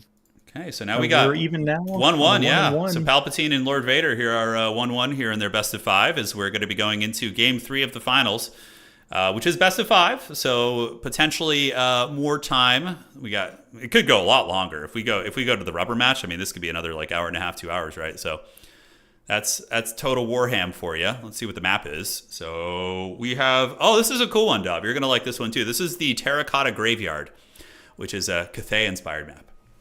Oh yeah, I think this one was in when I played with this a few times before, and like when I believe it was in the Land Battles with Caps map pack. But yes, it's definitely nice. Again, like any of the new factions, Cathay, all the demons, monogods, whatever, like don't have great representation in multiplayer maps. So it's really nice to see the map makers, be able to deliver on that. Yeah, but. Yeah, we'll see. What do you think in terms of matchups here, sort of knowing both of these players? Do you think they'll try and get into a specific matchup or faction? Let's see here. So I'm going to check this. Sorry, I just had an admin question from one of the players real quick for the other one about the picks and bans phase. No worries. Okay, so answering that. And the last thing, okay, so I think we're all good there. Sorry, could you ask that question again? Yeah, so do you think either of these players will try and get into a specific faction or matchup? Like, what do you think we might see here in terms of picks? So let's see what their global bans are for the series. Yeah, so the global bans I can ask. So let's see, what are global bans here? So we still have Wood Elves on the table, Khorne, Tomb Kings, Dark Elves. Tim really likes Dark Elves. So those things could come into play. But yeah, definitely going to see some Wood. Definitely going to see some Tomb Kings at some point. Tim is about to fill me in on their global ban as well. So we're going to see which ones are out of the picture for the entire series. Because each player gets one global ban that just eliminates it for both players. So that's how you kind of deal with like overpowered stuff, right? So if you were worried about like Ogres and the Thunder Tusks, for example, you could just global ban those, right? Yeah. Yeah. Okay. So far, the Thunder Tusk has been good, but I don't know. I think two is maybe too much. What do you think? Would you take, like in my land battles that I've fought with them, a 1 has been successful a lot of the time. But I'll be honest, I haven't really tried 2 that much, but it seems a little bit too all in, do you think? Yeah, it depends on the matchup. I think against in Dom it's very different. If you have a home objective that's very safe, like having 2 consolidated on the middle can be very nasty. Like that game, for example, I think if Sora had just kept the double Thunder Tusk on the middle objective, it would have been much harder for Kislev to break them because they could fight back to back and would have more support from the Pigback Riders. But yeah, two can work, and I think against like average intermediate players that could be very devastating. By the way, so the global bans that we will not be seeing in the grand finals. This just in from the players. We have greenskins are banned for the whole series because they're very very strong, and we've already seen them a lot today. We had a lot of greenskin games, and Demons of Chaos are the other faction that are banned for the entire series. So, yeah, two very sensible picks. Yeah, these guys, Dov, have very similar faction representation. Like they don't play. There are specialists in our community who will like play Coast and Chaos Dwarves and Cathay, but these guys are not amongst those. They'll typically be more meta. These two, I would say. Yeah, so we'd probably see a lot of factions with very good mobility, probably not too many defensive, just, from a faction perspective, right? Like the defensive factions tend to be less good in domination, whereas factions with excellent mobility tend to be better, right? Yeah, I mean, and by defensive factions, that the way you're articulating it is that Cathay and Dwarves really fall into that category. Like the other factions, like Empire, is very dynamic. They can play hyper defensive or aggressive if they want to. Kislev is similar. They're often on the defense, but Dwarves went through a period of actually being like a top 3, top 4 faction in Dom for a long time. Their staying power is very very good on the objectives. So once they get them, it's very hard to get them off. And blasting charge Vanguard is brutal in Dom. And they also have really good hero hammer. So hero hammer is a very viable strategy in Dom too. Like you can have, like a Thoric, a Felix, and a Gotrek, or like a Thane or whatever, and have them just sit on a point. And it's an unholy nightmare to get them off. So yeah, it's for sure. Their dwarves are very good. Cathay is the one that I would say you hit on the head very well. They're very hard to play in Dom because Cathay is awful at taking objectives. So yeah, that would just be my 2 cents. I'd imagine Coast are similar just because the zombies are slow and relatively flimsy. So Coast is actually a bit of a weird one. They're very fringe played, but the people who play Vampire Coast get a lot of dubs with them. As a matter of fact, Dov, in the current season, Vampire Coast is the number 6 ranked faction. Wow. So out of 24, 25, whatever we have now, Vampire Coast has a 55% win rate and is actually doing very well. There's a couple high-level players who main them and really do well consistently, but like Coast can do like melee pushes, like zombies, animated hulks, Morngulls, crabs, like with bomber bats, like fast pushing up to clear flanks and stuff. So Coast is actually very decent. They're very map dependent, but very decent, I would say. Makes sense. Yeah, but Cathay is one that is, I would say, one of the hardest factions in the game to play. But Cathay is what I would say is a fringe counter pick. So if you're on like Itza, like a close quarters map where you can immediately cannon people and the objectives are very close and you can like get good Iron Hail gunner positions. Whereas like in Conquest, Cathay is very powerful, right? Yeah, historically Conquest in land battles, Cathay's been one of the best factions. Right now they're probably only A tier and not S tier, and that's probably been the case since the Empire DLC maybe. Understood. I mean, like Setang after he was nerfed, then it just wasn't. I mean, he was carrying them in some instances. They're definitely, like I said, A tier. They're very strong. But right now, I think the most degenerate thing is like War Drum, like peasant blobs, because peasants will just like, if you have like, one of the dragon siblings with the extra harmony modifier plus the War Drum, like they just out-trade anything near them in cost and even like double in cost sometimes. That's crazy. Yeah, that's very cost-effective. In Dom, the people do that. So if you have a defensive objective and you're going to be fighting over the middle, there's a map here called the Imperial Road where you have like just one objective in the middle you fight over. Cathay is not an uncommon pick there because they do the same thing. They get a drum, dragon twin, they move up to the middle in a box, and it's like, they get to roll. They get to LARP land battle basically. But yeah, in general, Cathay is a bit weaker. Like even if they do value trade up, they often have trouble pushing up to getting the points because Jade Warriors have like no killing power. Right. So yeah, it's tricky, but they're good. They're like reasonably balanced, like in a fair faction, fringe, but good applications. Like Iron Dragon just like busted in land battle too. He's so freaking good. That heal and he's very strong. Yeah. Yeah. Lewin is like the god of land battle though, right? Is he just? I've heard whispers that he's like an unholy terror to deal with. Lewin is very strong, especially now. The best Lord in land battles? That's hard to say, honestly. Because, like, there's so many good ones. Remember the days when Volkmar was good back in Warhammer 2, and like him on his pimp cart was just like a nightmare for people? Like, he's what? actually been coming around recently. Yeah. I've been seeing him more. He got buffed. Since Yeah. since he got buffed a little bit, and like against certain factions, especially like against like demons, or if you need a lot of magic or AoE damage, Yeah. he's been making a little bit of a comeback lately. Yeah, he knows how to party. This is a Creative Assembly official tournament, Domination, and it is myself and Dob plays casting. And yeah, that's what's cracking for anybody just joining. I saw a couple questions there, but most flavorful matchup in the game. That's a good question. What do you think? For me, it's probably like the classic Empire versus Chaos is like the most flavor. But yeah, what would you say? I mean, Dwarves versus Greenskins, Dwarves versus Skaven, a lot of flavor there. Wood Elves, Beastmen. Yeah, I was almost gonna say dwarfs versus greenskins, like orcs and humans. It's Yeah. like the original, right? But Yeah. yeah, also elves murdering each other is great. So any elf versus any elf is also acceptable. Yeah, yeah. There's a lot of good flavor matchups in this game. That is for sure. Let's see here. Okay, so they're updating me. So, oh wait, we have Empire on the table this time around. Oh, did I not see that? Oh yeah. Okay, so the matchups now we have not the matchups, but the potential play. Tim has the Wood Elves, the High Elves, and the Beastmen, and Sora has Tomb King's Empire Dark Elves, I think. Oh, they're playing like High Elves Tomb Kings. That's fun. Yeah, High Elves Tomb Kings. This is fun matchups. Yeah. It's definitely a dynamic one. High Elves don't have as much fire damage as they used to, so it's not as threatening. I really wish Creative Assembly would give fire damage back to like the High Elf dragons and the Chaos dragon. Like it really makes no sense why it was taken away, to be honest. But given that fact, it's less risky to get your Lord sniped by a dragon here. Although I don't know if that was ever that effective in Domination.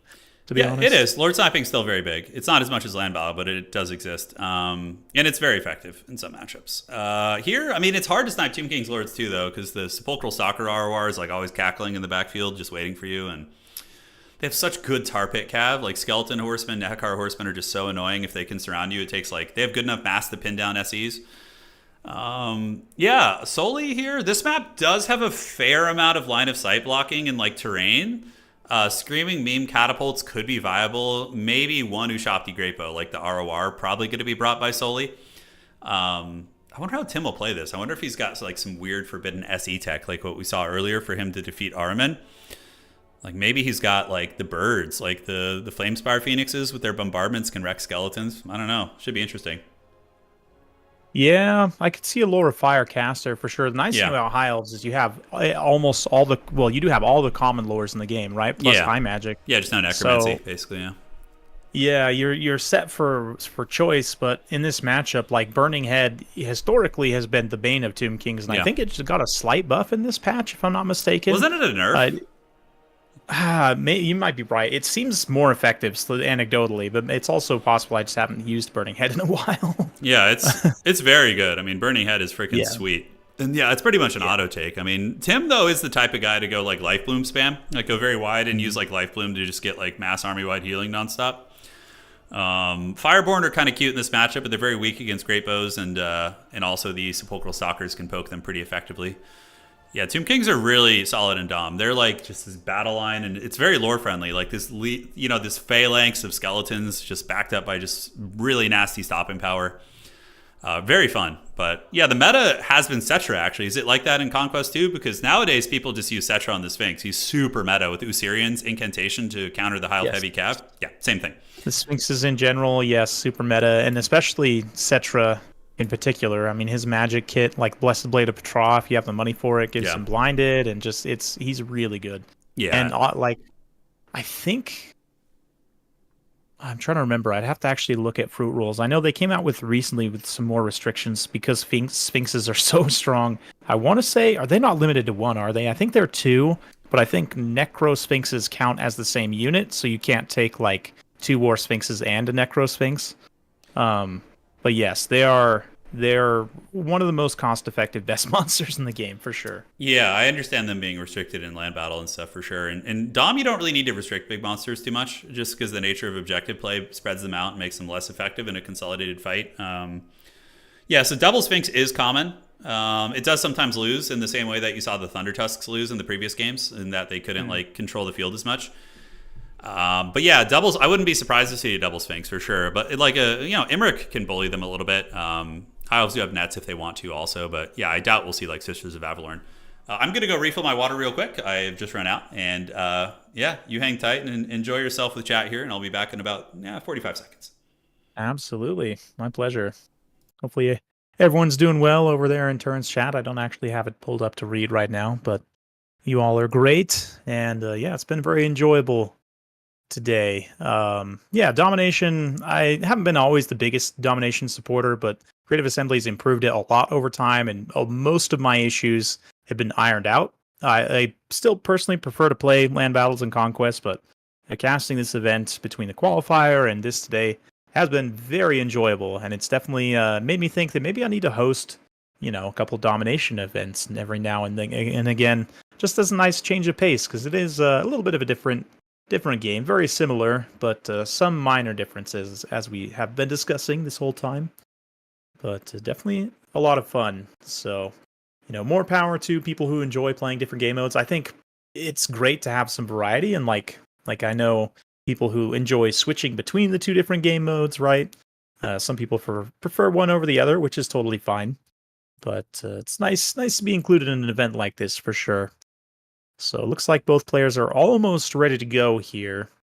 And yeah, it's going to be pretty pivotal. Game 3 here. The winner of this puts themselves in a good position to try and win the whole series. But of course, we'll have at least one more game after this, possibly two. So be sure to stay tuned, go get yourself hydrated, grab some popcorn, whatever, snacks, drinks. Feel so inclined. Definitely going to be in for a good time. All right, I'm back, brother. How we looking? Looking great. No surprises. These guys take a long time to build. I usually have to give them a nudge, so I'm going to do that here in a minute. I'll give them like another 2 minutes. Usually, like the rules I have for my events is like 10-minute build time. Like after the pick and bans, once you're decided on your matchup, it's like 10 minutes. But yeah, you kind of feel bad rushing them on a high stakes event too, right? Like this is for all the marbles, so like you want it to be like perfect, It's yeah. I don't mind hanging out. Yeah, so no biggie. I tend to be a little bit more strict, definitely in like early rounds of tournaments. Like when you're holding up a whole bunch of people, then that's when I have issues for sure. In a situation like this, like I'm fine to just chill, let them take their time, because it is a big consideration. Like, what do you want to do? What is your opponent going to try and do? Yeah. There's a lot of different ways of thinking about like how to build. Like in terms of thinking about, you could do like win conditions, right? Like what is my opponent's most powerful things? Like what do I absolutely have to kill in order to win? That's a little bit more of like a land battles perspective, but in domination, it's also like, what do I need to hold, right? What do I need to bring in, the timing of different, reinforcements and different things. There's a lot to consider. Yeah, there's a lot of different win conditions in Dom. You could play objectives, you could play build up, you could play value trading.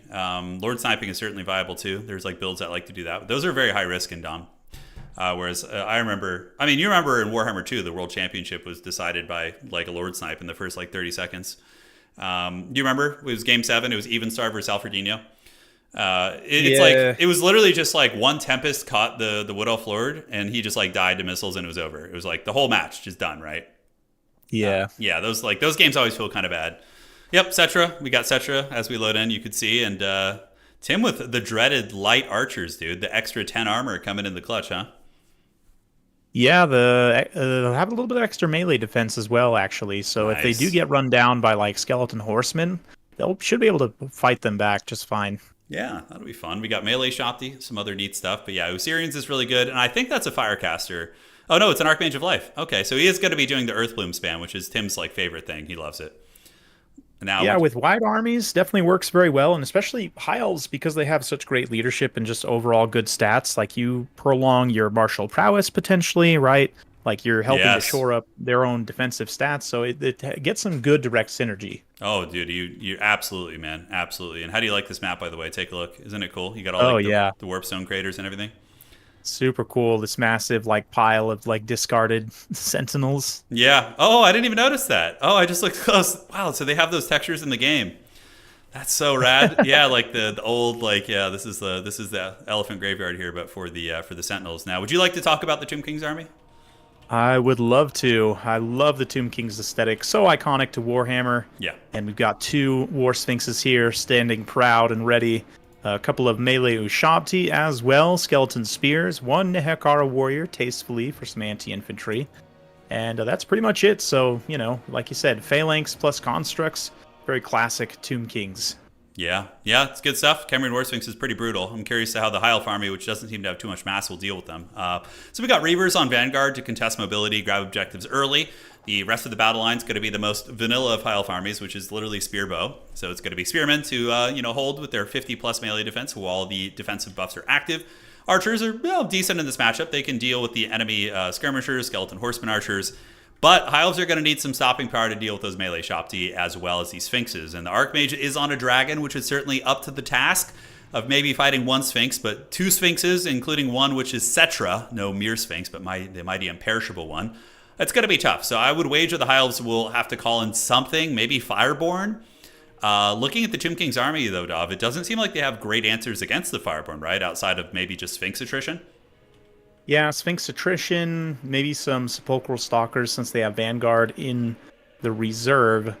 But both players with their initial starting armies having some kind of clear weaknesses. This is definitely like a turn 5 High Elf army minus the dragon, right? Yeah, that's a really funny description. It is, yeah. You got like the Reaver and Archers. Yeah, you could literally have this army on like turn 5 or 6. Yeah. Yeah, totally. Whereas the Tomb King's a little more late game. They got like the late game tech. They got the Sphinxes. They got Ushabti. A lot more going there. And I don't know. Like, do you think like Tim's SE build of earlier would have been stronger? Like some sort of like a bird squad to hunt down those Sphinxes, or are the Sphinxes just too elusive and too durable? I'm not sure. I want to say, just from a single entity's numbers game, you're going 3v2, with that flying single entity blob plus all the stacking debuffs. I would think it would have pretty good odds, maybe like a 60% chance to win. Like, it's not a guaranteed win. Like any single entity combat, there's a lot of RNG involved, but I would say you have a good chance to win for sure. But this is a little bit different. I mean, I'm curious to see what the High Elves can bring in here. Maybe just looks like Silver and Guard. Are they just going to try and win through attrition here, perhaps? Yeah, I mean, they could, try and play the objectives on the sides as well and just, Yeah, I mean, spears can grind out big monsters, and bows can also. And you'll notice Tim is consolidating his bows towards objective 1. So he's moving away from objective 2, which is smart, because he's going to be forcing his army into like a classic RTS concave, where the archers can all focus fire in like one epicenter. And isn't going to be playing spread out, which is smart, because the mobility of the Sphinxes would really punish a spread out army. But having it all consolidated, they can crossfire, cover one another, I think is really, really clean positioning. And he's just going to slow push here. Value trade. And his first call-in is going to be Narnia Lions here. Yeah, Sully getting a little bit ahead maybe with this War Sphinx. It's not really anything to punish it, but it does look like, well, here comes some War Lions, a little bit of AP, just to kind of zone the Cameroon War Sphinx away, not allow it to just get free value there. But it does look like, likewise, you predicted a Screaming Meme when we've got one here, ready to loose some skulls across the field and hit these spearmen. So a little bit of range pressure, not allowing Tim to just take the initiative here. Yeah, the catapult's so good. I mean, Screaming Skull catapults have been good against House for a long time, but on that same coin, Soli did make a bit of a mistake, potentially, by calling in the catapult and not having enough supplies to call in a defense for it. So that's very common, is you save up enough supplies to call in the catapult and the unit you would need to defend it with. Like a stalker, but he doesn't. And the breath attack whiffs though. Oh, that was really unfortunate. Yeah, that was nasty. Yeah, that sucks. So now there's going to be an Awakening of the Wood coming down, but yeah, the catapult will endure and is going to continue punishing the elves as the Sphinxes just go bananas in the backfield here. Yeah, they're just absolutely mauled those lions on the opposite side, and now they more or less have free reign to just kill all these spears. So the High Elves have definitely taken some damage. We see Sully already like a 600 value lead and counting. He's in a pretty good position right now. He's kind of got Tim a little bit uncomfortable, you might say. Oh, dude, I think that's even an understatement. Like, Tim's army did not seem well designed in dealing with Sphinxes. And I mean, it's not to say High Elves don't have answers. I mean, he could call out Fireborn. He could call out, Phoenixes. Dragons are always going to be pretty good against those things. And Tim is making some aggression on the backfield. And it looks like if he can get the catapult to crumble out here, I think that could maybe salvage his initial start. You see the catapult crumbling. Getting rid of that Screaming Meme would be a very, very nice play. Yeah, he drops down the dragon there. The Realm of Souls so far hasn't kicked up much, so there's not really any like healing imminent for the Screaming Skulls, assuming they don't actually get subjected to Realm of Souls, actually, now that I check it. But yeah, so they're crumbling. They're probably just going to go. They're like likely already done. But then the center engagement here, you can see the skeletons starting to march forward, ready to back up now that the Sphinxes have done some damage. But Cetra getting a little bit caught up and taking some arrow fire is definitely going to hurt him a bit. Already down to half HP almost. Yeah, something I didn't notice. I don't know if you caught it, but these are actually Silver and Guard. So these are no mere spearmen. These are Silverans, and though they don't do that much more damage than spearmen, their staying power is very good. And Cetra's getting whooped on just by spears and haggard bows, which is, I guess that's how High Elves survive, right? And now the main lines are going to be clashing. Melee Shopti and the Nehakar warriors will be meeting the Silverans in combat. Narnia Lions battling in the backfield versus some light skirmish cav. Objective 1 being held by the elves. They really don't want to lose that, but their archer corps seems to be generating a lot of value. Yeah, they're getting some good contact. The Archmage had been locked in Horseman jail momentarily, but has finally extricated herself and popped back up into the air, ready to find wherever she needs to land. Right now, the Tomb King's definitely, overwhelming this far flank here with the two Sphinxes and pressing on all fronts, but not necessarily winning. The skeletons, obviously much lower quality than the High Elf spears, and especially the Silveran Guards. They will just lose out, although it will take quite a bit of time. So let's see here. This one skeleton horseman goes in the back line chasing some routing units, just gets crushed on a countercharge of the Reavers. And the catapult's back online. Oh my god, did it actually come back? That's so unfortunate for Tim. Because now he has to spend 30 seconds sending his dragon back there out of combat, whereas that could have been crumbled before. That breath attack might be able to get it to crumble. Looking at Objective 1, the Tomb Kings are getting momentum. There was actually a big flank overload on the top side. A couple Nehakar and Skeleton Horsemen came in and were able to get into the High Elf Archer lines and did end up pushing them off the objective. Brutal splash attacks, by the way, from that Screaming Beam catapult, breaking the leadership of the Spearmen on Objective 1.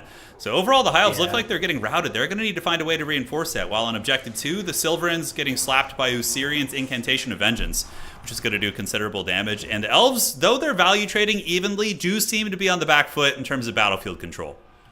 Yeah, their units are being continuously pushed back. That Incantation of Vengeance is just synergizing great with the Nehakar warriors. They're able to put that anti-infantry bonus, only +7, but still gets put to much better use with that nice debuff. And then, yeah, like you said, the leadership effects. One of those High Elf archers routed with 3/4 HP left. It's just so painful if you're the High Elf player here. Yeah, the archers are very awkwardly positioned. And the catapult fire, dude, that's so... Poor Tim, dude. I actually feel bad for him a little bit. That freaking catapult has eaten 2 breath attacks in Awakening of the Wood and dragon attacks, and it still just didn't hear no bell. It's got 13 leadership, and it's generating fat value. In the meantime, the dragon character goes for a desperation kill on Cetra and Objective 2, but the Skeleton Horsemen are going to be used as the tar pit and just tie down that Archmage. So Archmage not going to be able to get there. And I think the Tomb Kings are starting to take over this game a little bit. Value is still close-ish, but the Archer line is in full retreat, which is going to be a huge DPS mitigation for the Elves, and the Ushapti summon is being dropped on the 2 archers in the back, which is probably going to be enough to butter their bread, or at least keep them offline.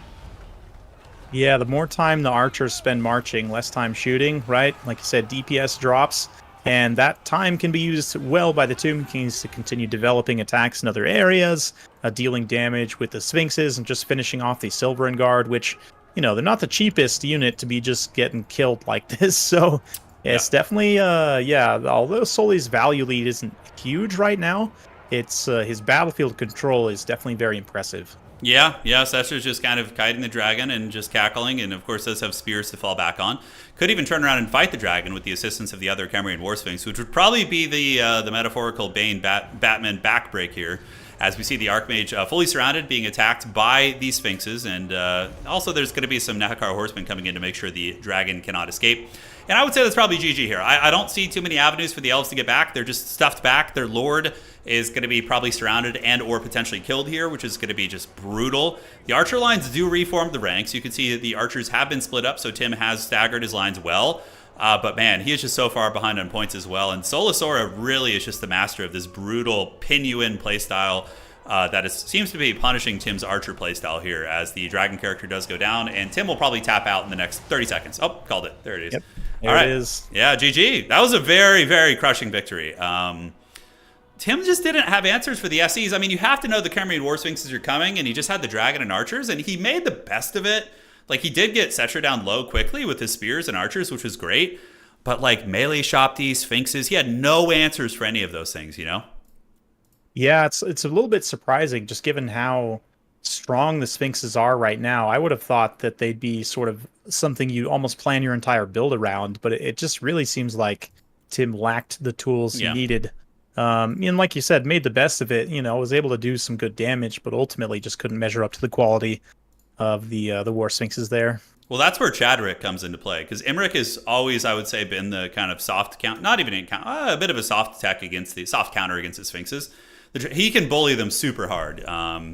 And his Vuvuzela, the horn he blows, also buffs your whole army and lets you kind of grind better into the Tomb Kings with, maybe some better quality infantry. That many archers is also precarious against Tomb Kings, I feel. I mean, some are good, but the catapults, the carrion, the horsemen, they have a lot of pressuring tools that make it very risky to go that wide with archers. But yeah, overall, it was a very decisive victory. I think that really was just a superior build from Solo Sora. And, it was reflected in the result. So now we are 2-1 in the grand finals. And if Soli wins this, they are going to be the grand champion of this major event. So everything is on the line here for Tim in game 4. Yeah, it's you don't think of the Tomb Kings as like a very powerful light cavalry faction, but in fact, like Skeleton Horsemen and Nehekara Horsemen, they have so much going for them, and they're so cheap that like you really have to respect Tomb King's mobility in a way that like some players, especially if you're newer to the game, you might not think like they're just Skeleton Horsemen, like what's the worst they can do? When in fact, as we saw there, they'll lock you in jail and let Sphinxes beat the crap out of you. Yeah, that certainly was a prison sentence right there. That was not a pleasant one for the old dragon character. Mapdov, we are on the Haunted Vale, which is a cool map. And if it goes to game 5, we're going to be on the Imperial Road. Hey, Wicked, thanks for the donation, bud. He says, an elf, an ogre, and a rat walk into a bar. Setcher does not serve. The end. I love it. That's good. Yeah, Setcher the bartender. That's pretty solid. That's a good one there, Wicked. Value on the Sphinxes, we got 2,300 and 1,800. So nothing egregious. It's just that the elves didn't have any answer to them. Did anything on the elf army generate value? Silverin. Okay, one Silverin at 900 there, and the other Silverin at 1,300. So really just the good quality infantry are what got value that game. Yeah. Yeah, and you said no Sisters of Avalorn. Makes sense to a degree why, given like all the threats that are presented to them. But yeah, the High Elves AP options, everything's expensive. Yeah, it's true. I wouldn't have hated a Silverin wall, like 4 or 5 Silverin guard, no archers. A couple Reaver archers to fill the archer role and contest the points on the sides that are undefended. And then just like a couple big monsters for High Elves, like a dragon caster, and like the Arcane Phoenix, something like that. Could have maybe done it, right? Because the Silverin were Giga Chads. They generated value against the Shopti and against the monsters and held against the infantry. And then you just have like the monsters winning against the Sphinxes. And maybe that's the direction you go. Hard to say, obviously, but definitely needs to go back to the drawing board on that build. Definitely. Well, and I think you make a good point with the Silverin Guard, because your single entities are flying, like you can charge in, like screen through the Silverin Guard, go back up in the air, rinse, repeat, and can almost dictate the engagements, with the Sphinxes in a pretty major way, rather than just letting them run shop all over you. Yeah, they were just rampaging on those Haggard Spears. And the Silverins did do well. Arcane Phoenixes do fire damage, right? So there is some relevance in that matchup. And they also have that like AoE bombardment that you can drop on like a chaff blob and do good work. You could go Peckless. Peckless isn't bad.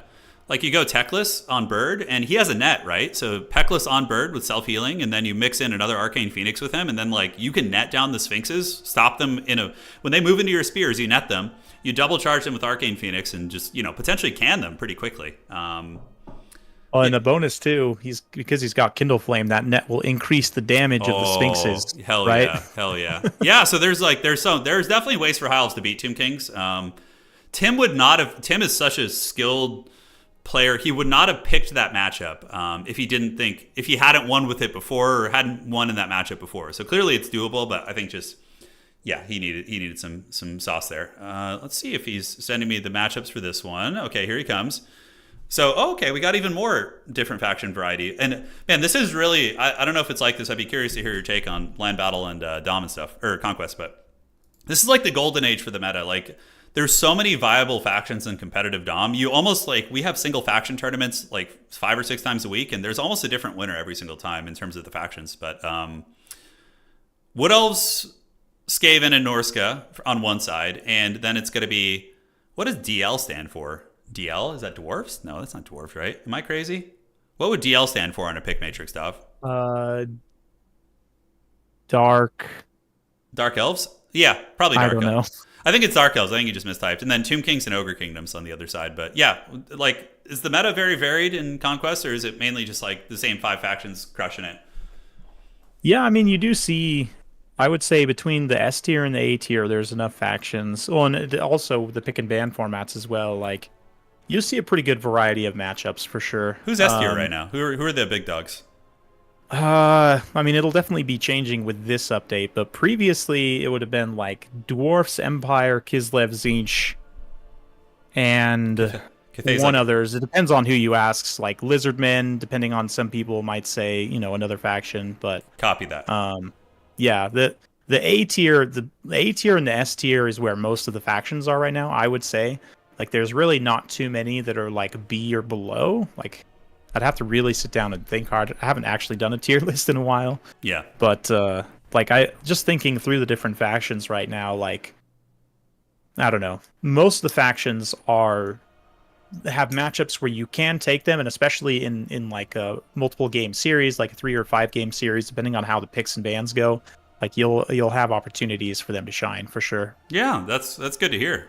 Yeah, and the picks and bans, like you said, they can definitely diversify the meta quite a bit depending on the format. Like, adding globals in, you'll often see like the top 2 factions banned out in an entire series. Like today we had Greenskins banned in this grand final at least. Right. Because these 2 players know the power of Greenskins are very good. In Dom, they'll definitely be a top 3 faction, if not like number 1 or 2. I think Ogres as well. Ogres are very good. They're super strong in Dom, man. But yeah, everybody's going pretty hard on the Thunder Tusk today. We've seen double Thunder Tusk how many times? We saw it here just now. We saw it in the first series where Tim beat it with Wood Elves. I think twice, right? Yeah. Yeah, I think we've seen it twice. How are vampire counts in Conquest? Because they're kind of like in a weird spot here where they're very, very extremes. Like, they're great in some matchups and just god awful in others. It's probably like that in Conquest as well. Yeah. Yeah, it's pretty similar. Yeah, nothing's changed.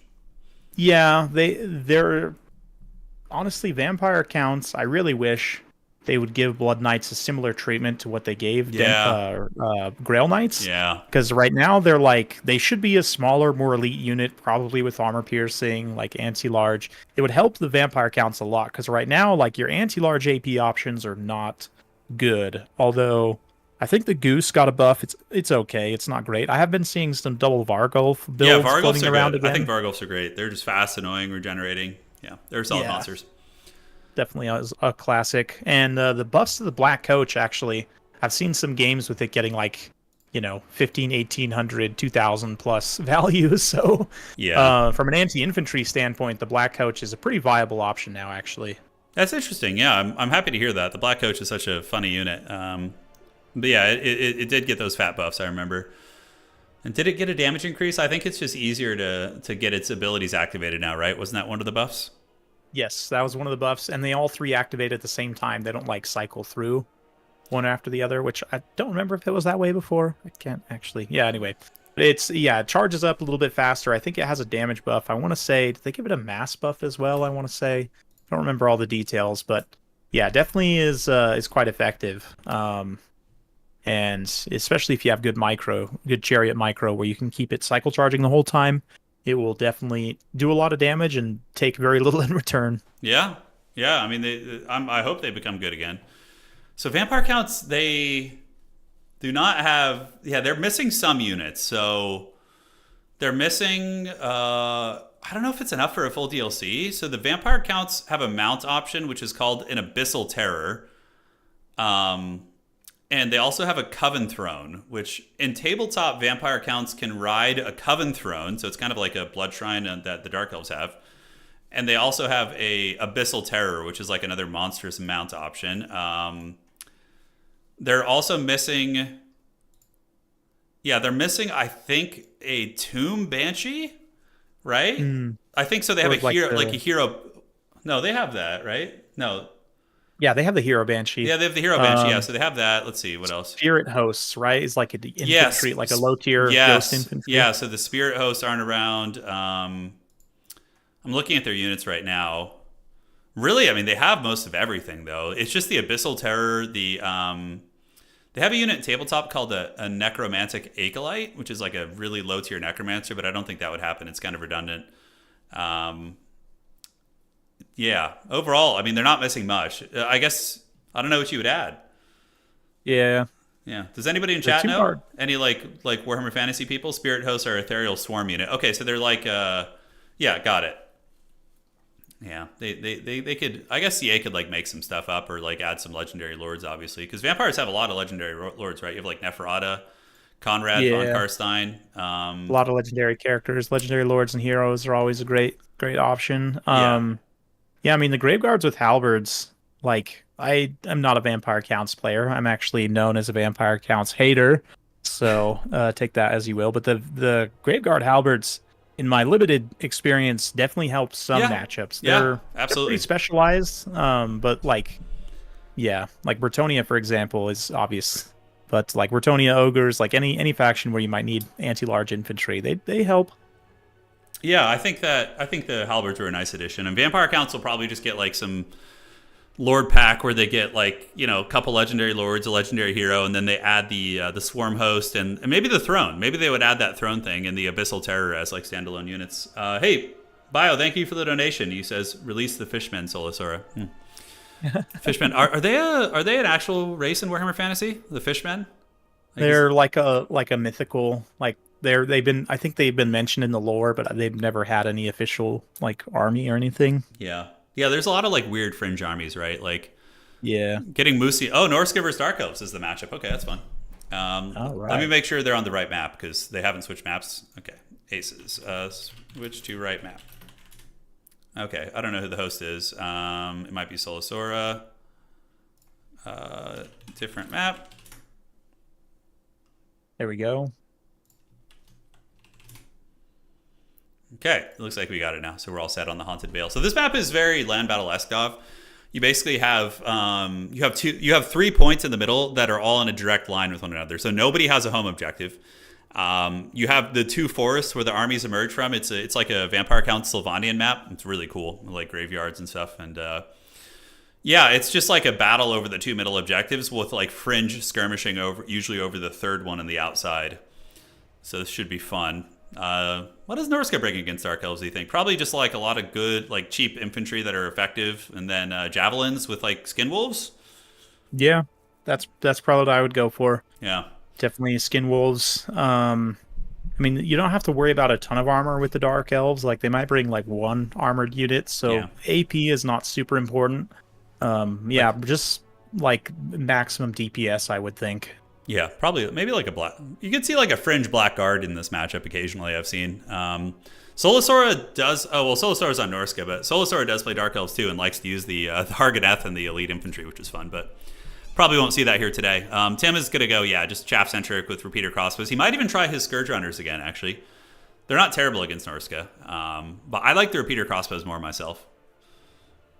Yeah, the Scourge Runners, definitely, if they can pick the models off the Skin Wolves, it's good. But if they're just doing damage to them and not killing the models, and the Skin Wolves are just regenerating, then they're wasting their ammo. Yeah, yeah, that's very true. That's very true. And the Scourge Runners do have some dual utility. For lore choices, probably Wolfric with Lore of Boats, right? As you call it. That's so good. I can't believe I've never heard that before. You came up with that, right? I'm pretty sure somebody in XMT, like maybe Hadriz. Okay, got it. But it's in the family, basically. Yeah. So Yeah. yeah, probably going to be a Lore of Boats caster, as you said, and yeah, for Dark Elves, I would knowing Tim, it'd probably be a Supreme Sorceress on a dragon. I don't think he's going to get too avant-garde here. Although Malice Darkblade, I feel isn't terrible here. He's impactful.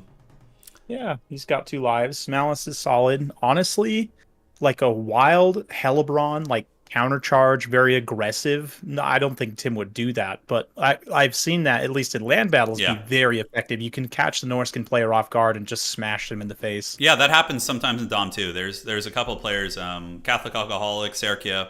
There are 2 of our better elf players who have been in the season finals for pretty much every season.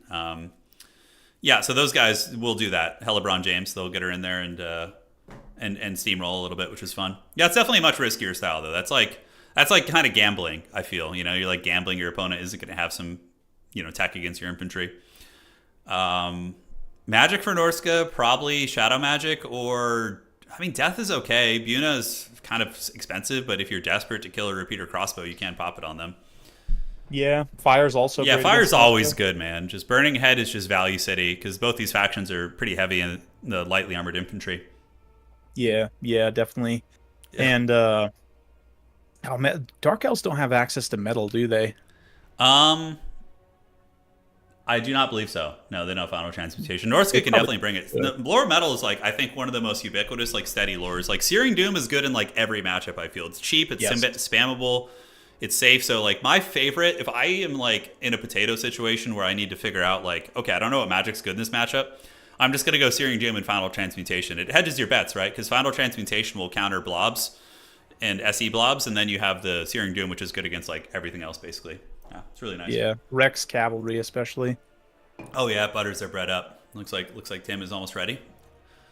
They finished picking their armies in the previous round at 10 minutes and 5 seconds, so close enough to our 10-minute threshold, which is good.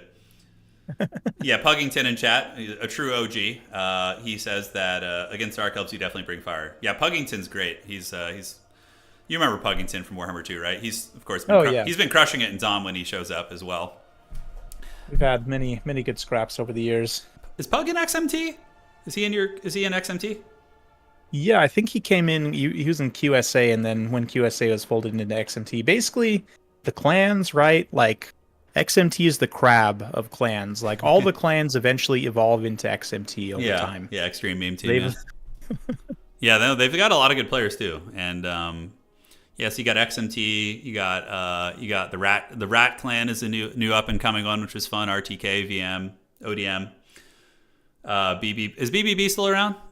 The I haven't Spanish heard clan. much. Yeah, I think they're still playing as well. What's the tournament prize? Yeah, we have time. Let's look this up, Dov. Let's look together and see if we can find it in here. Okay. Because it's exciting. You gotta get the hype going here. It's a big prize Right. pool though. By total war standards, this is huge.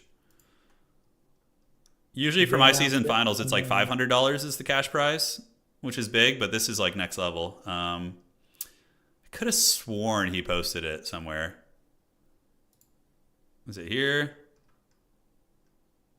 I don't know, man. I can't find it. I'm an idiot.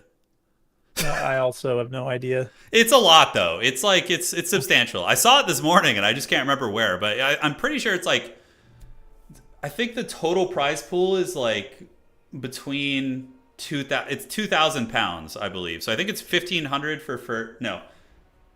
It's like 1,000 for first, 500 for second, and then the third and fourth place will split the remaining 500. I'm pretty sure that's it.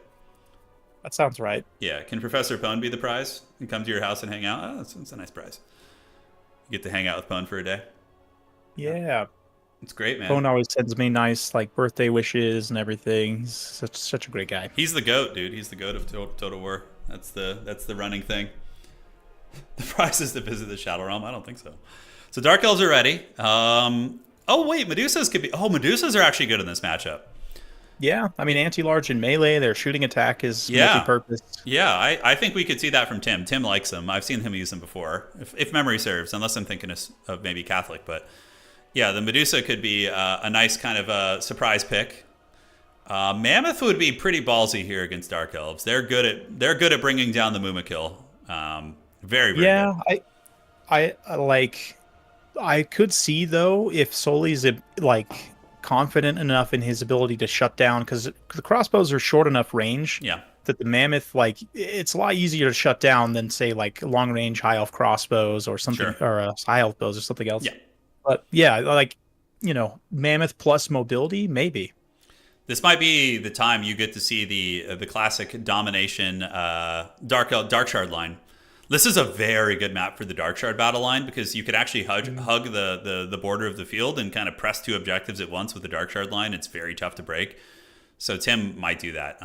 But if your opponent hugs the edge of the battlefield, you just play the other two objectives, right? So there is counterplay to it, but it's Burning Head obviously is a good counter against that as well. I like Shades too. Probably not in this matchup, but Shades are one of my favorite units on the Druchii roster. I think they're so cool. Definitely. They're Yep. super cool. Oh, this is one of his favorite techs that Tim likes to use. He likes the High Beastmaster with the Tormentor sword. Super cool. So you get the High Beastmaster and Scourge Runners, and you just snipe things. And yeah, Lore of Flock of Doom, it looks like. Yeah, Lord of Flock of Doom. Flock of Doom did get a very slight nerf to its duration, so it does whatever, 1 tick less of damage. But basically still what it was before. Definitely still take it. Yeah. Yeah, the Beastmaster, if I recall, I think it was 5.3 that after, how many years of his shooting attack being like one single Scourge Runner, it's now actually like single entity damage, like scaled for single entity damage. So he actually does like a few hundred damage, right? That's great. Yeah. He's back in the menu, dude. Yeah, since he was released way back. When did his DLC? Because he came with Malice, right? It was yeah. I think it was Malice and Rakarth, right? And because Rakarth was the FLC, or was Rakarth? No, Rakarth was just like a random FLC, wasn't he? Yeah, I think so. I think he came later. Maybe they came with Hellebron, actually. I have no idea, dude. That's ancient history. So long, that was like 5 years ago, dude. Yeah, it's wild, dude. Well, how about you break down the Dark Elf since you were already talking about him? What do we got here? Sure, yeah. So we'll take a look here. His missile damage is, I mean, on paper, it's 853 over 10 seconds. But it's like 200 AP, 56 base missile damage, 80 bonus versus large. Definitely solid. He's got the other Scourge Runners here. And then a line of Bleak Swords and Dread Spears. We've got 1 Dark Shard right now. I'd imagine more are going to be coming in as the first few summons. And then the Lore of Flock. Yeah, that's basically what it is. Just Flock of Doom. Manticore summons were pretty forbidden back in Warhammer 2. They were very good, but summons have definitely fallen off a little bit, at least in Domination. Looking at the Norscan army, it's going to be Wulfric the Wanderer with Lore of Boats, as a Dov is coined. And it's going to be using the Sea Fang to just kind of wreck these static lines and very tightly packed infantry formations of the Druchii. His infantry corps is going to be Marauders. You don't want to really present anything that's super juicy for the Dark Elves to focus fire. He does have 1 Berserker, however. Actually, 3 Berserkers. Okay. But you notice he's deploying the Berserkers near the wood line. So he's going to be using them to fight over Objective 3, which is going to kind of block up the missile pressure, which I think is a very good tactic here by Sora. And we do have some Condom Wolves on the outside. And the caster is going to be a Metal caster with Plague of Rust, actually. And Searing Doom. So pretty cool little armies there. And looks like the Norscan's going to be playing Objective 2 and 3, whereas the Druchii deploy primarily on Objective 1, trying to use that kind of tighter area of the battlefield defensively. Yeah, it goes back to a little bit with this magic selection. Like I said, Dark Elves might only take 1 or 2 armored units that you need armor piercing for, so he just brings Plague of Rust as his armor piercing, right? So his non-AP units can perform well. Yeah, the Berserkers, interesting choice, potentially risky, but their DPS is amazing. Yeah. Let's see. It should be very interesting. Yeah, they can chop up pretty much any Dark Elf infantry with the exception of the elites. They'll trade well. Even into Black Ark Corsairs, they'll probably just win due to raw stat and damage output. But yeah, vulnerable against chariot charges, missile fire, a number of spells. So yeah, I really would love to see the Berserkers do well because they fell out of favor heavily. Marauder Champions becoming a lot more prevalent. So Objective 3 immediately going to be grabbed by the Norscan Vanguard, the Beast of Tashnar, and the Marauder Horsemen. Whereas the Druchii going to be advancing up with the Scourge Runners and looking to poke away.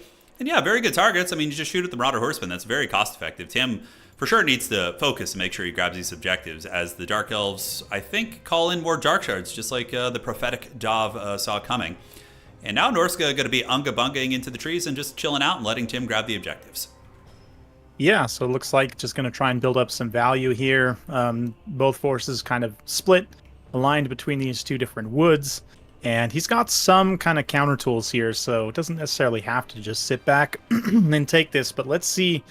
Right now, Wulfric on his horse, hiding in the trees, also trying to not be targeted by the Scourge Runners, especially the High Beastmaster. I think will probably do some pretty good chunk damage to him. Yeah. If it's able to just fire free. So we got some more, looks like Dark Rider crossbows coming out. Basically mobile Dark Shards, essentially. Yeah, they're very nice. And I think one of my favorite synergies here is the Scourge Runner with their Repeater Crossbow, right? Because one of the things you use to kill the Repeater Crossbows is Hounds, and Chariots wreck Hound units, right? So the Scourge Runners can run with them and poke and then push off Hounds.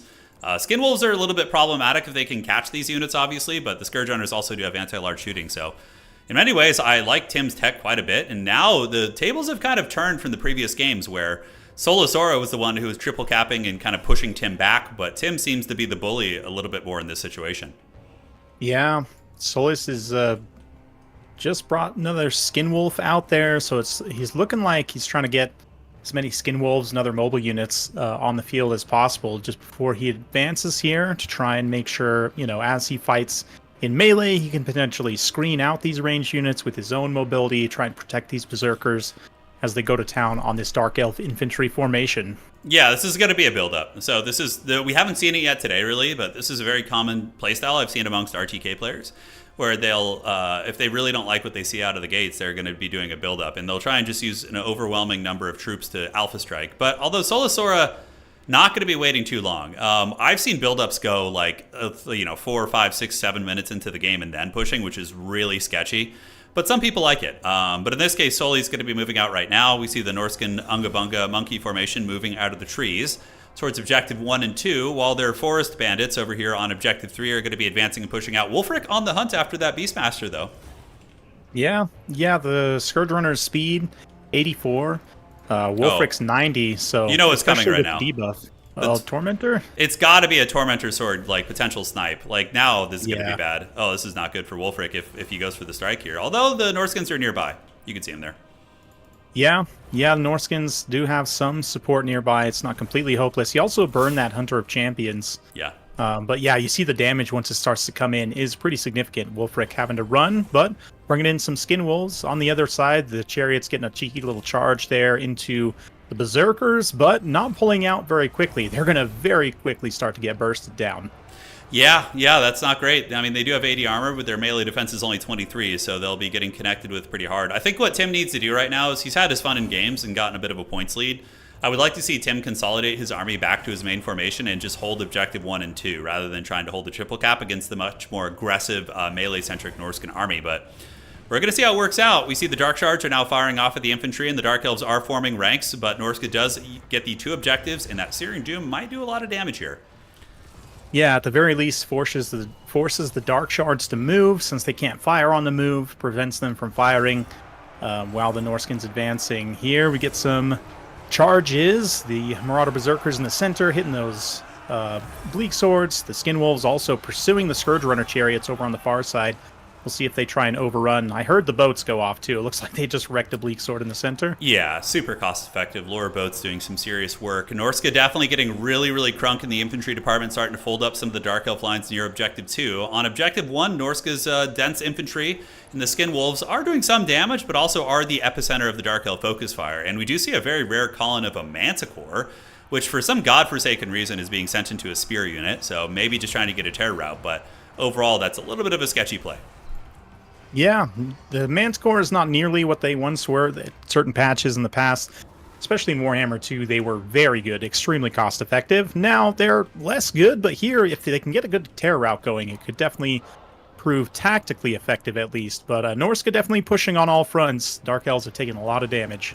Yeah, Sora once again showing that they're the king of the objectives and really just getting some serious momentum. Plague of Rust being activated on the Cold Moon Knights in this combat, I like that a lot. It's going to make the Skin Wolves exponentially more effective against them. And also the Marauder Berserkers with their 50 weapon strength, 57, are going to get through that 30 armor Cold Moon Knight. You see that right there in the middle? That is a freaking brutal engagement. And once again, Tim's army is kind of looking to be in slight disarray as the Norskins are really swarming and pushing in, although there is some counterpunching, Witch Elves coming out. But Sora laughing all the way to the bank with those triple points and sweet back pressure coming in from the Manticore and infantry. Yeah, Manticore forcing up the Blob for the Searing Doom. The Dark Rider's path through the Searing Doom take a huge amount of damage and then Terror Route. That was a bad turn of events for Tim there.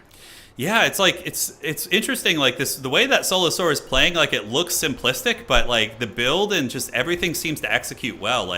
When I normally see people play against Tim, it just seems like it's such a struggle for them, but it just looks on paper like Unga Bunga, but it's just pressure from all angles and just everything seems to be clicking in gear. Wolfric going for a kill on the Sorceress of Beasts. He better be careful. That's one way Norska could start to lose some ground, is if he gets killed. And Searing Doom on the Dark Shards here. Yeah, that Searing Doom just proving so effective so far, doing damage, forcing units to move. But it's looking like he's maybe at a little bit at risk of getting surrounded. He's got a lot of units just kind of standing around here too who could potentially come help. But yeah, try not to overextend here. It does remind me a little bit, I should say, of the classic GOAT himself, Falcon. It's like a very aggressive rush, but Yeah. like overwhelming to where there's no front on which you have any relief. It's just constant pressure, and it's a very enjoyable play style to watch, I must say. Yeah, absolutely. Just pure pedal to the metal. And Wolfric does look like he's in some trouble. He's at 105 HP. Dude, this high Beastmaster has been dominating him. And in one of my training games I was playing with Tim, actually, he crushed my R-Ball with the high Beastmaster. He did the exact same thing. He would Tormentor Sword me and then Focus Fire me down. And it looks like Wolfric is being escorted off the battlefield, which could be the beginning. Oh, he's actually killed. So this could be the beginning of a momentum shift, as the Norscan army is going to be suffering that -16 leadership penalty right now. And we do see the Druki having a lot of success on Objective 1 as Tim gets his chariots and Cav in there with Flock of Doom also. Yeah, that big blob of chariots. He's got a little bit of infantry mixed in there, some Dark Riders as well, and the Dark Riders behind, more importantly, supporting with their crossbows, shooting in very effectively. Yeah, you see here, Sully is just continuing to throw in units. He's got some Ice Wolves there. A really nice Searing Doom is going to connect well on the infantry. Won't do much to help against the chariots, though. Yeah, you know, this game really just took a turn. Like, with Wolfric getting karate chopped, we see a lot of the Norscan infantry starting to rout, and the Dark Elves seem to have the momentum on the back. They have this blob of chariots and that high Beastmaster getting a lot of work done. The question is, are they going to be able to get the objectives in time? Because it's only a matter of, like, when, right? Like, it would happen eventually, but is there enough time? I would say yes. I think the momentum has shifted in this game pretty heavily, and Tim does not want to go out, 3-1 like he did last time. I think the Dark Elves are going to win this game. I think they're going to get a triple cap here and probably bring this one back, right? Because what does Norska even have? They have like a couple Skin Wolves and tattered infantry and a beat up Manticore. Yeah, it's not looking great. The fact that they do have the tattered infantry and the Manticore still kind of mucking up the back line. He's just got a couple of nice shatters here as well. It's not completely hopeless for Norska. This Cold One Knight as well, Plague of Rust, that Lore of Metalcaster, at least momentarily operational. It does look like he's going to be the next snipe target here for the Scourge Runners, and there he routes. So, yeah, we'll see. Norska not looking great, but not completely done. Yeah, Objective 3 looks like the Dark Elves going to be trying to take that with some Dark Riders, although are they going to move off the point? Hard to say. Yeah, all I'm seeing is purple right now. Norska has some Marauders and some Wolves coming out, as well as some Marauder Horsemen and just baseline Marauders. But yeah, that's not going to be enough. I mean, the Chariots will just bully them. The Repeater Crossbows have more or less impunity now to shoot at whatever they want without being interrupted. Couple tattered Skin Wolves here and there, but Scourge Runner Chariots, I think, are out of ammunition, but even still, we'll probably be able to just, run over whatever infantry are left. Objective 2 in the process of flipping. Cold One Knights being called out with Bleak Swords as well to reinforce the battlefield. And yeah, solely I think calling in. Oh, Wolfric's back on the menu, which he's the eternal challenger. So I don't know if it's going to be enough. Maybe his boats will save the day. Yeah, nice thing about him dying and coming back is he does get the refresh on the lore of boats. Yes. And we see here these Ice Wolves just continuing to contest and kind of hold things down. Definitely seems like Sully is, trying to finish off whatever units he can. It looks like he did just get a nice pick on that chariot there. And, like, a lot of this stuff is very tattered, so I kind of see him pressing here on this objective number 1, almost feeling like maybe he has a chance to win there. It's definitely going to be a toss-up. But with Wolfric back on the low ground, it looks like Norska is starting to stabilize a little bit. Yeah, the dreaded Unga Bunga didn't hear no bell. It's getting in there. Objective 2 looks like it might be flipping to Druki right now, but a couple Spears and Marauders are on their way over. Norscan Hound's going to be heading on over there. I think it's, unless my math is slightly off, I think that Norska could barely win on one objective right now. It would be like razor close, but I think they would just barely get the dub on one objective. So, I mean, if they could just kind of keep fighting loosely on objective 2 while not losing control of 3, they're definitely on the back foot a little bit. There's a lot of Dark Elves, but with Wolfric, like you said, being back online, he has a couple more boat charges.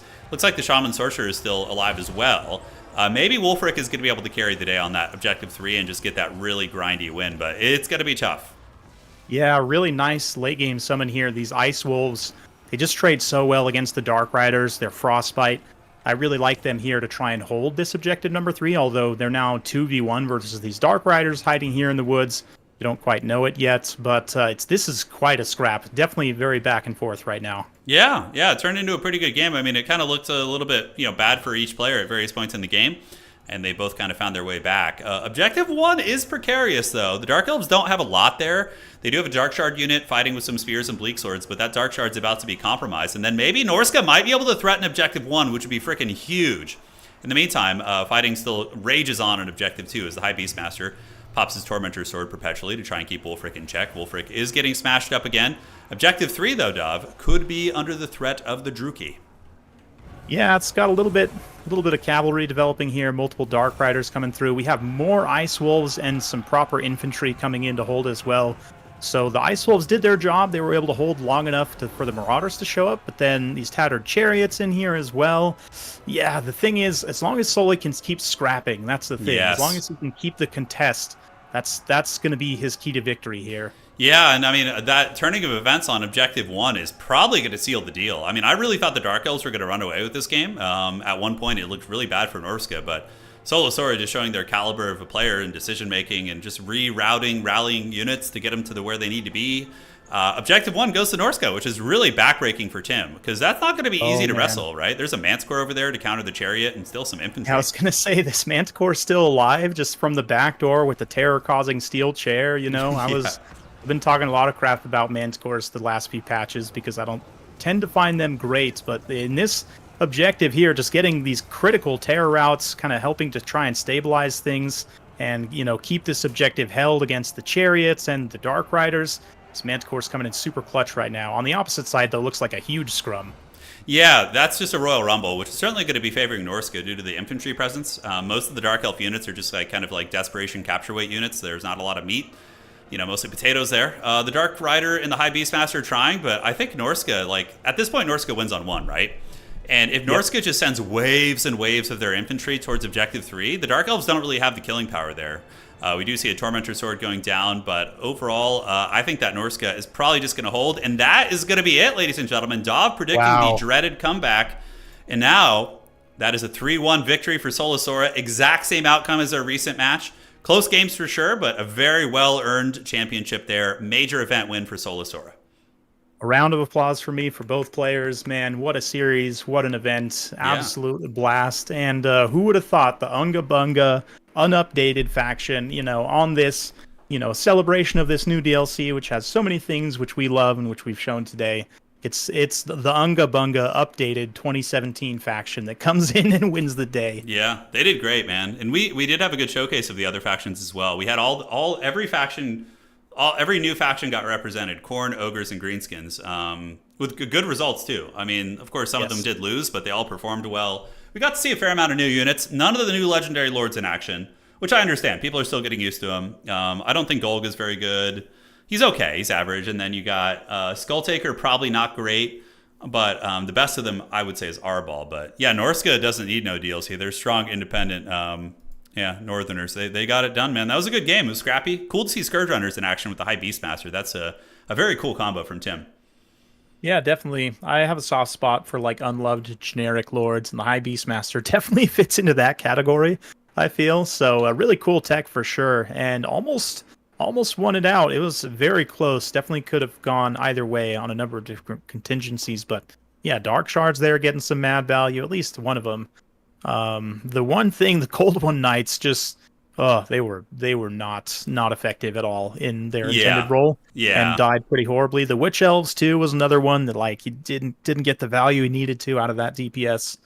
Yeah. So there's a few key engagements there. Absolutely. Tim actually messaged me right after the game. He's like, the Dark Elf Cav betrayed me. And that was the first thing he said. He realized how poorly his Cav did. Because many elements of his army did good, which is why we saw the momentum shift, his Scourge Runners when they had ammo and were healthy. But then the follow-up units, the Cold One Knights, just seemed to downtrade and not do super well into the bricks of Norscan infantry and Ice Wolves and Skin Wolves, which are just, a lot more effective for sure.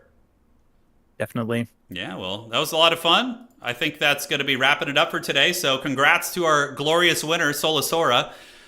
Second place going to Tim the Wilder. Third and fourth place still being decided. Dov and I are going to work it out. We will cast those replays and put it up on one of our channels. And so you guys can see the outcome of third place as well. But the major event win is going to go to Solo Sora. So that was a pretty sweet one. And make sure to check out Dov's channel if you haven't seen it. We'll have some of our mods link it. I know there's a lot of new folks on both of our communities, so we'll be eager to check that out. And always a pleasure casting with you, man. That was fun. I think we've done some light casting before, I think, like casually, like 6 years ago, 5 years ago. But this is our first go at it together, right? Like a big one.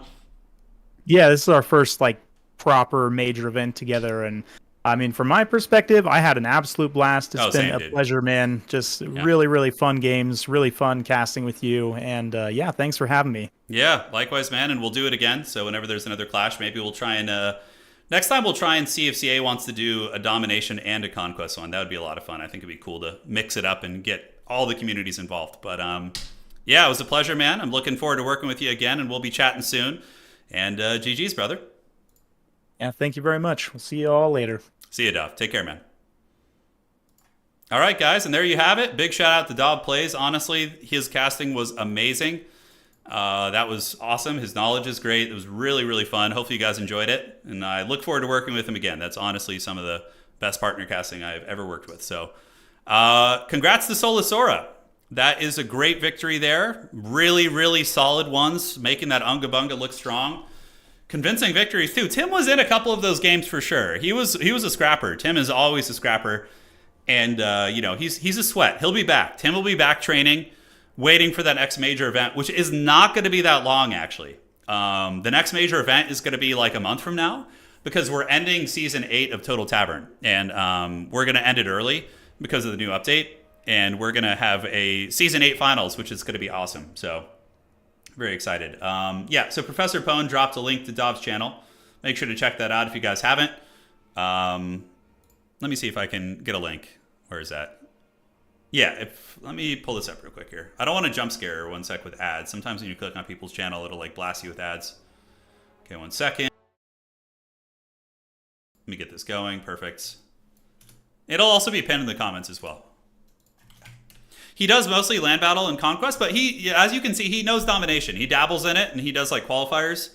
So regardless of what you're into, here's a link to his channel as well. All right. There you have it. I appreciate all of you guys. That was great fun. Congrats to our grand champions. We'll be back with some sweaty streams this next week. It was a lot of fun, lads. We'll see you around, and a big congratulations to Sora. Back-to-back major event wins.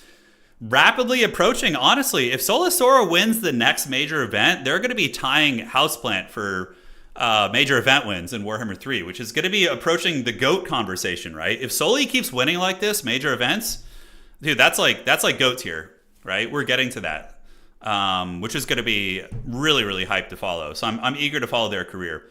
Also, another thing, I've heard whispers that Houseplant is going to be returning to competitive multiplayer. So that's going to be really fun, right? You're going to have this new rising champion with an old returning GOAT coming back as well, which is very fun. All right, guys, take care of yourselves. I appreciate you all. Big shout out to Dov and Creative Assembly for sponsoring this event, so I don't have to pay money out of my pocket, which is great. And we will see you guys all on the other side. Take care of yourselves, and that is it for tonight.